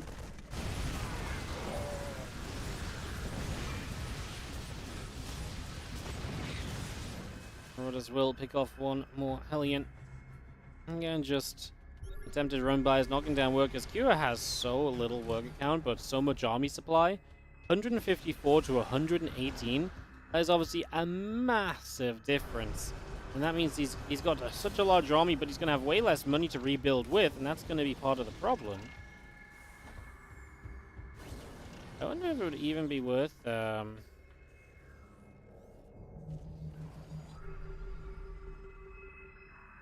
Yeah, I wonder if it would even be worth...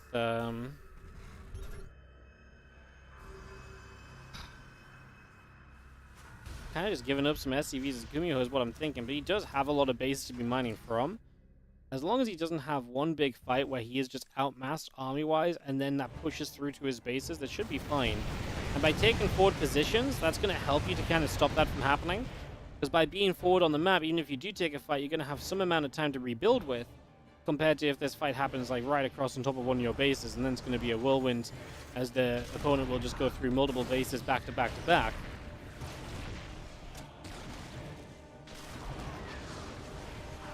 Liberator shots across the board. We do have, well, SCVs of Gumiho going down. I was going to say, I wouldn't be upset if he didn't replace these, and he is just going into more Vikings, it seems, so I'm okay with that. The Viking count currently 18 to 19, so it's actually very close. The extra ones on the way will make the difference into Gumiho's favor, but he's also up against 16 Liberators. Holy goodness, that's a lot of libs. If they actually get to splash onto the Vikings at any moment, they're going to do mega damage. And of course, a lot of them will have to siege up to deal with the Thors, because the Bio are trying to get a catch on some of these Thors here, stimming forward, but, well, actually is going to get a bit of a catch. Some of the libs, I love that you leave some of the libs in splash mode, because I really do think that getting some splash damage onto these Vikings is huge, and now you're going to be able to take the Viking edge as Kira just pushes in. Dominant fight, nothing to stop the Bio army on the ground either from Gumiho. And this is bad for Gumiho. This is not a recoverable situation, because this is a fight that's happened right on top of your base. It's exactly what I said he didn't really want to be facing. And so GG has to be called, and we go to a final map between Kira and Gumiho today. We're going to go the distance between these two, so there you have it. Isn't that heckin' cool? Isn't that heckin' cool? Alright, guys, we will get into game number 3 in just a moment. Our third map will be, I believe, Post Youth. Let's get Post Youth set up then. Get this straight in game. Get this ready to rumble.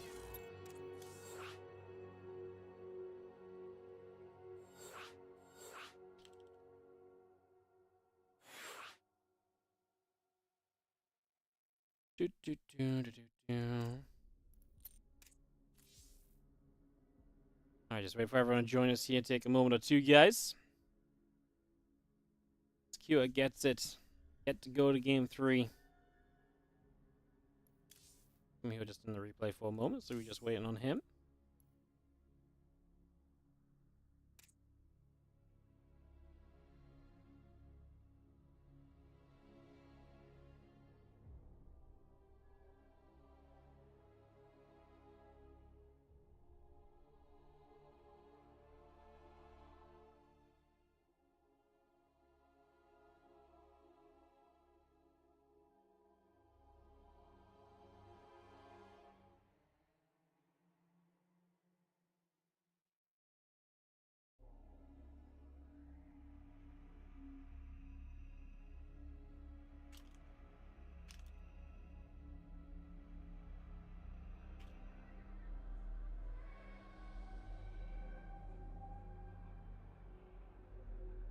Alright, Gumiho just joined the lobby, so we should be good in a second, guys. Just waiting for our players.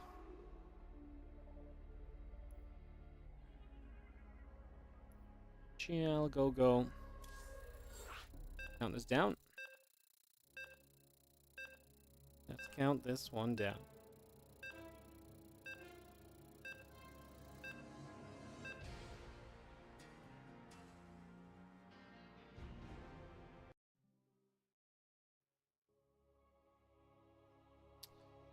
Alright guys, get ready to go into post-youth here.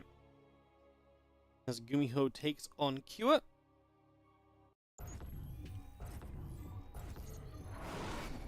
In the top right-hand corner, our blue Terran player. This is going to be Cure, tying it up. Had to play bio against the mech, had to switch into a late-game air transition, had to do a whole lot of things, but he got it done. And he is tying this up to take us to this game 3, where Gumiho will be the one. Well, I was going to say getting proxied, but we're both getting proxied. Cure is proxy and Gumiho is proxy, and everyone has their proxies out for game number 3. Oh, well, isn't that fascinating? Proxy versus proxy action. Definitely a little bit funky, definitely a little bit fun.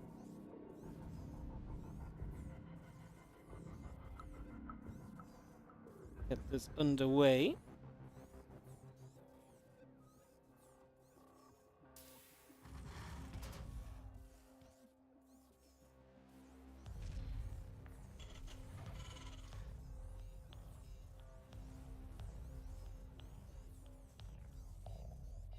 T-Rex proxied. Obviously, you don't scout when you're proxying, so neither player gets to see the opponent proxying just yet, and that's going to keep on making this very interesting.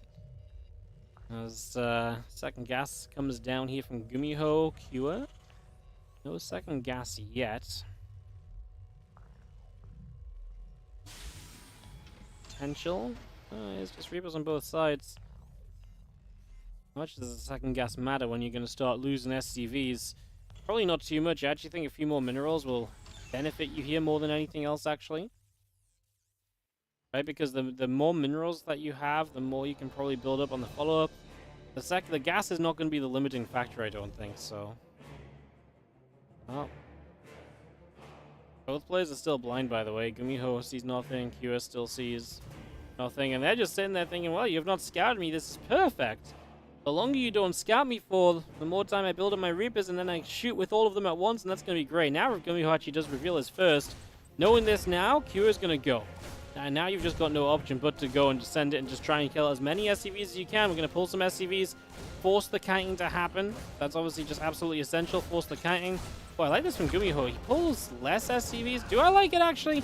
He pulls less SCVs, but then it's less of a concern for Cure, so he gets to mine for a bit longer. I mean, there's a point at which it's like, do you even bother pulling SCVs, or do you just mine more?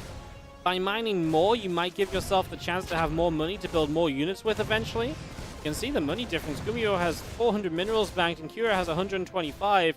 It's a pretty sizable difference, as we all see that mule returning a few more minerals. Cure is going to get some SCVs out alive, but Gumiho has so much money.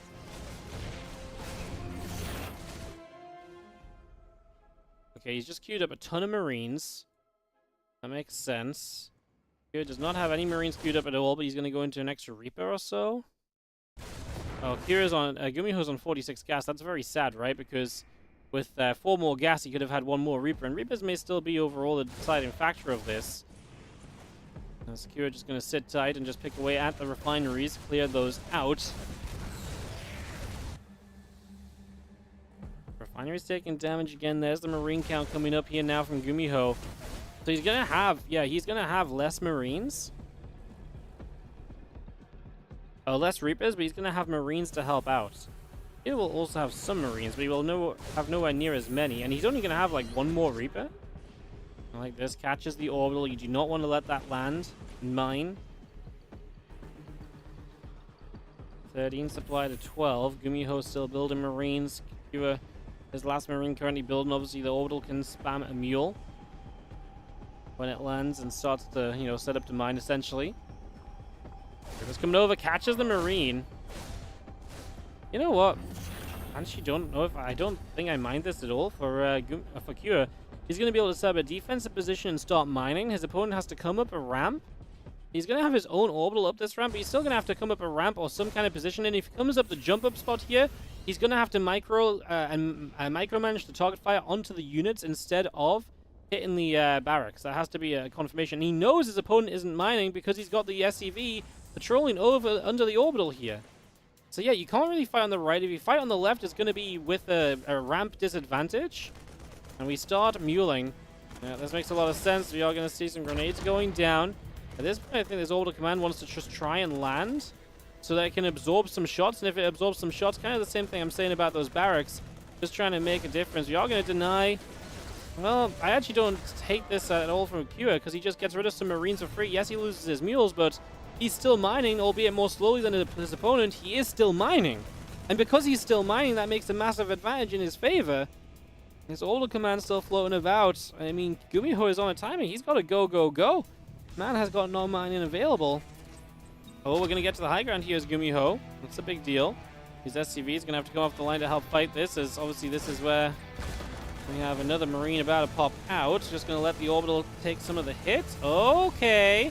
Now you're in an awkward spot. You're going to lift up your own orbital to make space here. We're going to move forwards. Fight starts out. This is going to be a chaotic fight full of micro. Grenades going down. Bops happening all over the place. Again, you got to target fire the units if you don't want to hit the CC. As Kuro dove forwards. Does he have enough Marines? I think he does. No, but he will have reinforcing Marines in a moment. These are the only units from Gumiho. As Gumiho mass drops mules to try and mine. Oh my goodness. 2 Marines just spawned, and these Marines of Kuro are low, so you can target those down. But these few mule trips will return money, and then Gumiho's actually going to be able to build some more Marines. His barracks still across the map, admittedly. Yeah, just target down each and every mule that you can. Gumiho will afford a couple of Marines. He's going to get 1 more mule killed here before it returns money. And this is going to be the final mule trip. Nah, this is not good enough because Q is just going to be able to mine himself. And with his own mining, he's going to get, obviously, Marines out. And surely that outdoes the amount of Marines Gumiho can have. Gumiho has 2 to 1, but Q is building 2 while his opponent's only making 1. Looks as though Gumiho is going to relocate. But Gumiho has no money left to build another SCV. He would have to drop a mule as his starting point. Obviously, no Reapers left in this game. Makes this extremely awkward. Usually Reapers are the speedy unit that can track down that orbital command that can shut down the mining. We might actually be rebuilding off of 0 SCVs apiece here, because Marines aren't going to be comfortable enough to run forwards, and Gumiho's going to have a couple mules to start launching onto this base soon. I actually think we're going to have a rebuild from 0 SCVs. As Kura gets a little bit more mining here. Yep, he starts an SCV. Oh no, Gumiho starts an SCV. Kura really needs to start an SCV, or do work with these Marines, which he's coming across the map to try and do. He's going to see the gold base there. Good to see the mules on the top side of those minerals, because in the high ground position, can't deny it. However, we got to be on top of this. We're going to go for a mule SCV as well. Oh my goodness. He does have more Marines, Kua does. And obviously the reinforcing distance is quite high for Gumiho as well, because his barracks are across the map. Mules going down, the mining is stopped, and Kua has had the confidence to come and hunt down this gold base. That is absolutely huge. Going to put some more damage onto the orbital. A 4th Marine showing up. Damage that is going to put this orbital on fire. Gumiho has money to repair, but he doesn't have endless money, so he can't repair forever. 5 Marines. Orbital burning. Gumiho is once again on the clock as these Marines are going to go for that orbital command. We're going to have to repair it at some stage, but no SCV, only a mule. More Marines coming across. Kua still rallying his own Marines as well, but Gumiho just says GG. The mining of Kua is a little bit too much, and that is going to be it. Kua is going to take game 3 of the series, as the 0 SCV showdown is going to go in Kua's favor. Wow. That is, that is one way to play a game of StarCraft 2, guys. Go down to 0 SCVs apiece and just, you know, fight it out the good old-fashioned way. Bam, boom, bang, bang. Boxing across the map. GG's. Okay, guys, that is going to do it for this series between Kua and Gumiho. So GG's on that one. That was a very fun one. And we are going to get ready for some more action, guys. We are far, far, far from being done. We got 4 best of 3 still to come here. We're going to get these going in just a moment, as we're going to be starting out with the series from Ryung versus Firefly. So Ryung versus Firefly coming up. We'll get this underway in just a moment. We've really been live 4 hours already. My goodness, we have had some good games today. That's what's going on. So we got Ryung versus Firefly. Firefly 0-3 in the group. Really needs to start winning. Ryung Firefly, Shin Nightmare, Kua Firefly, and Nightmare versus Ryung. We might actually do the last 2 in a different order. We might do Nightmare Ryung, then Kua Firefly. Maybe, probably, we'll find out. I'm going to nip BRB for just a moment or so, guys. So I'll see you guys in a couple of moments. I'm just going to leave this screen up. I'm not going to be long. I'll see you guys in just a sec.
Alrighty, guys. I'm going to be heading into our young Firefly here very shortly. Just taking a moment to sort of get that all set up. Waiting for Anchor still in the game. So just give a couple of moments on that one. Otherwise, again, hello, how are we all doing? Good to see you guys. To drop and die. That was really kind of a wild game, wasn't it? That was really kind of wild. Man, that was awesome. That's freaking sick.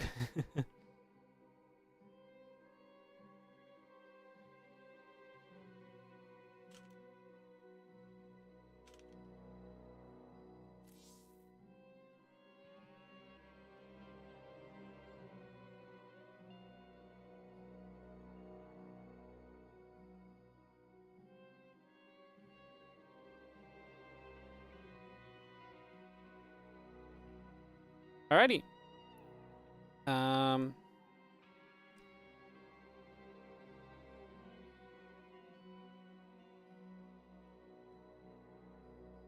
So, just go into this. Get this underway. Let's count down into Ryung versus Firefly. Some TVP here, guys. Best of 3 action. Let's get this one up and running. So it's going to be Ryung versus Firefly, Shin versus Nightmare, Nightmare versus Ryung, and Cure versus Firefly. Nightmare currently 2-0 in the group. And there's a bunch of matches to play compared to everyone else. You'll play a couple of those soon. Ryung 1-4, Firefly 0-3. Whoever wins this may still have a chance to advance out of this group. But obviously losing here is pretty much going to doom you. If you're losing this one, you're just in a lot of trouble, basically. So this is an important scrap at the bottom of Group A. As we have in the top right-hand corner, the blue Terran player from Team Vitality. This is Ryung. Up against the red Protoss in the bottom left corner of the map, we have ourselves Firefly.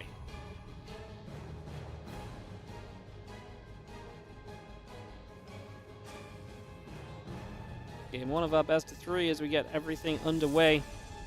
And look to see what these two are going to bring us for a little bit of TVP action. Definitely feeling Ryung.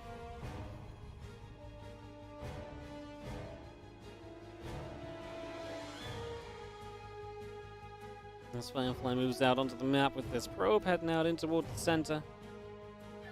Just going to see our Gas coming up for the moment. Probe comes past the watchtower. Continues all the way up to the top right-hand side of the map.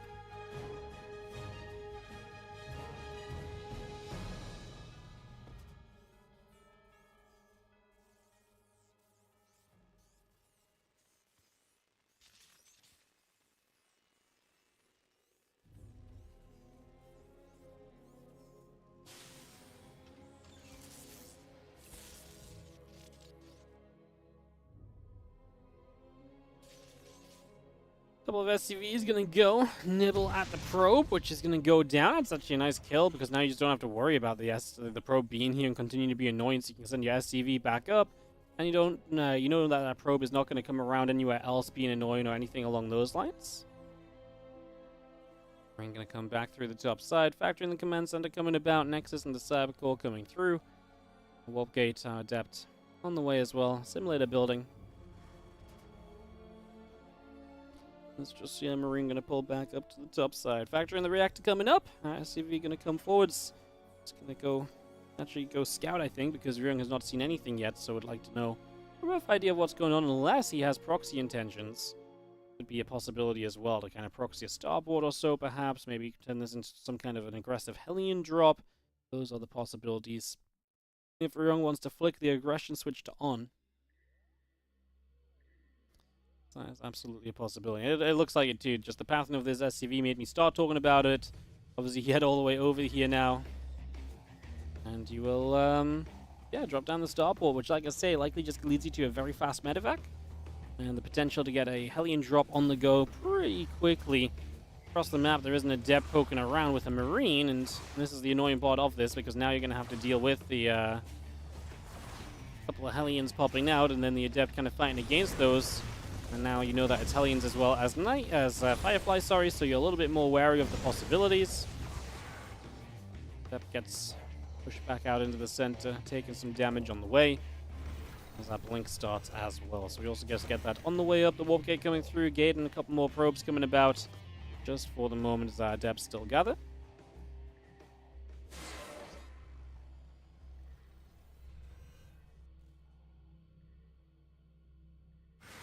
Adept shading up that upper right-hand side. We do have the couple of adepts going to come in then. Get some SCVs. This is annoying because you don't really want to turn around with your Hellions, but now you do. And this is going to heavily delay your Hellion drop timing. But you are going to kill off the Adept, so there's some value to that, because they're also not going to be at home defending for the Protoss, so a bit of a win, a bit of a loss, honestly, across the board on that scenario. The Hellions are going to come back over this left-hand side now. Starport lifts off. I mean, Medevac is coming. Stalker's already in position, too. I feel as though if you could get to the main base, then great, but that's unlikely. And I think that's what Firefly is kind of aware of, so Stalker's in the right place right now. Hellions will unload right in the corner, though. He will get the full unload off. One Hellion's very low already. He will have to get in for a bunch of probes to start. 6 workers going down. We're going to come through to make it 8. And we can load up. There's absolutely more probes to be grabbed here. He is actually going to get a bunch of them as they stack back up on those mineral patches. Firefly, no! Stop it, bro! Oh my god. How many times did he restack the probes on that mineral line? That was horrible. That was absolutely horrible. 16 workers going down. The medevac lifts up, but that is going to go down as well. And this is going to be just shut down from Firefly, but my goodness. Was it really shut down when you're 16 probes down the drain? This is a fantastic position for Ryung. He starts himself off in a great place here in this game number 1. Looking to give himself a second match win in this event. Ryung won his very first match of the tournament against, I think it was Gumiho he beat, or was it Kure he beat? I think he beat Kure, right? Yeah, Ryung beat Kure, then lost to Gumiho 1-2. Lost out since then, lost to Dark, lost to Shin. But man, if he beats Firefly, you know, he still has some tough matches to come, but it's not impossible for him. As our Cyclones come through, Stalker gets pushed back. Cyclone's still locking on, Stalker's taking damage. Obviously, this is a lot of Cyclones, and in the right fighters, they can do very well for themselves. As Ryung, oh my god, he's playing mech. Factory's on the way up. Wah! Ryung, you put yourself in such a great spot. Why are you going to hemorrhage your chances by playing mech? Oh my goodness. Why is mech suddenly on the table again? Who thought mech was cool, you know? Who decided that mech was it once more? I don't get it. Who came up with this nonsense? Loads of people have been doing this again recently, which is kind of wild. A few Stalkers sitting out into the center, holding that watchtower. Cyclones gathering here as well. See now a couple of SCVs finishing the wall, move the third out onto position. 6 gateways in production, the charge coming up, +1 armor is building. We have our Stalkers going to get turned around by these few Cyclones as well. Raven's still overhead. I mean, obviously it's going to continue to be very Cyclone heavy because this is mech. Observer will go down. Stalker's still getting punched about. And we have a couple more Stalkers going down.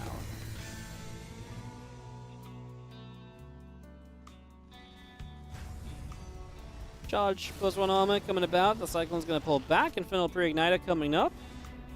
Let's have ourselves the SCVs transferring across to the third base, and another Stalker will warp in. Broken engines, Infernal Pre-Igniter, all coming about here. 2 more libs, Hellions, all on the way.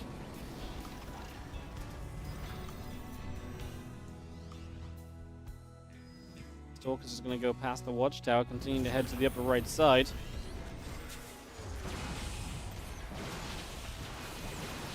Hitting the barracks, Cyclone's locking on. Some Zelds will start to charge forward here. How about taking some shots as well? We do see another couple of Stalkers getting themselves warped on in.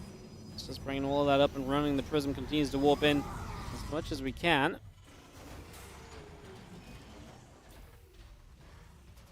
I don't think we really have an army here that can run in as Firefly. He's too hurt from the early game to just kind of overwhelm and kill the mech before it's set up. I think Firefly should be taking a super fast fourth and being super greedy and hoping he can find a defense against a mech push should it come. I think that's a much better way back into this game after taking damage early on against mech, because usually against mech you can really struggle to set up in the mid game, but that's just not going to be the case here. So instead, maybe he doesn't attack you if you're mega greedy, right? You know, I think that's the better risk to be taking. As we are going to dive in, and, well, I mean, the Prism already went down, so reinforcements are already kind of out the question. A few more Stalkers gathering here, and it just doesn't look like Firefly's getting anywhere. He's down 40 army supply already off of some of the losses he's had. More Libs, tanks, Cyclones, all in production. We do have units continue to rally out at the moment. +2 armor builds up on the forge, so we are working on those upgrades once again. Prioritizing armor. As he gets the second forge, you'll go 2-2, but armor was still the first to start. It's clearly feeling like there's value in that upgrade.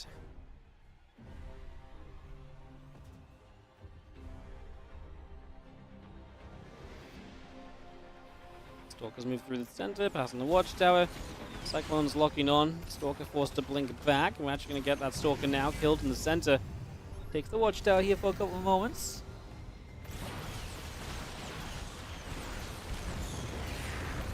Cyclones continue to move through. Halberds and the siege tanks continuing up as well. We'll just lock on still. These Cyclones still coming forwards. Liberators are going to be sieging. Zealots getting knocked down. Our army going to sit in the middle, knock down a pylon. Gateway's taking damage as well.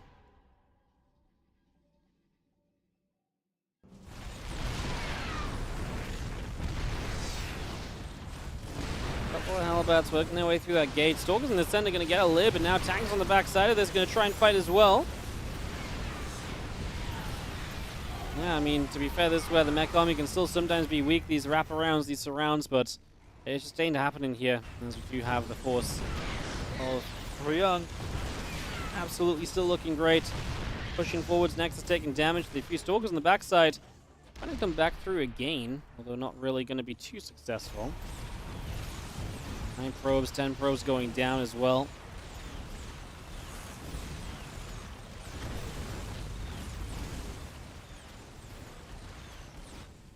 +2/+2 on the way out from the forges, and we do have ourselves the couple of libs are still sieging on up.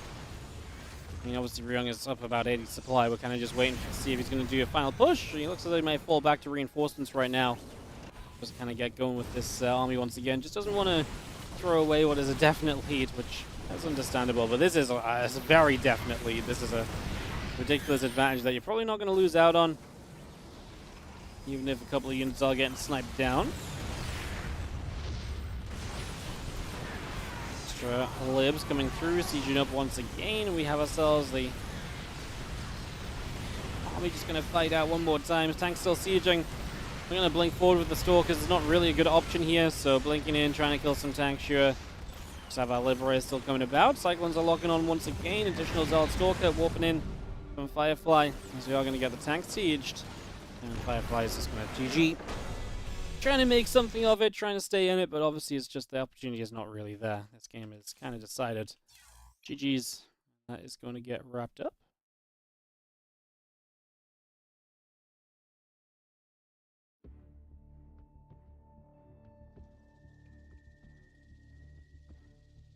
As we get into Ghost River for map number 2, actually, so let's get this one underway.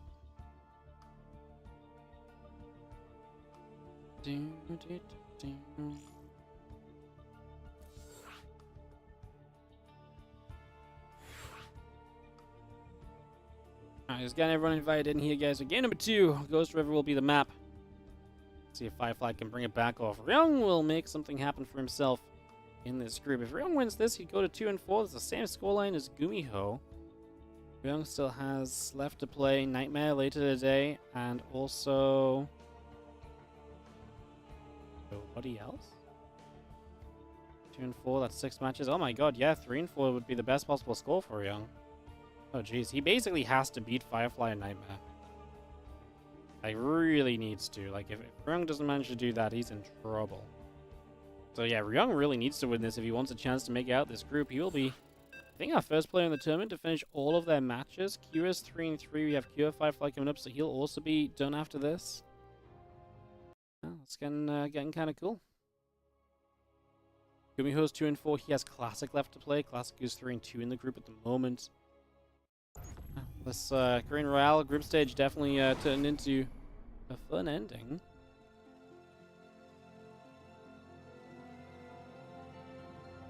In the top left-hand side, our blue Terran player here on Ghost River is up a map, and it is going to be Ryung. Taking on the top right, red Protoss. We have ourselves Firefly.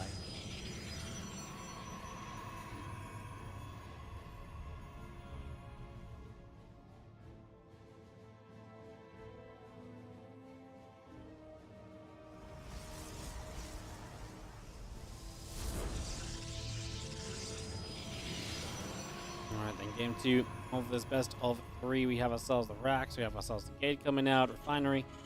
Dropping into the main base as we get ourselves set up here. Getting the assimilator going through, the probe is coming out. And our probe of Firefly continues across to the far left-hand side.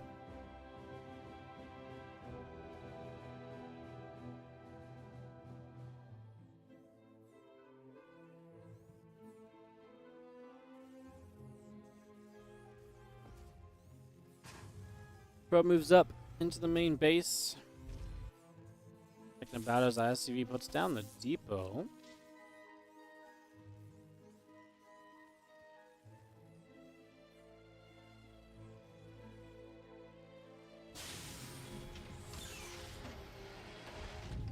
Well, he putting this depot down, locks Mr. Probe in. Poor Probe, can't get out.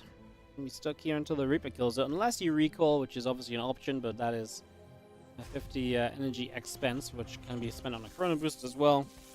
There's always been a little bit of a debate of is it worth, saving for the Chrono Boost or just dropping down the recall to save this probe, get it home. Obviously, if you get it home, it's a probe extra. It can keep on mining. Generally, I think the consensus is recalling is worthwhile, and that's exactly what Firefly will do. So that trap still works from Ryung though, because you've still forced him to spend energy on a recall. You make it a choice he then has to make rather than just hey, I get the probe out and I get the Chrono Boost, right? So recall's the right choice. That's how a Reaper shows up at the front.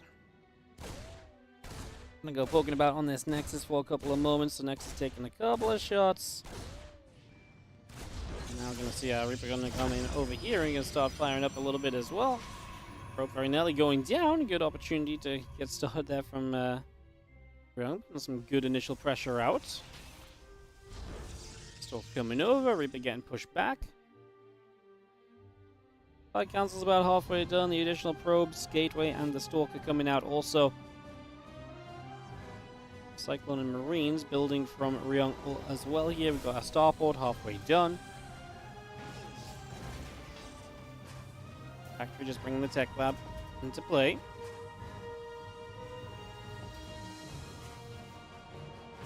Moving up, Stalker gonna fight, Reaper taking a few more shots of damage, and we do have ourselves the Blink and the Warp Gate still coming about as well.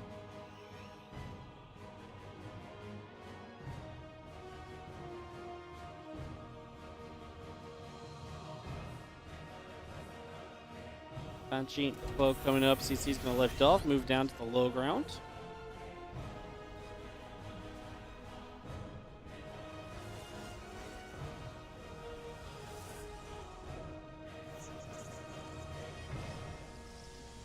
Nexus just gonna set up, a couple probes mining away, the Nexus will go down.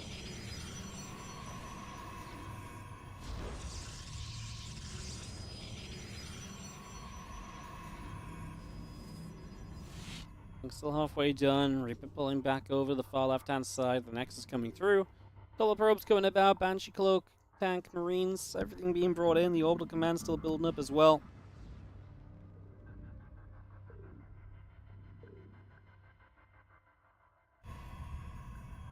Robo coming through. The few Stalkers of Firefly will move out onto the map.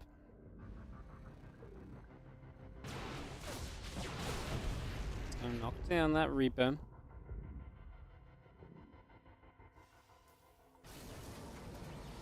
Ryung has been to the ace map in each of his first 5 matches, but lost 4 of them. Yeah, he's been good in this event. Just not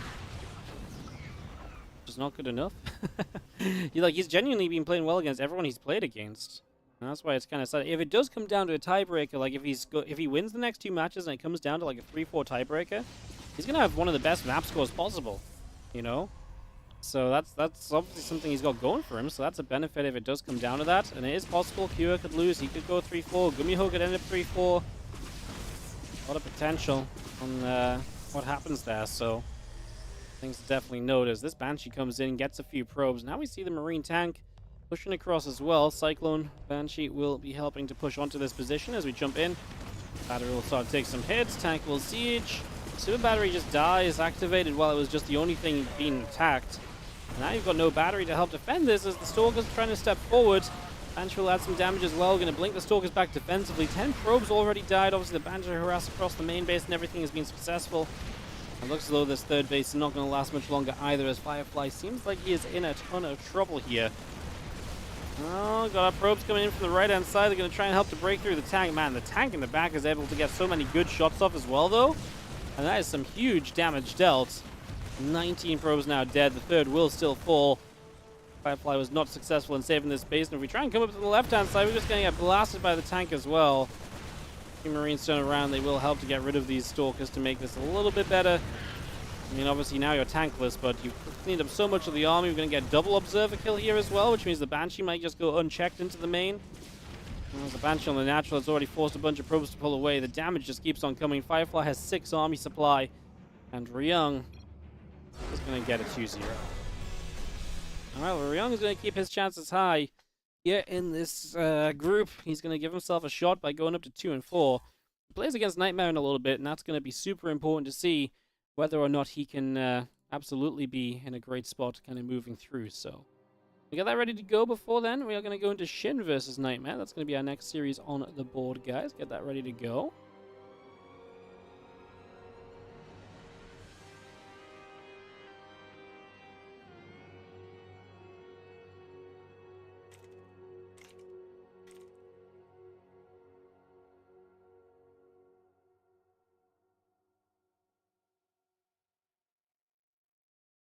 Alright, guys, give us 1 second.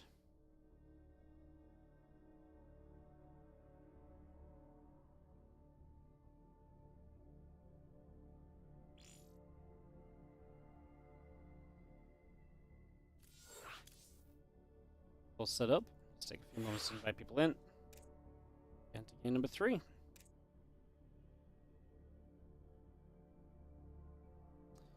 Alrighty. Not game number 3. Again to a new series. Sorry. Shin vs. Nightmare. New series coming up. Fresh one. PvZ coming through. Sorry, I was talking to someone about one of the casters. One of the other casters wants replays.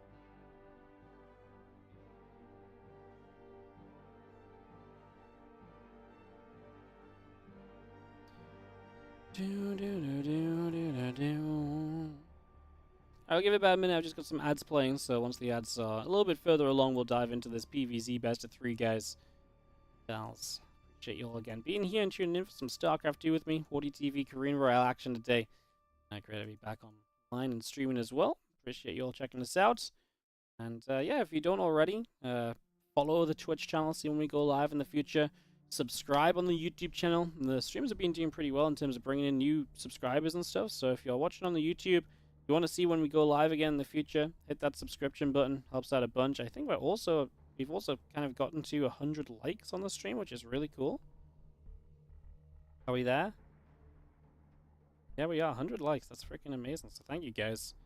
Yeah, do consider subscribing so you can see when the YouTube stream is live and when we upload as well. We do upload generally daily. It's been a little bit off and on the last couple of months, but the goal is to get back to uploading daily. Maybe not every day that we stream will upload as well, but generally, that's the rough idea. So, yeah. Check out those things as we get into another round of action. It's going to be Shin versus Nightmare PvZ time. Get this underway. Then we're going to have Nightmare versus Ryung and Cure versus Firefly. It's going to be everything to round out the day here.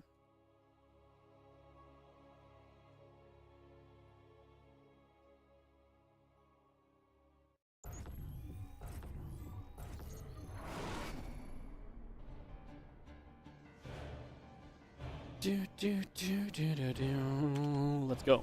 In the bottom right-hand side, our blue Protoss player.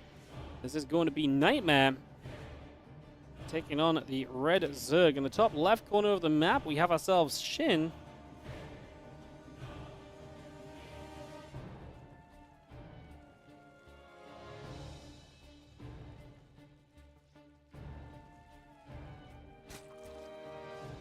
In one of this best of 3.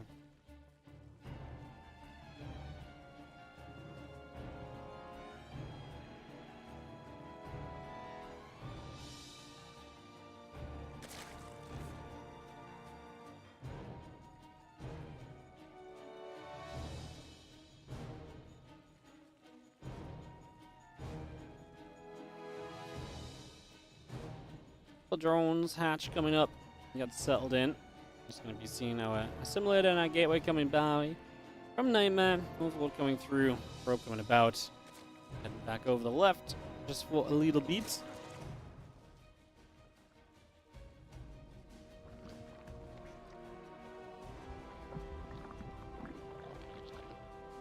Finally a Zerg. We don't have Zerg all day. We had Dark earlier. We had Dark play a bunch of games now.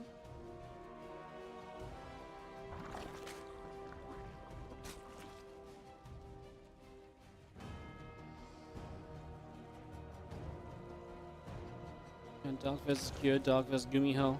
Was that not Zerg enough for you? Oh, here's Shin. Just before we get into a couple of TVPs to wrap up the day. Shin in this group so far has been, yeah, it started off well. He's 3-2. He started off well, taking out Dark, lost to Classic. He's since lost to Cure, beat Ryung, and beat Gumiho. Yes, Firefly left to play after Nightmare Stations in a pretty good place to make playoffs. But ain't no guarantees. There ain't no guarantees.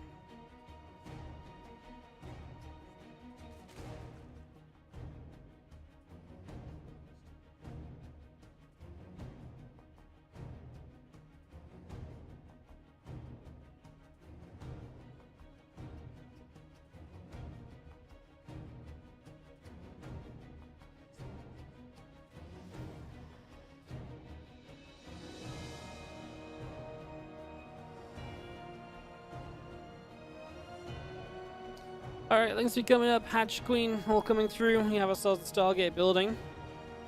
CVP often does start off in such a way, so no real surprises about where things are going in the first couple of moments. Everything looks pretty normal here initially. Guess they're not really anything too surprising to start out. That's fun though. Voider on the way from Nightmare. A few players have been doing this. Wouldn't say Nightmare was on the top of my list if I was going to predict someone to do it. Creator does this a lot, for example, but Nightmare's a pretty fun play. He does play a bunch of different styles, so I guess it does kind of make sense for him to do something along these lines, right? Like, mix it up just a little bit without being super, yeah, without being kind of super overly aggro or anything. Don't have those couple of overlords moving about for the moment.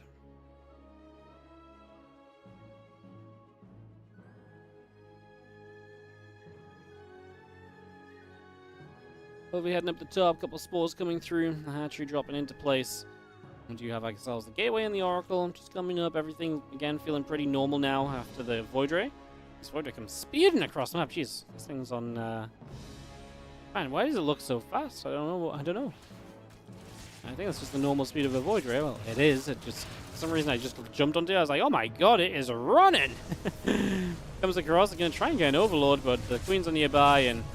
You commit to that, I think that's a hefty mistake. Even worse, commit to it for too long, but then back out at the last second, where you don't get the kill and you also lose the Void Ray. It's a horrible start for Nightmare. Void Ray just gets completely donated. And that's a shame, because that's a Void Ray that at the very least could have added on some defensive capabilities. And of course, you could have had a different, another Oracle instead of this. You could have had a way to harass. Now Shin is just droning, no cares in the world, not really any damage taken. He's knocked down a Void Ray, and he's got to be pretty darn happy about that at the moment.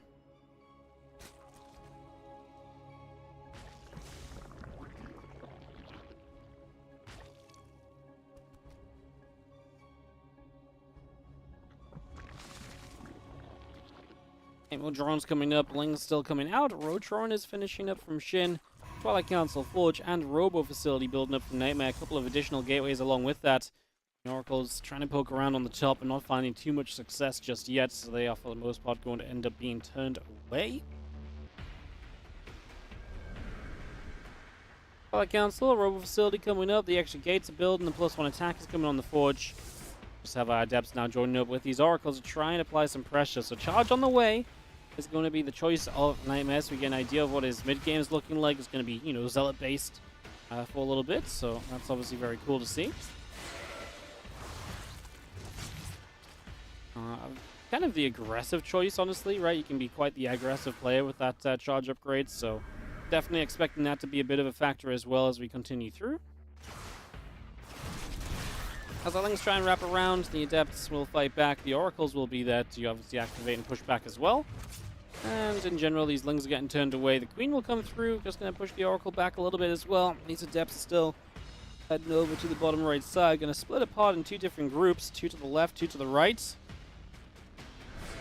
Once you have these lings still coming over, oracles will activate and they will push those lings around a little further. So lings still taking shots. As we have ourselves again +1 in charge coming up soon from Nightmare, so we can see where his plan is going to be to get to. Currently only really seen adepts here if you're attacking in as Shin. Now sees a couple Zealots warping in too. The Spire is obviously terrifying for Nightmare because he's not playing Anti-Air, really. I mean, until Temple Archives and Archons come out. So yeah, Spire is going to be kind of the problem. There's not even going to be that much mobile Anti-Air, so it's definitely part of the issue as well. 4 more sentries, 5 more sentries coming through. Wow, we're actually going to get very aggressive as Nightmare. If he wants to push, this would kind of be the army to push with those sentries, but I'm still not convinced he'll have enough, to be honest.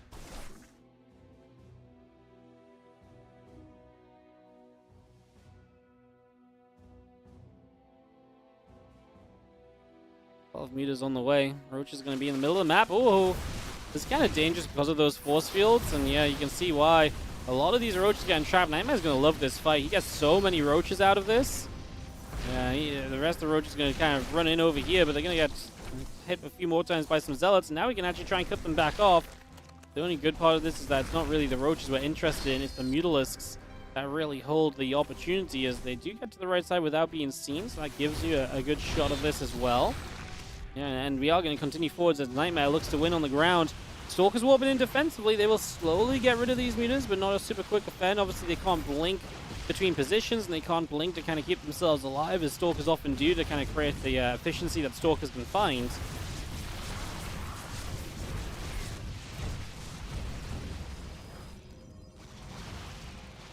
Mutants will come in. A couple Stalkers going down. We have ourselves the Stalkers still fighting back on the top side. Well, Immortal Sentries firing away. We do have 19 probes going down, make it 20 drones going down. Zealots still coming through. Prism will continue to jump about with a couple of those units. Spears are coming back in. Probes are being knocked away at. Quite a few probes dropping here so far. Just going to be seeing a lot of those workers falling down.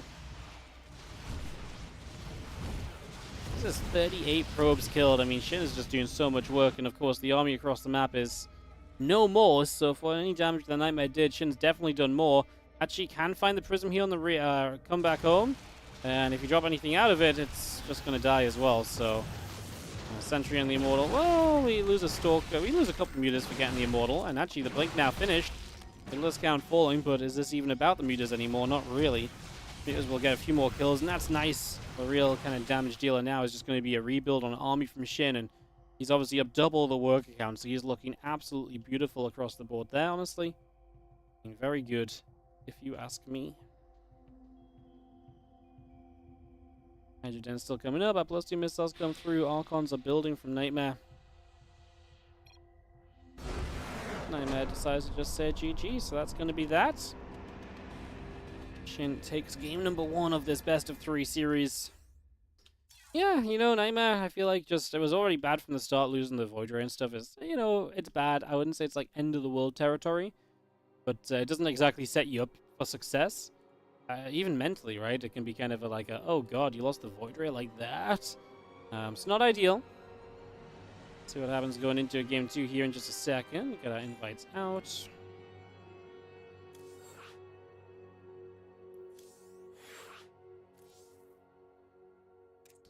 Perfect. Couple moments. Get into game number 2 of this best of 3 guys. Nightmare and Shin continue to make their way through this series. We have what is this? Series 6 out of 9 today, so we have 3 series left after this as well still. No, this is series 7 out of 9. We already had Ryong Firefly, of course. We've got 2 series left after this. Apologies. I just want even more StarCraft, apparently. No one can stop me having too much StarCraft, okay? No one will stop me. Refuse to be stopped.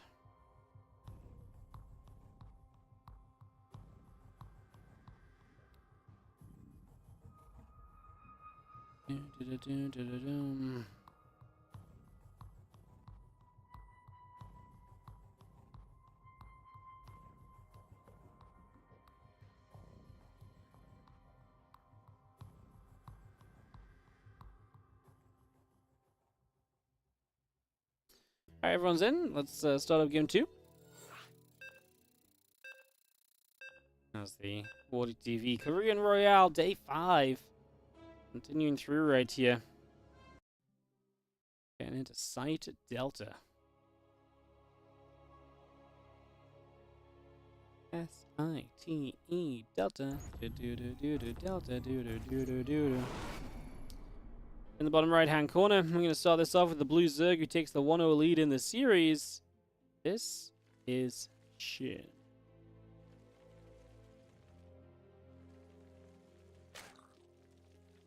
In the top left-hand side, our red Protoss player is going to be Nightmare.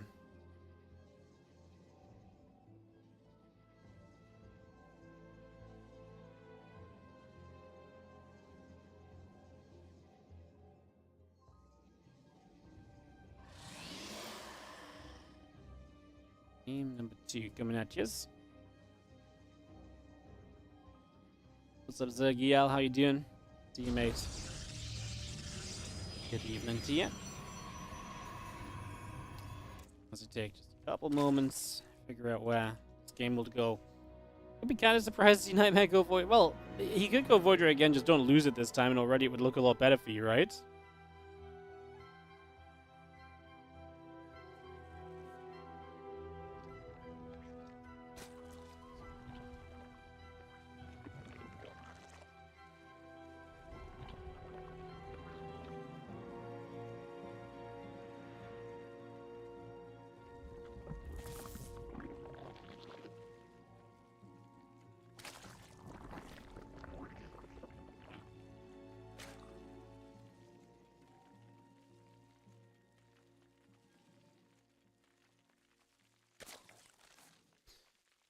Going around the back, have ourselves hatch pool coming in. Next, the Star Cybercore coming up. The assimilator builds in the main.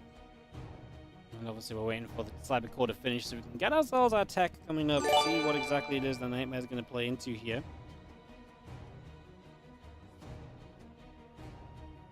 Yo, Zergiel going to drop 10 gifted subs. Second 10 bomb of the day. Thank you so much. Going out to Ryui Chill, Wima TV, Sakura, Log Around Eyes. D625842, Faith Higgins, Uninspire, Shag Harath, Funbane, and Sobbers. Thank you so much, Zergiel, for the 10 gifted subs. I appreciate the generosity. Thank you so much. Mitso on the Prime sub as well. Thank you so much for subscribing to the channel. Thank you so much for supporting the day.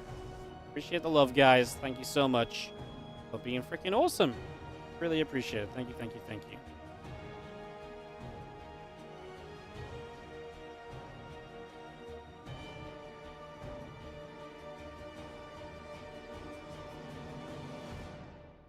Feelings coming around.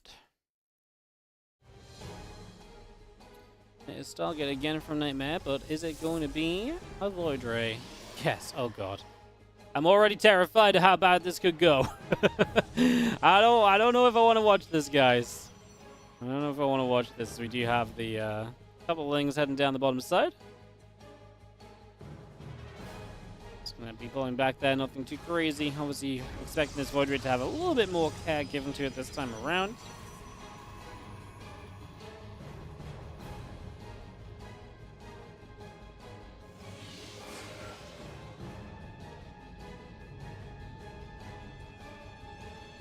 Still have ourselves the Overlords coming about, moving around a little bit.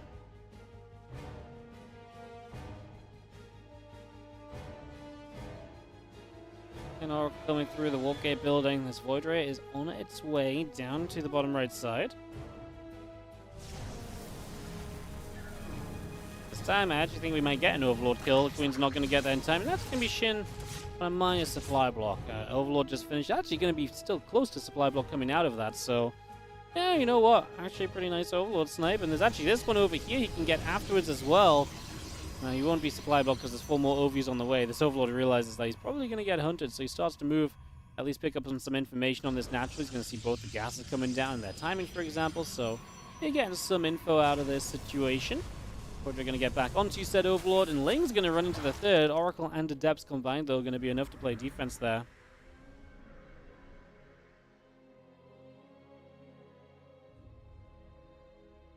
That's those lings gonna go running about.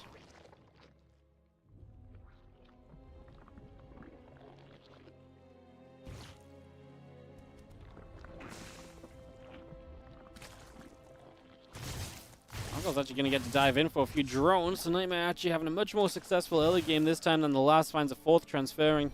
And obviously with the Void Ray still alive, that is a nice little bonus as well. It's still just looking around to see if there's anything else going on this map for it to kind of pick off. But right now, that's not really the case.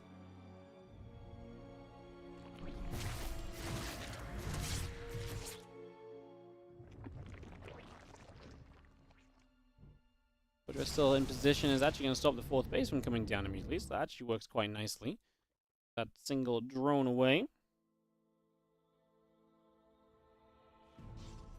And again, back up top.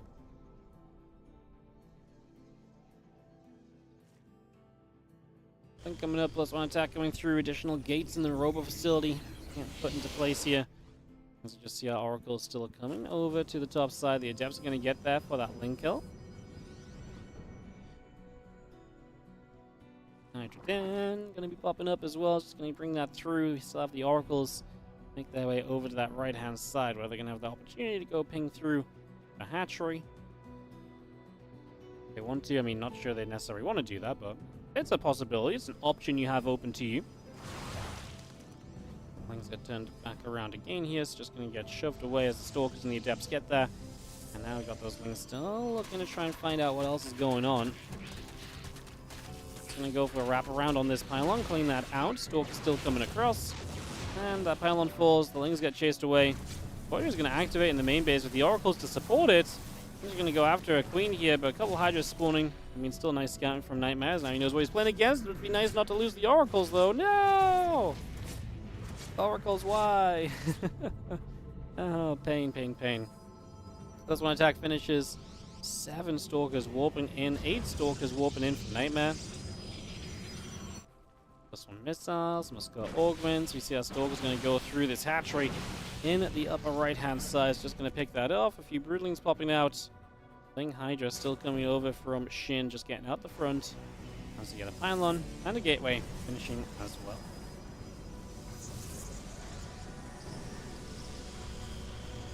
More damn Stalkers coming through.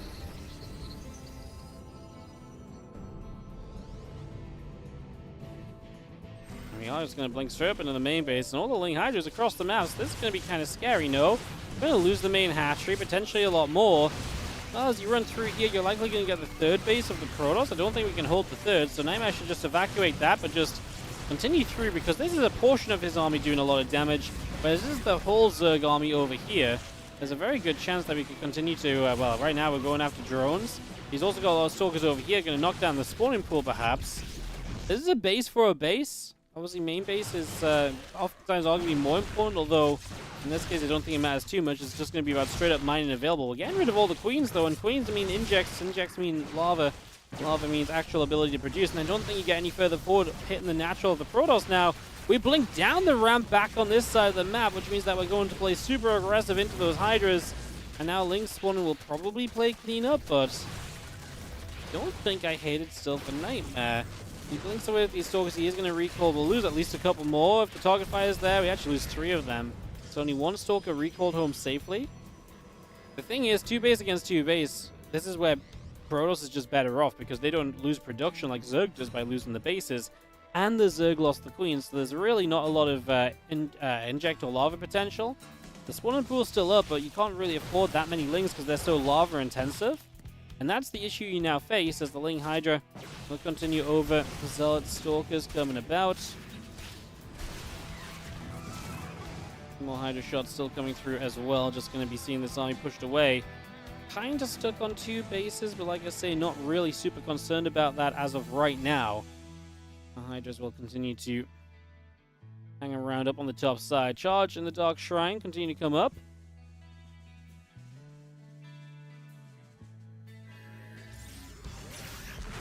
Stasis catches a couple of those Lings. A couple of Hydras. Now we turn onto this sort of rocks. Open this up.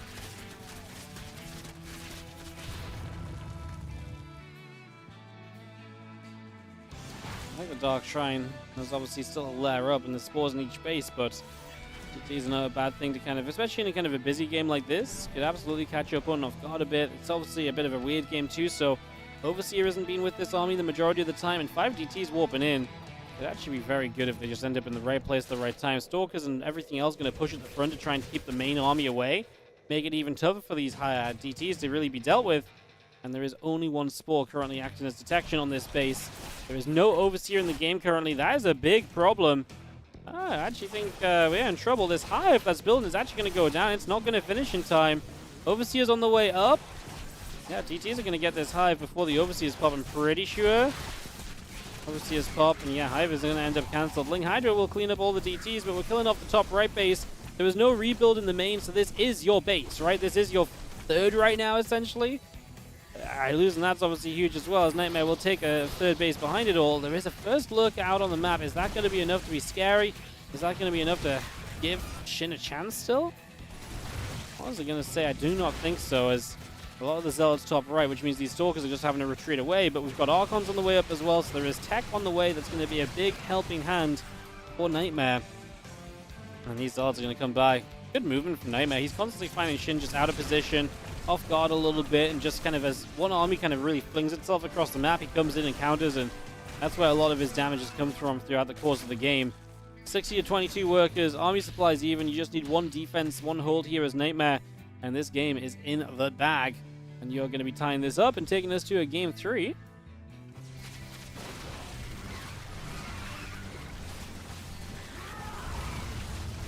The Lurkers will be burrowing. Archon still pressing forward.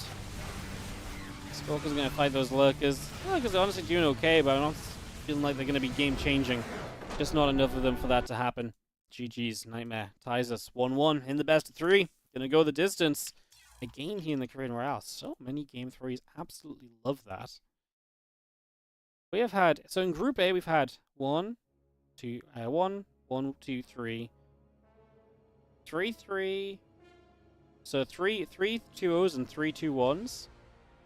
And then 4, 5, 6, 7, 8, 9, 10, 4, 11, 5, 12, 6, 14, and this is one as well. 15 2-1s and 6 2-0s in Group A. That's kind of wild, no? That is honestly pretty darn crazy. That definitely is not the way that things usually go in these events. Alright, well, we're going to head into Amphion for a deciding map between Nightmare and Shin. I just had to count it up. I was genuinely just interested because it's just way more than usual. Group B's had quite a few 2-1s as well. I think Group B's had a few more 2-0s, but Group A has been bonkers. Lazy Sapien, thank you so much for the 33-month resub. Appreciate it. Thank you so much indeed. Thank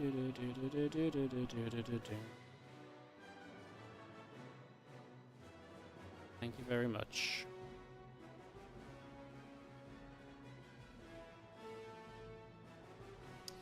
Alright, let's get this one underway, guys. We're just waiting for one more caster, I believe, in this lobby. Hoping they've not bugged out. And we can go into a final map between Nightmare and Shin.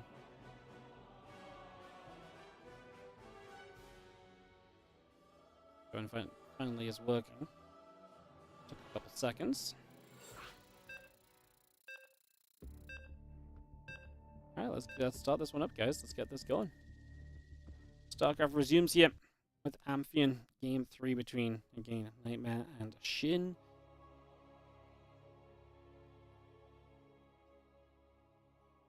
Ready to start. Counting down's good.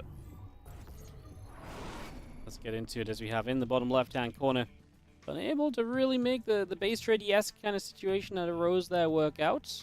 This is going to be Shin, our blue Zerg. Taking on in the top left-hand side, our red Protoss player, Nightmare.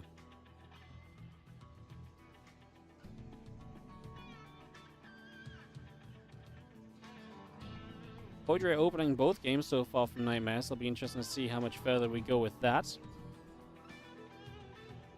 Also do have Shin bringing a drone on the map super early. Okay, we could do something really funky off of this then as Shin. Maybe this is the plan. Play something very different. Definitely seems like a possibility here.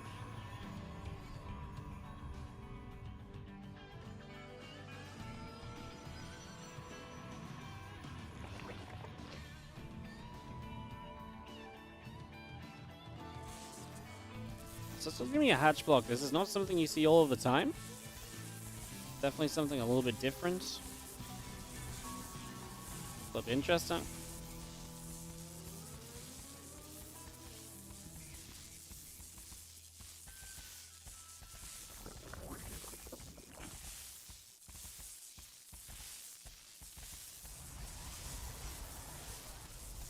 As you just nibble against this hatchery will eventually go down. You will handle this, but it is going to throw the Protoss build off a little bit. That's the plan.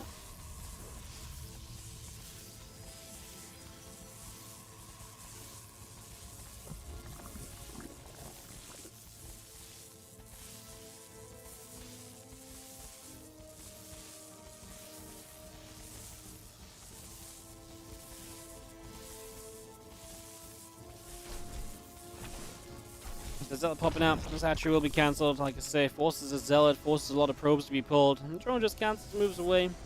Main thing here from Nightmare is do not get this blocked again. So hopefully get this Nexus down before anything else. You actually get the Adept started. So once they go across the map. Sometimes when you do this, you can go across the map with a couple of units early. And the investment of that hatch can kind of leave you in a space where you've not actually had units to kind of come in and necessarily deal with this. So can sometimes be a little bit weird. The Nexus goes down now. The Ling is still coming up. The Ling speed coming through. We get this all on the way. Simulator comes into the main base. The drone's still moving around as well in the main, just for the moment. As we keep this going.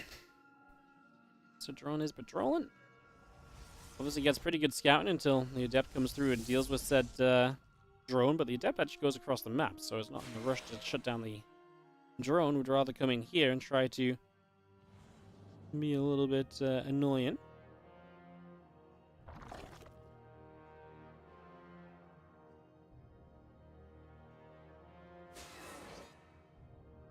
Adept is going to shade. Hatcher coming up. Stargate, Nexus, all coming through. A couple of probes. Lining away as the Adept comes around as well. Just going to keep on shading here. A few Lings coming up. Ling speed about to finish.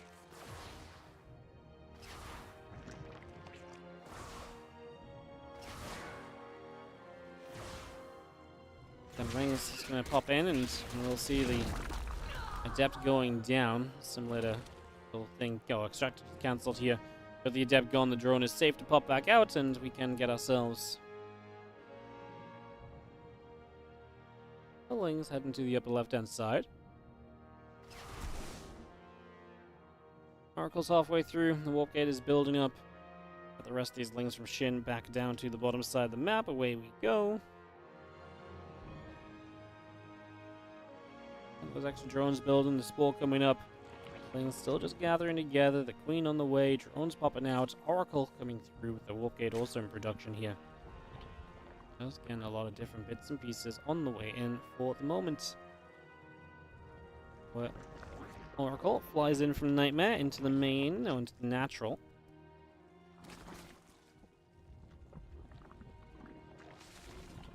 Coming out around the bottom. And again, just going to have that second Oracle popping out as well. Wolfgate's still coming through. Nexus coming up. Spores on the way from Shin and the Oracle. Well, just keep an eye on things. Obviously, this is the first game we've seen non-Void Ray first opening from Nightmare. And we actually go Twilight Council after just 2 Oracles. That could potentially be Glaives. Potential for something a little bit more on the aggressive side here, perhaps, with the Twilight Council coming in so soon. That does feel like a little bit of a possibility. We will see what the plan is very shortly.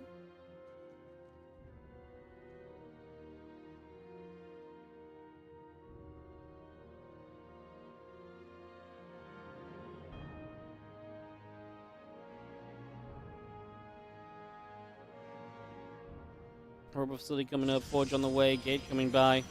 Rotron, Eva Chamber, and Lag coming up with 6 more drones building. The Adept's going to get back down to the bottom here. A couple of Lings going to get a whack. Oh, Evo Chamber does not get down, so these few Adepts are going to move through. It's not Glaives, by the way, it is charge off the Twilight Council, but this little combo of Adept Oracle right now is putting in work. Oracle's still active, so if you attack these Adepts with the Lings, I don't know if I love that. It's going to pull the Oracles away now as the Queens start getting a lot done. The Adepts will shade. We stuck around a little bit too long with that one Oracle. The Adept shading to the natural. More lost mining time. Probably could have had some more drones here if the target fire was on point. We will actually still get one more, but there's potential for all of those hits off the Adepts to be like one shot into drones. And there was a couple drones nearby, so just had to find the targeting. But Nightmare too caught up with everything else to focus on that. As you have charge on the way, then +1 coming through. The Immortal in production as well as we have Nightmare. Getting fully into the swing of things here. There's going to be 2 more sentries warping in, +1 charge. All of that still coming by. The Ling's still out on the right side. Stalker going to go poking away at this Overlord as well, looking to take this out. We got it. Okay, cool. I was like, is the Stalker going to reach?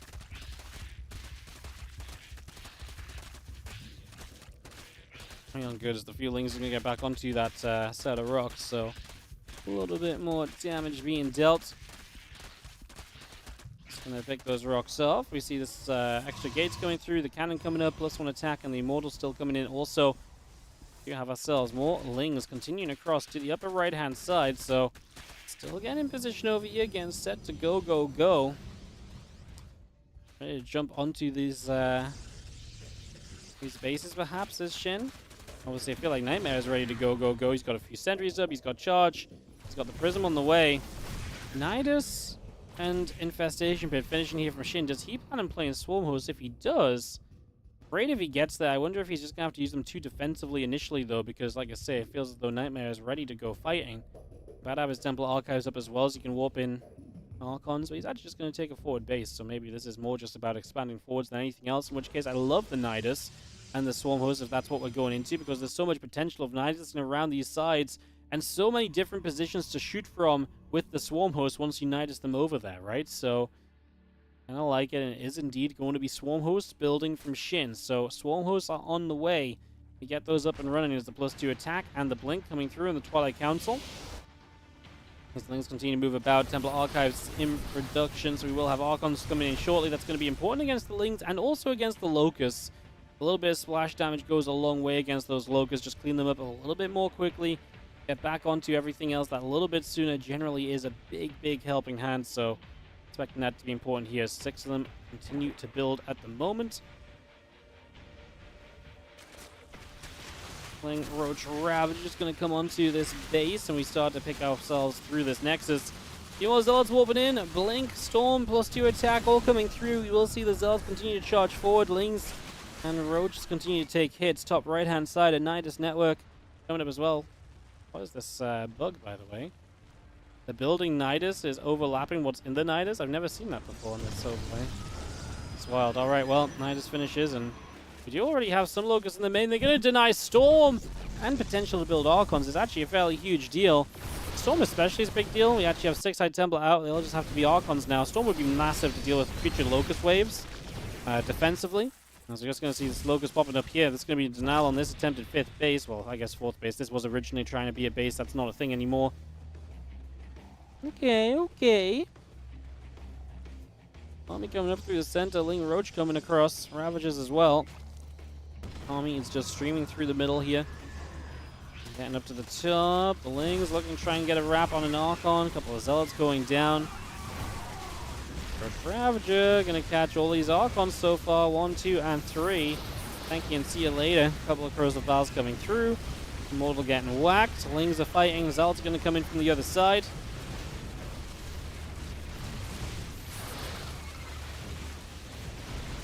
There's a lot of cleaning up being done by Shin. I mean, Nightmare just is falling apart. This has all gone wrong apparently, as they've got Locusts coming into this natural as well. There's no units nearby to stop this.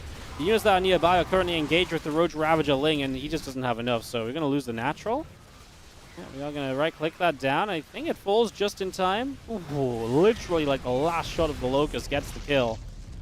As, well, Nightmare said sub 100 supply, and he's going to sit sub out of staying in this game. Shin just outplays him here. The first few Locust waves do very, very well. Nightmare unable to really succeed pushing forwards aggressively. And, yeah, very nice play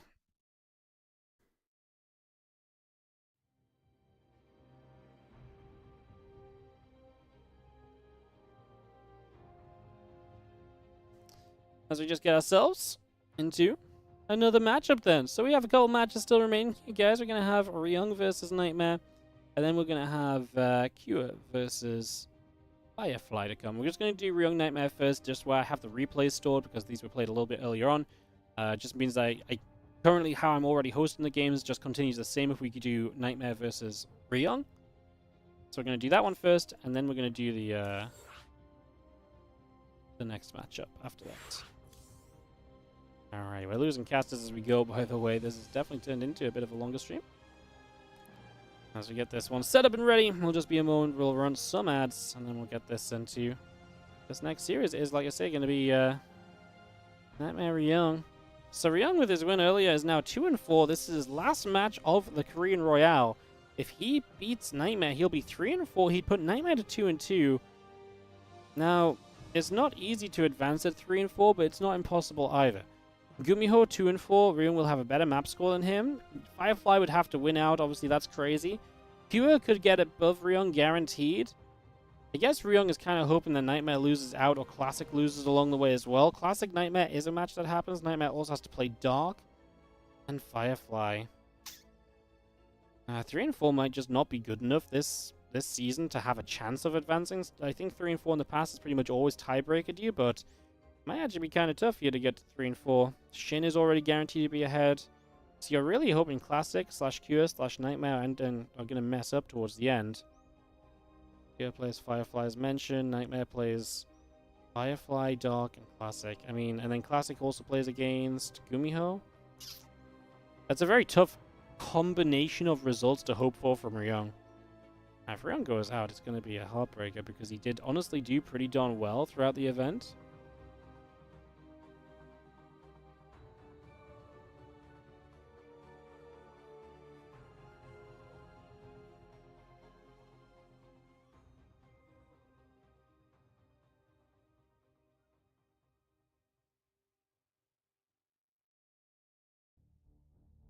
Alrighty, let's get into this next matchup, guys. I don't think there's anything holding us back. Ads are playing, but we can handle that. I think we'll be okay. All right, let's jump on into it. Site Delta, map number 1. Let's get this underway. Is it worth it to start playing or learning this game right now? I'm very new, just started watching last week, never played. Yeah, it's genuinely a very fun game. It's genuinely a very good game. It's difficult, though. I mean, don't expect to win your first X amount of matches, but there are a lot of people who are still just very bad at SCT. Not everyone out there is like a pro. There's still people playing that are just very new to the game and also learning. It might just take a little bit for your matchmaking to kind of get to that point, but here we go, guys. Game number 1 in another best of 3. So this one and then Pure vs Firefly is what remains for us today. In the top left-hand corner, our blue Protoss player is Nightmare. Taking on the bottom right, Red Terran from Vitality, Ryung.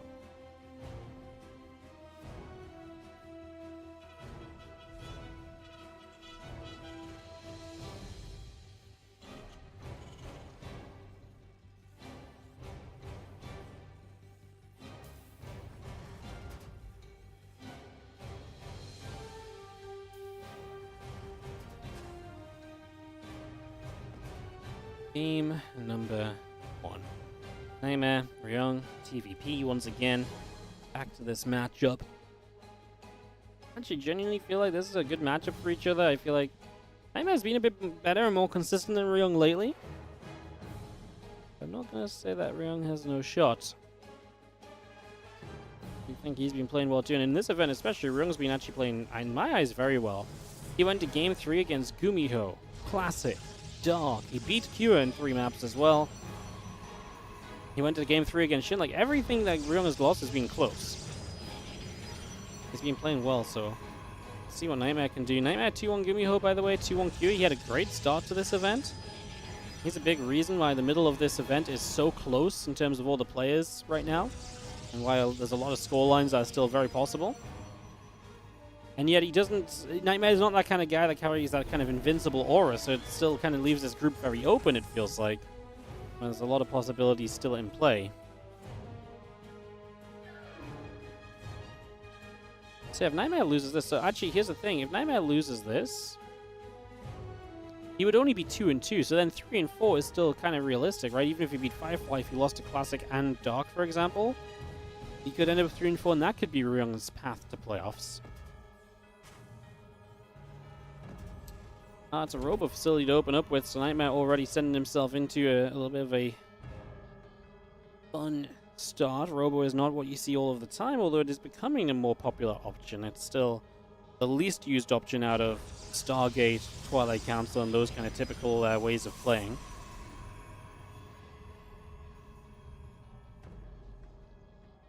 Adept coming up, Gateway and the Robo facility coming about, the Stalker coming through as well. Warp gate's halfway done, the starport building from Ryung here. High ground CC, just playing a little bit safely. Marines and a Hellion are looking to currently kind of fight back against this Adept, which is going to shade around a little bit. Adept going to try and come through the natural, head up toward the main base, seems to be the plan. Just trying to, again, look to see a little bit of what's going on.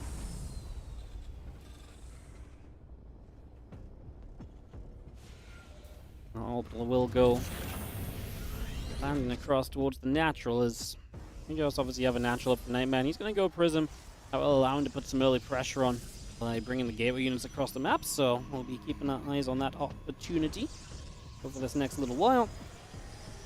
So probes continue to move around. Medevac in the tank still coming up, ready to go pick up the Widow Mine here. Just a couple of moments. Get that all underway. See the Medevac going to come boosting across the map, so away we go. Get in position. Get ready to get something done. Off and away we go. There's going to be a couple more Stalkers and the Adept still gathering, moving through the center. This single Widow Mine drop into the natural expansion. Then going to drop straight through. Look for some of these probes. Widow Mine burrows, probes pull. We try and target onto the stack of probes, but obviously the probe's just too far away, so it retargets onto the nearby. This isn't bad for Ryung. If there's no units nearby, I actually like that he just lets it fire and then picks up, because it means that this Widow Mine is going to get to fire again later. And he's not sure where the units are at, so he's a little bit afraid, a little bit tentative to just kind of unburrow, reburrow, waste time kind of on the probes mining. So with his information that he has, I do not hate that he just lets it fire, gets a guaranteed kill, and just says, cool, this is still a threat that I have in the future that can potentially do more given a bit more time in the game. Marines can try and be in position here to deal with this Adept Stalker drop. Tank as well should be the real answer to this. A handful of SCVs pull to tank a few shots as the Prism gets away over to the edge, and is going to move up the edge now into the natural. Charge coming up, the Dark Shrine coming through, Stalkers unloaded into the back of this mineral line. And you see the tank firing away, and you actually have an Adept in a bit of trouble there as well. A couple of SCVs going down, another refinery will take its place. And the Nexus and the Charge continuing through. Liberator sieging in the main base. Gonna get knocked down, but 3 probes going down, so we find some damage at least from Ryung. There is some value found in this. Prism still continuing to gather out in the center. Charge coming up, Temple Archives, and a couple more gates coming through. The Stalkers and this Immortal gathering up to the top. Prism moving forwards as well. Just going to see our Marines continue to fight. Tank is going to get shot at. Adept is getting shot at a little bit as well. Temple Archives still building. The additional gateways coming about here. Probes coming up. Charge on the way.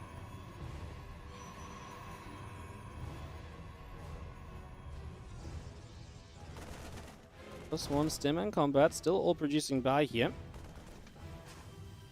We just have this Prism still trying to find corners to kind of drop back in on, but this is why this group of units is just tracking it down, refusing to let this Prism go easily. It's just going to track it as best as possible. Marines put some good damage onto said Prism, and Prism this time does drop a little bit lower, but still healthy. I mean, still only really losing its shields. The main health is there, so the shields will regenerate. This Prism should be fine, just means that it probably can't move around as much for the next couple of moments. Now, Storm coming through, all the upgrades finishing from Ryung, and we'll see if he can maybe get a bit of a push going, but if he does, it would be probably against that Storm.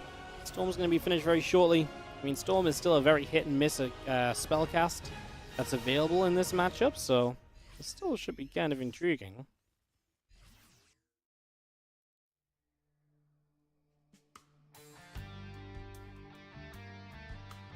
Marine tank begins to move on through the middle of the map. Then this is honestly a fairly sizable army, but you look at what Nightmare has. He has a lot of units too. He has a ton of zealots, 4 High Templars in that prism. We have seen a lot of deadly storms as of late, and Ryong has pulled the SCVs. I wonder if he expected this to be a Colossus follow-up, and he feels as though he can hit a timing. SCV pulls against Storm usually do not do too well, because obviously Storm can shoot down the SCVs without wasting too much time. Well, Ryong's committed now. He knows what he wants to do, so he's going to send it. We're going to see our Marine stimming. Pulls back against that first Storm. Oh my god, the Storms are pretty good, honestly. Gets one more off. Didn't save any of the High Templar mines. I thought maybe we could have lifted a couple of those up and dropped them back down for Storms in the future. And you turn around and get a Siege tank, but that's going to cost you the Immortal, the Prism, High Templar, everything dying. And Nightmare is in a bunch of trouble here as the army supply of Ryong is 50 to the 20. Looking very good.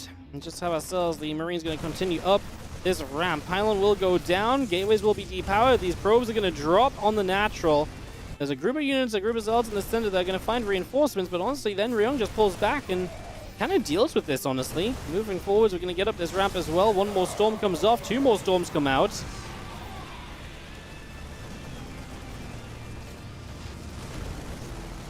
Tanks load back up here. I mean, at the moment, we're actually going to get the army supply collecting back together from Nightmare.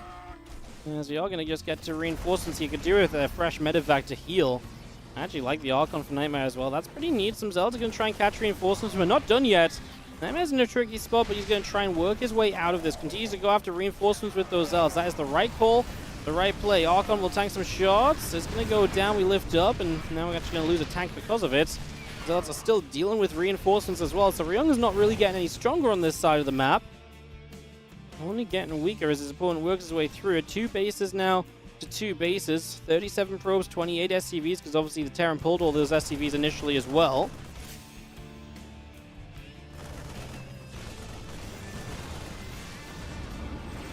SCV pull versus Colossus feels even worse to you. The whole point of the SCV pull is it's going to tank all those Colossus shots, and then the bio is going to overwhelm. Because the SCVs have survived, have been the ones dying to the Colossus. It gives the bio time to break through and then break onto the Colossus. That's typically the main kind of idea of an SCV pull. It's one of the better builds to go up against, I think. Better than Storm for sure, no? The Storm just storms, and then everything running into that Storm is bad. In this case, we kind of specifically stormed onto the army, so the gate units were still dealing with the SCVs, so it was a bit funky. As this is now 60 to 50 army supply. We've got new storms available, by the way. I'm not sure if we're really ready to deal with new storms here, honestly, as Ryong. Well, let's see. First storm comes down. Marines do take a little bit of damage off that. So let's start charging forwards again. Another storm comes down. SCVs and Marines take hits. Another storm again. We're just going to see those SCVs dropping. Marines pushing through. Zealots are going to get chased back. We turn around, a couple of SCVs getting knocked out. SCVs coming down as the Zealots keep on charging forwards. Ryong is sitting 68 to 47 supply. And still fighting. Nexus taking a shot. We are going to see our probes and the Archon pushed out over that right-hand side. Marine's still just chasing through here. A lot of those probes taking damage. Now we're back to 57 to 15 army supplies. It looks as though Ryong is going to get it done. It looks as though he is going to finish this up. Job well done in the end. It was a little bit tough. We are going to make it happen as a Marine medevac comes back out over to the left side. We're going to stim up this ramp. High Templars do not have energy. They morph an Archon. Good save from Nightmare, but there's no really saving in this game as Ryong takes in number 1 and starts off with the advantage that he needs to keep himself potentially alive in this tournament. If he loses this match, there's a very good chance he's just eliminated from there. If he wins this, then yeah, we're saying there's a chance, We're saying there is a chance. Going to be going to Crimson Court for map number 2. We'll get into this pretty much straight away. Just got to post everyone up. Bring everyone in.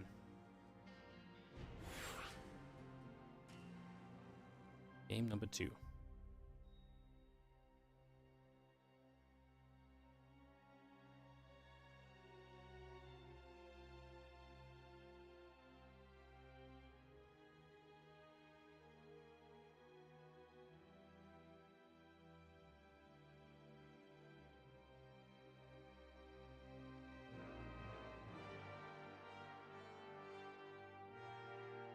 Alright, got everyone in. Let's dive into game 2, get this going. this off, get this started. Head into Crimson Court.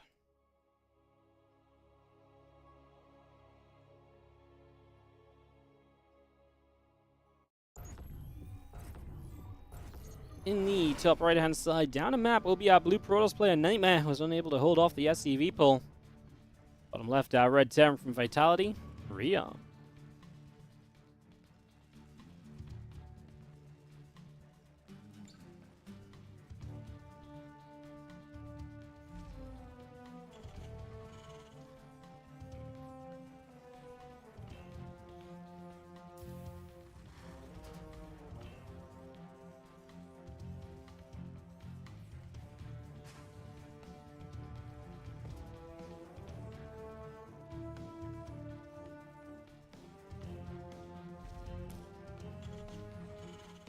Game 2, Crimson Court, has given us a lot of very cool games, to be honest.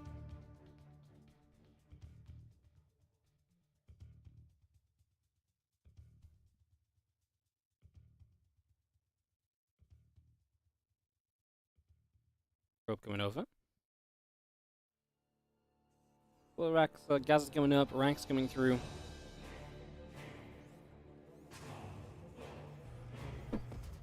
Probe comes over, is going to nip out the SCV, so a bit of damage being dealt. Another SCV comes over, nibbles at the probe. Typical little startup.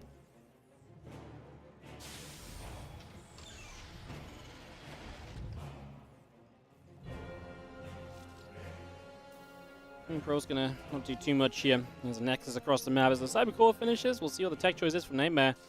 Robo twice in a row? I'd be kind of surprised if he went Robo twice in a row, honestly, but maybe Nightmare knows something that I don't. Let's get this up and running in the factory. On the way, probe goes down, so it cannot be recalled. And that is the Reaper now popping out from Ryung. We'll head across the map in the next couple of moments. I'll just follow this over here for the next couple of moments. Like I say, just get across the map, see what we can do.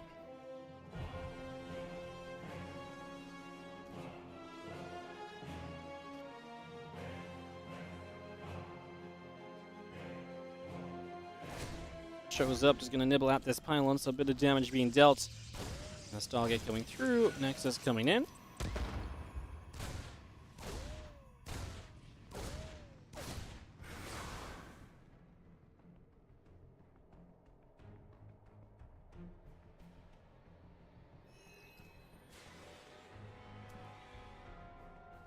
Well, Stargate still continue to come online.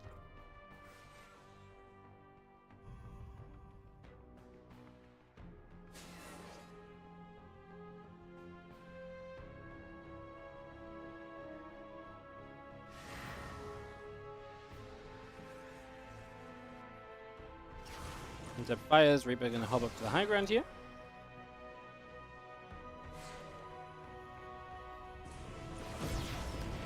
As the Adept pops in, Reaper goes down. Starport coming up.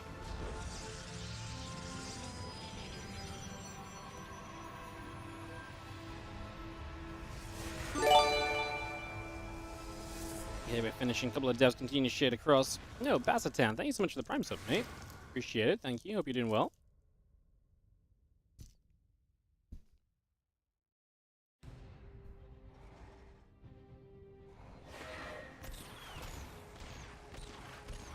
Tech1 knocks on, and Depth takes some damage.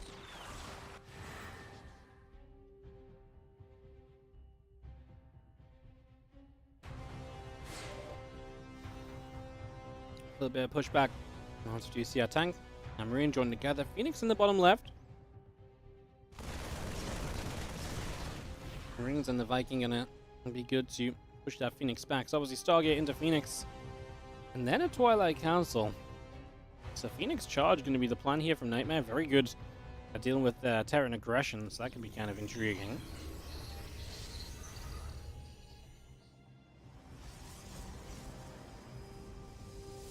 Phoenix coming about. Just see how Twilight coming up. Phoenix on the way.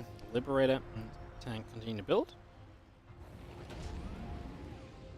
And here we go. Push from Ryung. This is Well, early push, so it's going to come in before charge is ready, so this could be still something that finds a little bit of success. As everyone goes across the map.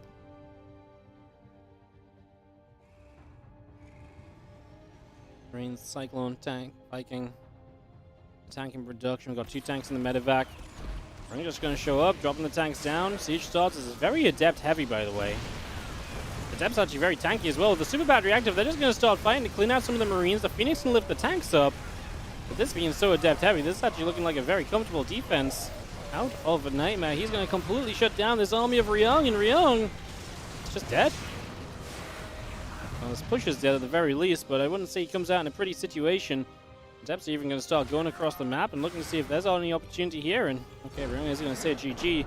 He's going to say that this push got so harshly shut down that it just ain't worth sticking around for. So we are going to go to a game 3 between Nightmare and Ryung. I'm going to be heading into Oceanborn for that in just a sec, guys. Going to run some ads. They go into a game 3, so let's get that started and we can get into it ASAP. Again, thank you for joining us today. Appreciate you all being here and checking out the stream with us. I also appreciate anyone watching on YouTube. Again, thanks for hitting up to 100 likes already. Be considered to subscribe to the YouTube channel as well. See when we'll go live again in the future. It's always appreciated. As we get this up and ready to roll into our next game. Just give it a moment or so for the ads to play out and we'll get right into game 3.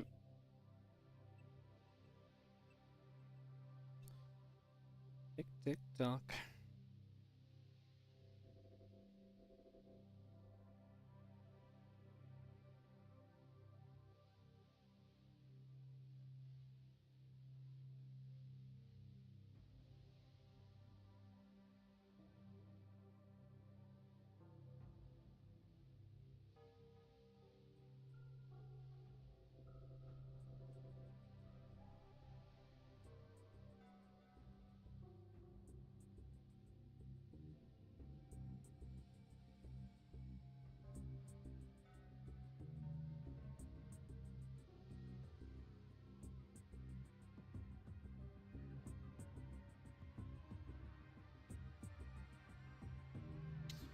Alrighty guys, just another few secs. We'll kick this off. You know what, I think we're pretty much good.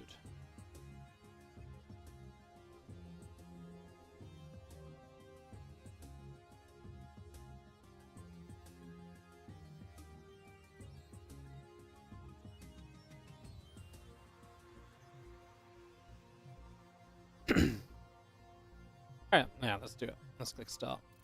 Alright, thanks for a little bit of patience, guys. Just give the ads a little bit of time to kick through as we get into game number 3 between Ryung and Nightmare. Going into Oceanborn.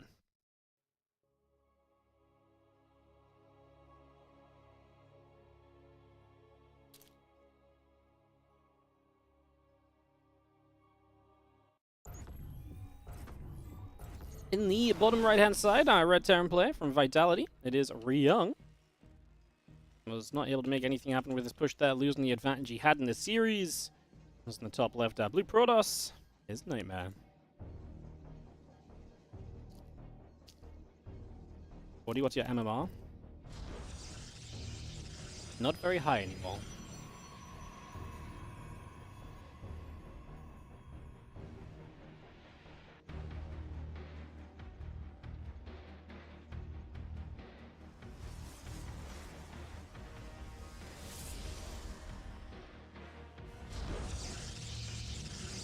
I'm currently low to mid diamond on EU. I don't even know what MMR that is. But I've only played like 10 games in the last 2 years.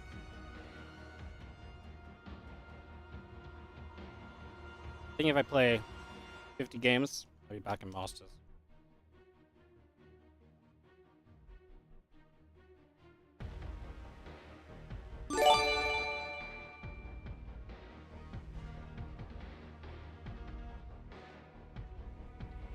Thank you, Biz. Thank you so much for the 41-month resub.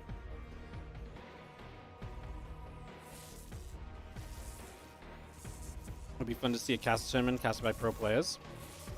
That used to happen. It used to be called the Casters Invitational. But the problem with that was that there's like 4 guys that can actually be very good against each other, and then the rest of us just get stomped, you know? Like, there's no in between.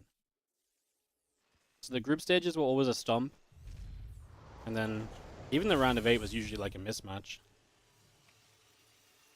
If Wardy played in a caster tournament, he'd probably do some extremely BM build like Proxy Ghost in your main. If I played against Fear Dragon, I'd do something like that, because I know fine well he would probably try and Proxy Tempest me. So if I just Proxy Ghost him before he can Proxy Tempest me, I'm probably going to win, you know?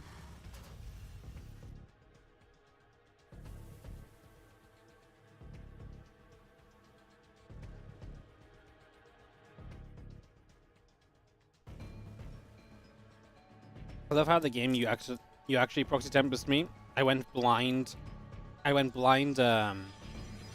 Magfield Accelerator Cyclones just to like cheese you again. And so I just had the perfect answer to the Tempest.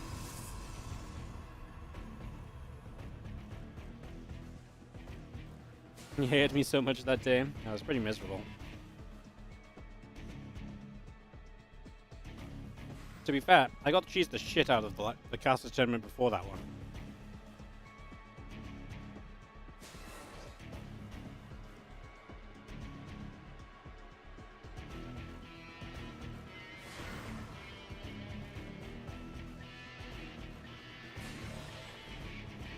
Yeah, and there's a lot of good casters that obviously don't cast in English. Indy is very good.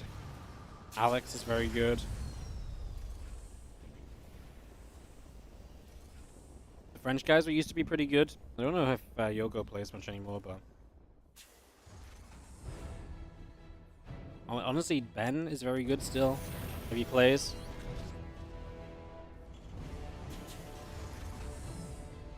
Your closest game was against Indy? That wasn't in the one in the one I played you in though, right? I was in a different one. Because Indy wasn't in our group, I'm pretty sure. Or maybe he was, and the only part I remember is the part where I beat you. Oh, Sim's a caster as well. Yeah, that's like, where do you draw the line, right?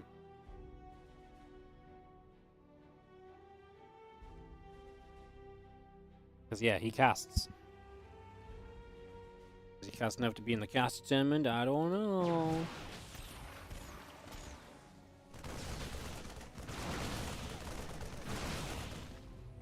Marine's coming forward. Stalker's getting pushed back.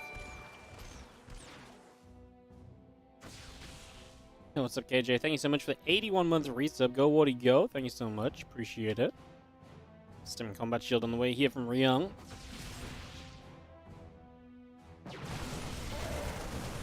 And the bio just still coming across. Stalker's getting pushed away. Now, Observer's going to keep an eye on this bio as well. Just going to keep a lookout at the moment. Stalker's chasing. A couple Marines getting picked away at. And it's actually kind of nice for Nightmare Ryung. Gets Stim, but he needs to be not outnumbered here. And he needs to find a way to get these units into some kind of meaningful place. Also, if you drop Stim, you got to be committed to the Stim. Oh, that was not a good blink. Horrible direction for the blink. The Marauders are going to chew through multiple Stalkers that have blink on cooldown. Okay, that was good enough for Ryung. That was good enough for him. Absolutely. That was a good trade in the end. Resources loss is going to be favoring Ryung heavily after that. 5 Stalkers, and you only really lost Marines. You lost only 1 Marauder during that. It's actually a great time.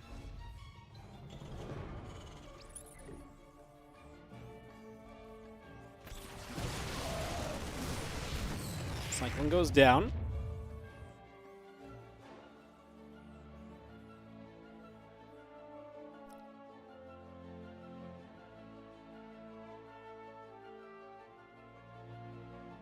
Well, still got the Stalkers moving about a little bit. I have extra gates coming up, Robobay coming through.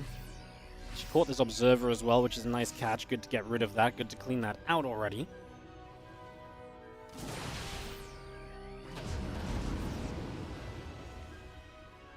Medevacs will load up. We'll begin to come across the other side of the map now. So just going to make their way over here.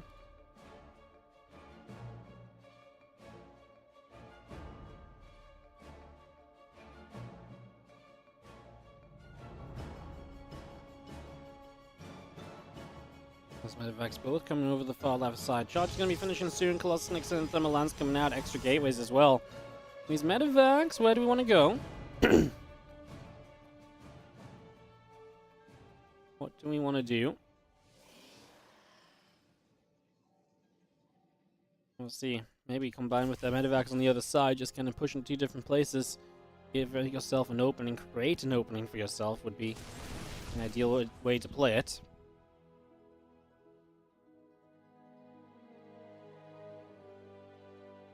Just one attack coming through, the couple of Vikings coming out, siege tank on the way. Reactor Tech Lab on the way up as well. Forges continue to build.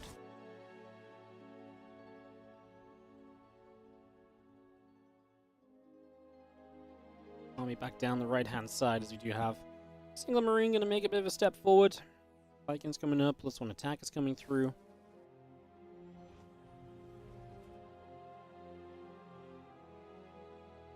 Gets back towards the center of the map. We still see Colossus coming up, Stalkers, plus one attack, extended Thermal Lance, all the good stuff coming through here. Nightmare just sat out over in the center, waiting to see where this army of Ryung is going to come from.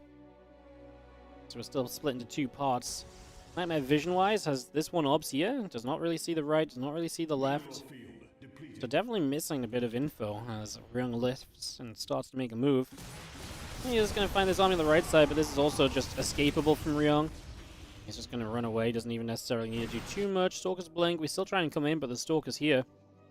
So far Ryung's still unable to really find an opening, unable to really find an opportunity for himself. Oh, not going to grab that Observer though, we will take those. We will absolutely take those. Couple more Ghosts coming up, Marines are on the way. Vikings and the siege tank coming out as well. We have ourselves a army in the center from Ryung, still gathering together. Plus one attack, about to finish on the forge. Extra zealots coming through.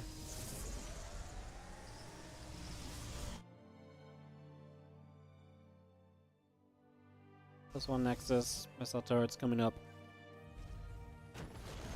I'm going to see a few zealots just going to run in. Tank in the bio just going to be there to clean that up. Push that back. The army of Nightmare still hanging around here. As we just have Storm building, plus 2 attack coming up. And get everything going as we just have ourselves another gateway getting into position for the moment. As we have the, Storm continue to come about.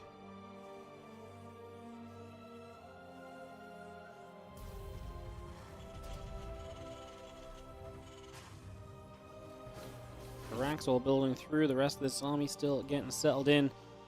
Army of Nightmare getting bigger, larger. Storm coming up to accompany Colossus. Ghost coming in from Ryung though.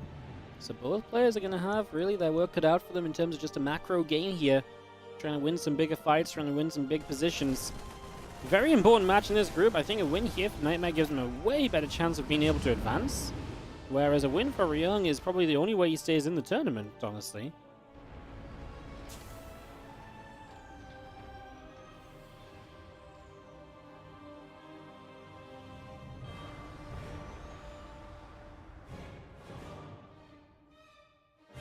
Coming about, just going to be seeing the Zealots coming over. SCVs are going to be nearby, as we do see the Zealots starting to move through. Sensor Tower is going to get taken out. Big push in from Nightmare. Ryung is afraid.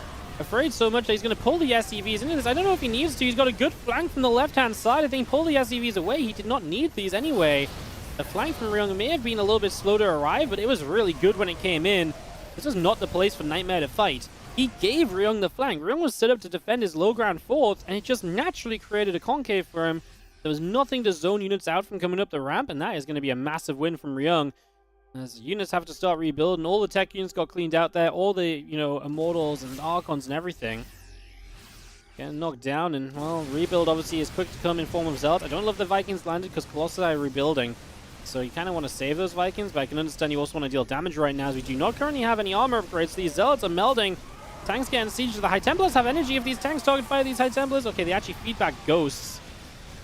I guess that isn't a terrible idea, but obviously you can just see that Nightmare is not having a good time.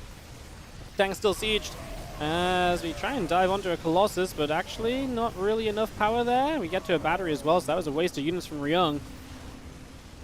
We will knock down this topside base. A couple of Vikings going through. We're going to need Stalker Warpins to help, of course. They're about to arrive as the Vikings will get shot down on their retreat, but some damage done. Shields nipped away off of those Colossus. We scan to the left side, so Ryung knows there's a base here from Nightmare as well. And he's going to try and do something with this. The tank's on siege. I think he can still probably dive the Colossus. As long as there's not Zealots to stop the kind of run forward motion of this Bio Army, and there's not. Zealots warping in now is the choice from Nightmare, but has Ryung been a bit too aggressive? I actually don't think so. Knock down one Colossus now. The tanks being sieged are huge again because they can target the Colossus from afar. Nightmare still trying to engage on into this. Ryung, tournament life more or less on the line, is looking to get it done. His last match he will play in the event. As we come forward here, Super Battery is going to do some healing. We are going to dive in. We can't kill through the Super Battery, but the Super Battery now fades. One Colossus dead. We will target fire the other, knowing that if we get rid of the tech units, everything else becomes simple to deal with, just reinforcing across the map. Bio units unloading once again. Tank there. Stalker's taking damage. A couple more Disruptors coming up. +1 armor about to be done. Go back to the left-hand side. Zealots are going to come forwards. EMP goes down. Tank gets killed. Let's knock down a few more of these Zealots here. The Vikings still dealing, so putting in some work as well. Looks as though this is just it. Ryung is going to get rid of all the reinforcements. Disruptors are going to be the lifeline for Nightmare. That's what he has to hold on to and try and make something happen with. As we just see a couple of those Disruptors still moving about. We will see our Nexus going down as well. Pylon gets killed. Kaboom from the Disruptors. They actually land pretty nicely, but there's no support for them at all. Nightmare just wanted the chance to, you know, fire some Disruptor shots in. Ryung gets a massive victory for himself here. That is absolutely huge. Absolutely gigantic results. So that is going to be that. And that is going to be Ryung with a very important win.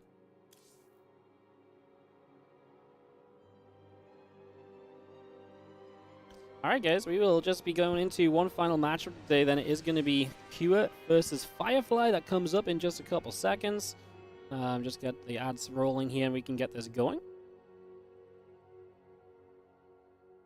And yeah, that was actually a pretty good series, so enjoyed that one.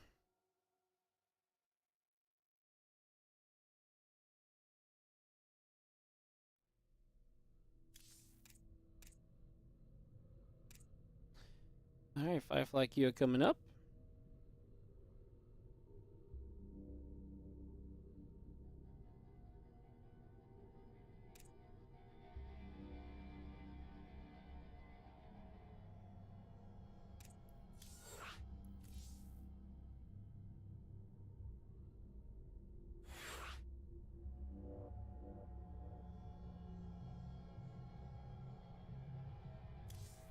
Alright, just throw our invites out. Get this ready to go. Go, go.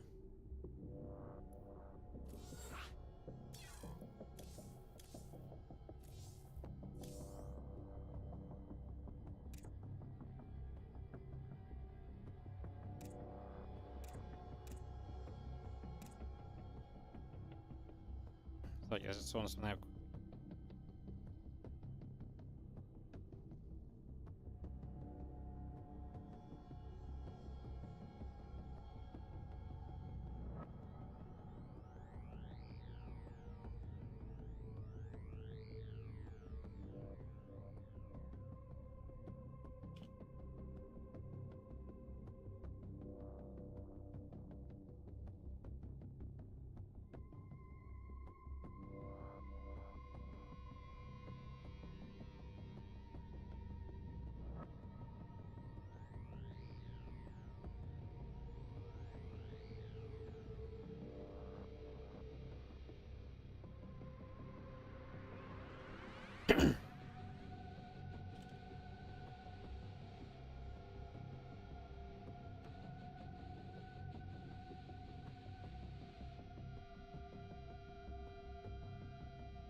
Alright guys, just getting everyone in, sorry.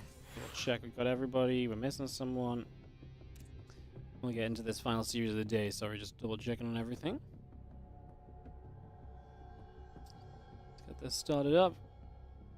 Huge result. I'm glad Ryung got the win because I like the idea that he's still alive in the tournament because I feel like he has genuinely been playing well. 3 and 4 does not sound great, but when you realize that he's actually 10 and 10 in maps, so Ryung has actually won as many maps as he's lost, so he's 3 and 4. That's a wild map score to be on.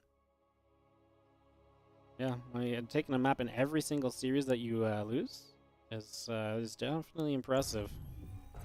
This is going to be Kira's last match of the event, and a win here will put him in a very good position to make playoffs as well, so let's see if he can do it. We have in the bottom right, though, his opponent. I was just mentioning the other guy, so his opponent is Firefly, the Red Protoss player. He's still winless in the tournament, obviously would love to switch it up right now and actually start getting some wins as he takes on the Blue Terran in the top left-hand side, Kira here from Team Liquid.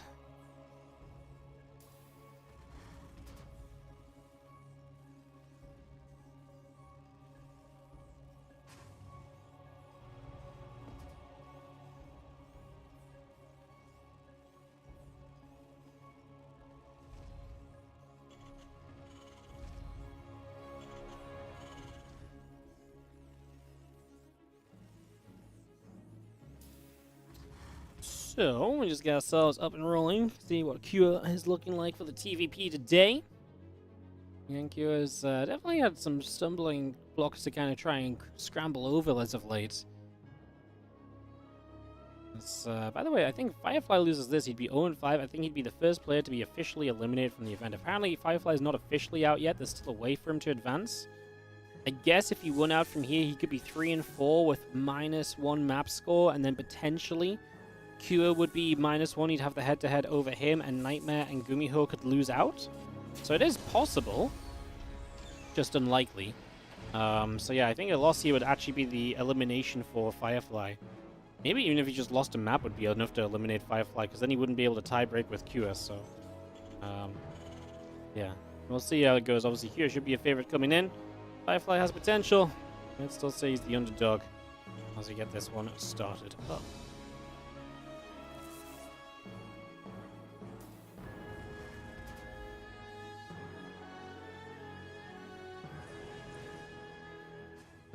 If it comes over, Probe is going to get chased.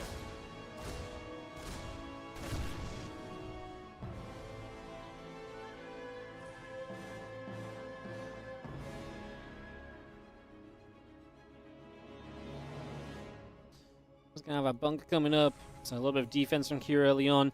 As Reaper comes over, is going to go dive into the natural, dodges the Adept shade for a sec, although the Adept is still going to commit to that once to go across the map clearly.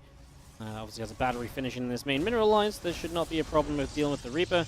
Do a Chrono Boost there, the Adept is going to pop in a sec, and then the Reaper should be pushed away without too many further issues.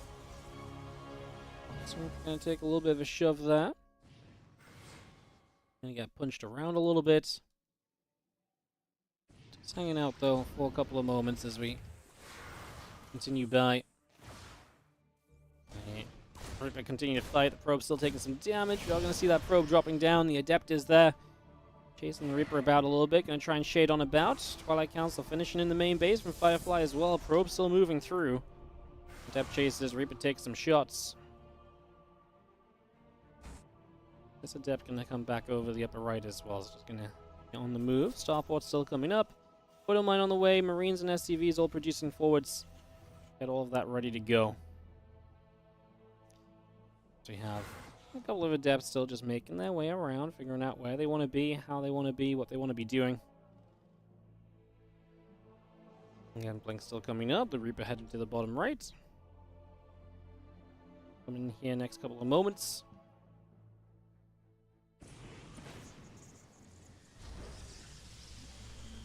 The Reaper just pops straight on in, so it's just going to get active here right from the very get-go. And again, just trying to try and keep up information. I mean, Blink is obviously on the way up. We see Stalkers. I feel like we kind of get the idea of what's going on here as Kira gets double tech lab on Factory and Starport. The Adepts commit to a shade with units nearby. This is going to be terrible. They're going to be in a lot of trouble. They die immediately. And now we got the Widow Mine drop from Kira to follow across the map as well. It's just going to be coming over. Coming straight across for the moment. So Medevac comes across here. Going to be flying into the base in a moment.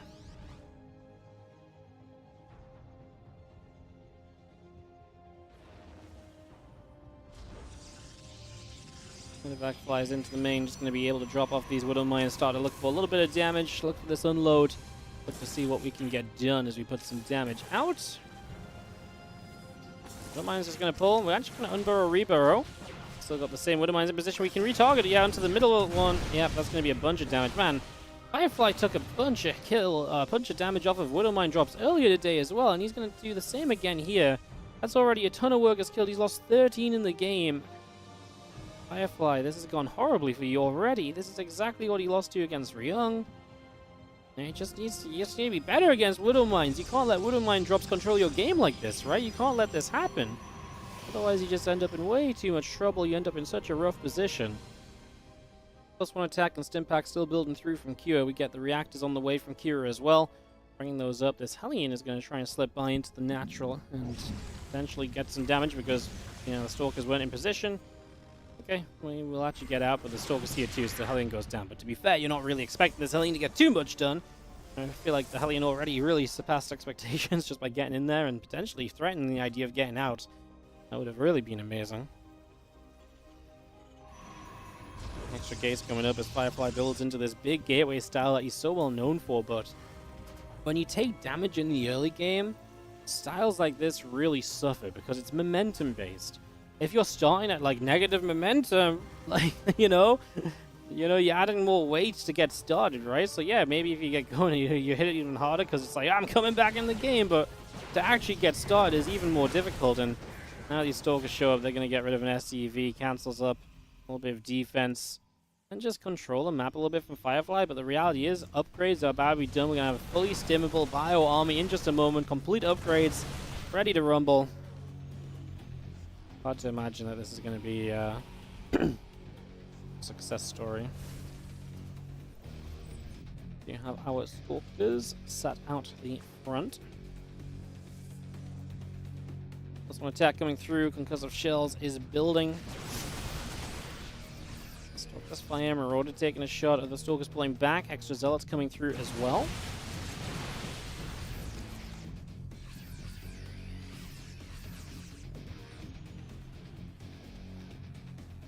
Craven overhead, Medevacs joining together. Our Stalker's still pulling back.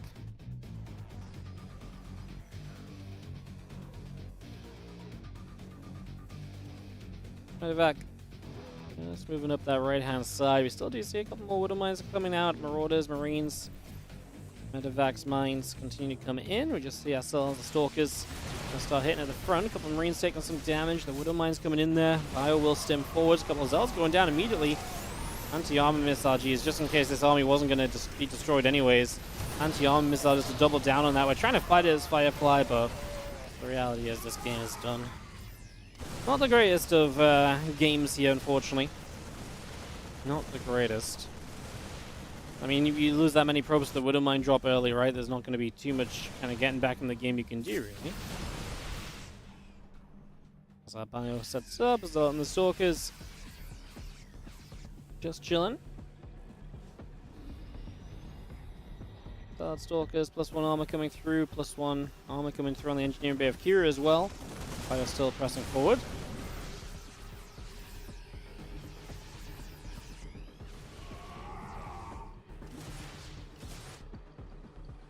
It's gonna sit. It's gonna see the Marauders firing. A couple of Zealots starting to go down. 8 more Zealots in production.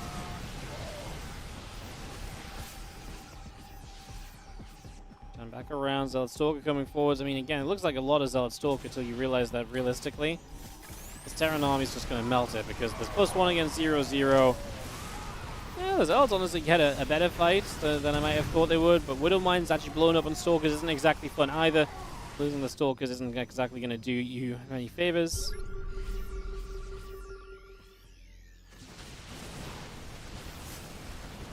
Bio still fighting, just going to go back and forth. I mean, again, there's just too much Terran play here. Not an exciting cast because it's not that exciting of a situation. GG's. And Kira is going to take game 1 of the best of 3.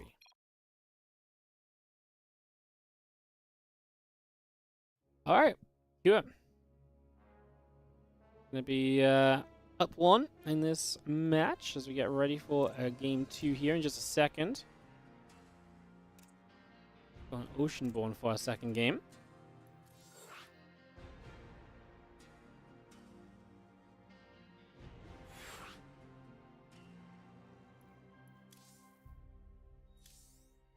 invite. So many people online on Korean server tonight. It's wild.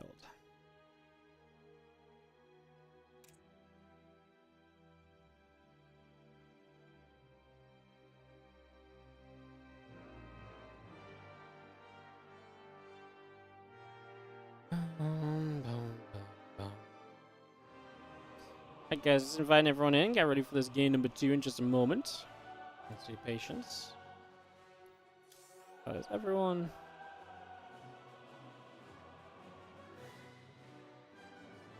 Alright, let's click watch. Let's get this one on the go.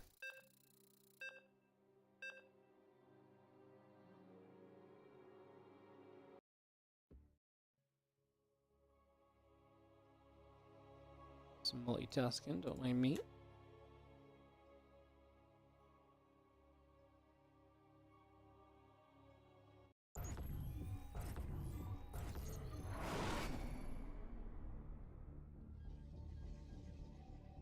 Alright, let's hop into the bottom right hand side of the map with our red Protoss player. This is Firefly. Down a game, trying to bring it back. As in the top left, we have ourselves the blue Terran player from Team Liquid. We have ourselves Cure. Could be the last map of the day, guys. Been a good one. 6 hours of StarCraft 2 today. Hope you guys have had a great time. Hope you guys have been enjoying.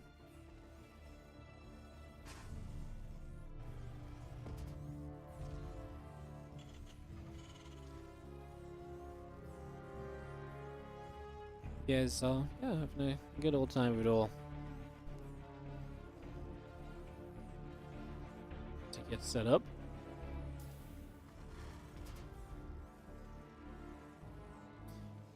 Cracks coming through. Engineering bay block from QS. Already looking to take control of the game in this regard. Popping that engineering bay down onto the natural.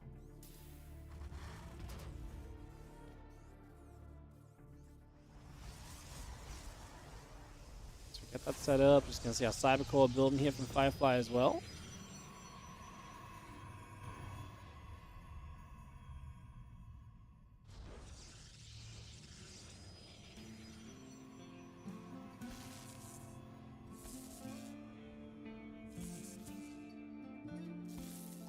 Rope Nibbles, SCV taking damage.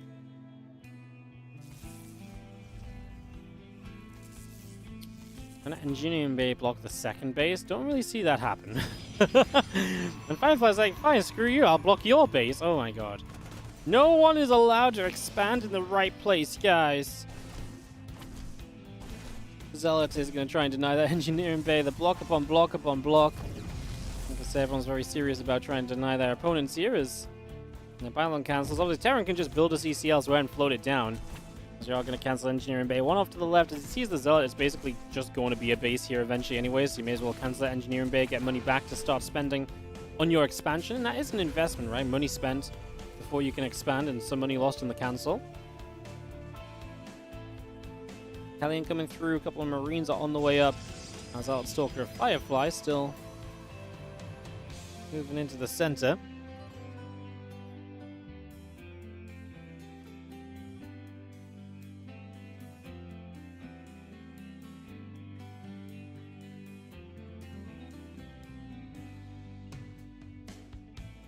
Stalker moves across. Helena's going to come about. Starport halfway done. Stargate coming up as the tech choice of Firefly, so just going for some Stargate stuff here.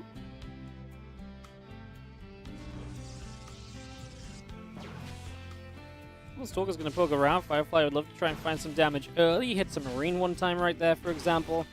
Now we're going to be seeing the Zealot and the two Stalkers together. Just going to hit this deep bow. Marines firing up. A little bit of a shot or two. Marine's still taking damage. Widow Mine going to get burrowed as well. Zealot is going to be forced to bounce back there for a second.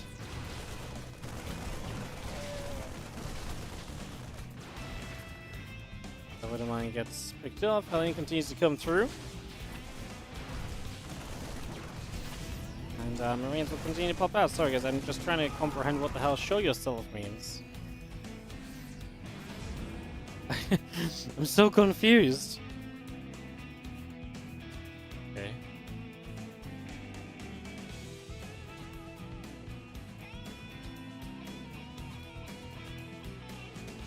Rover facility coming up. Phoenix is on the way. Just having ourselves the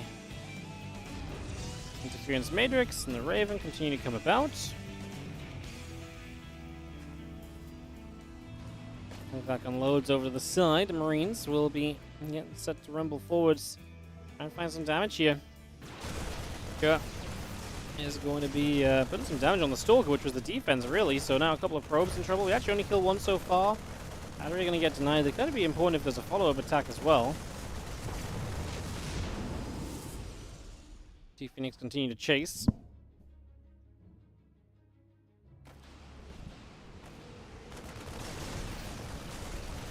Marines still fighting, Phoenix still taking shots. We do have Siege Tank, Interference Matrix all coming up. And we continue to gather up in the main base. They see Stalkers and Phoenix continue to the upper right.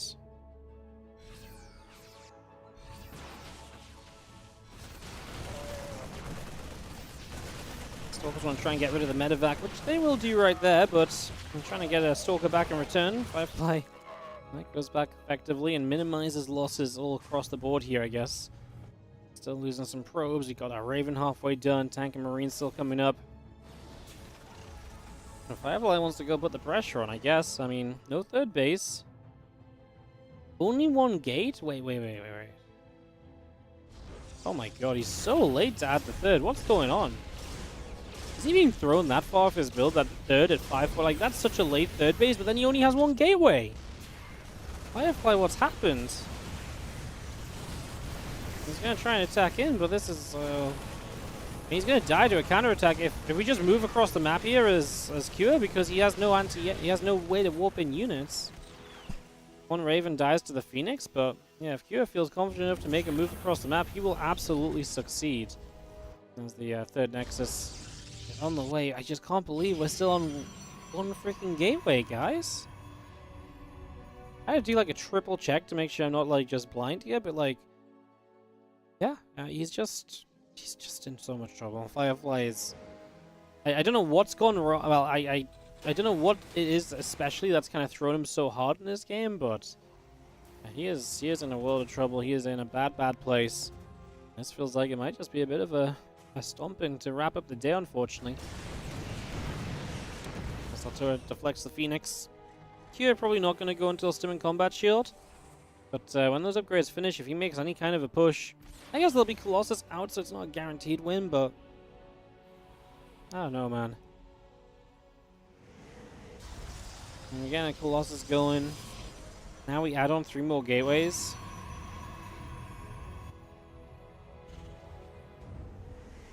It's a no gateway build, Protoss Mech. He went Protoss Mech with no Robo unit and just plain old Phoenix. I don't think so. I'm sorry. I disagree.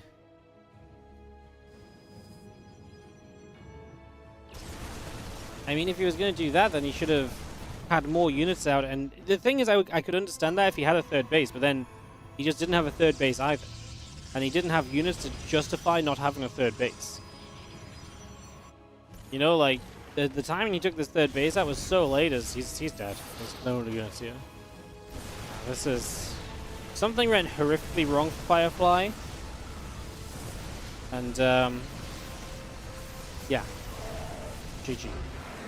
Cure will put himself into the next round. What went... Like, I know there was a bit of damage and stuff, but, like...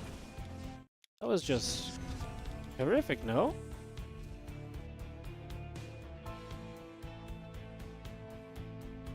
Like, right now, you usually add on, like, a gateway. Like, now is the point you add on, like, a gateway, or you get, like, a super early third. Puts the Robo down, sure. I don't even hate the Robo.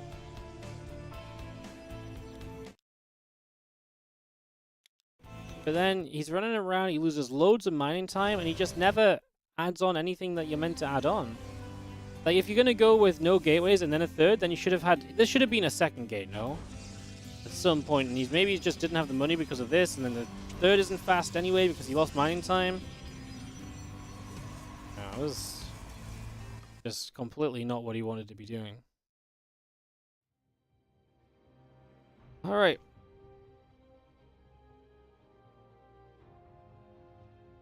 So, with that, guys, that is going to wrap up our day. That means QS should be pretty much kind of guaranteed playoffs, I feel like. What does Wikipedia think? Firefly eliminated. Q is in a good spot. Ryong, Nightmare, and Gumiho can all still make it, but it's going to rely on their final results. Obviously, Ryong will be 3 and 4. It's going to rely on Nightmare and the rest. Alright guys, that is it for WardiTV Korean Royale today. I really appreciate you all joining us. Thank you so much for making the YouTube stream such a success. We hit our all-time YouTube stream high viewership today, which is awesome. So I hope you guys had a great day. I've had a great day. I'll be back tomorrow for Kung Fu Cup. And on Thursday, we'll have more WardiTV Korean Royale action. That's what's coming up the next couple of days here on the channel. So thank you so much for joining us, guys. I'm actually going to have a YouTube video upload in about 2 or 3 minutes once I've just had a chance to quickly make a thumbnail. So if you want to go and check that out... Actually, did I already make the thumbnail? I might have made the thumbnail already. No, I didn't make the thumbnail. So I'm going to upload that in a couple of minutes. I'm just going to make a thumbnail, and then you guys can check that out if you do so wish. Always appreciate if you guys check out the YouTube videos. Obviously, some of you already watching on YouTube, so if you're looking for more YouTube stuff, just watch... there'll be a YouTube video live in like a couple minutes, so that'll be coming up soon. I'm going to run a set of ads on the outro. And I'll see you guys next time. Any WTL this week? I should be here Friday and Sunday. Saturday I have a Pokemon tournament, but I should be here Friday and Sunday. Yeah, I need to catch up on some stuff as well because obviously I've had a busy week and I've missed stuff, and I realized some things outside of StarCraft happened, so it's been kind of wild. That's why I missed some streams. So yeah, thanks so much for watching, guys. I will see you next time. I'll put a set of ads on just to round us up. Thank you so much, and I'll see you guys next time. You guys have a great day.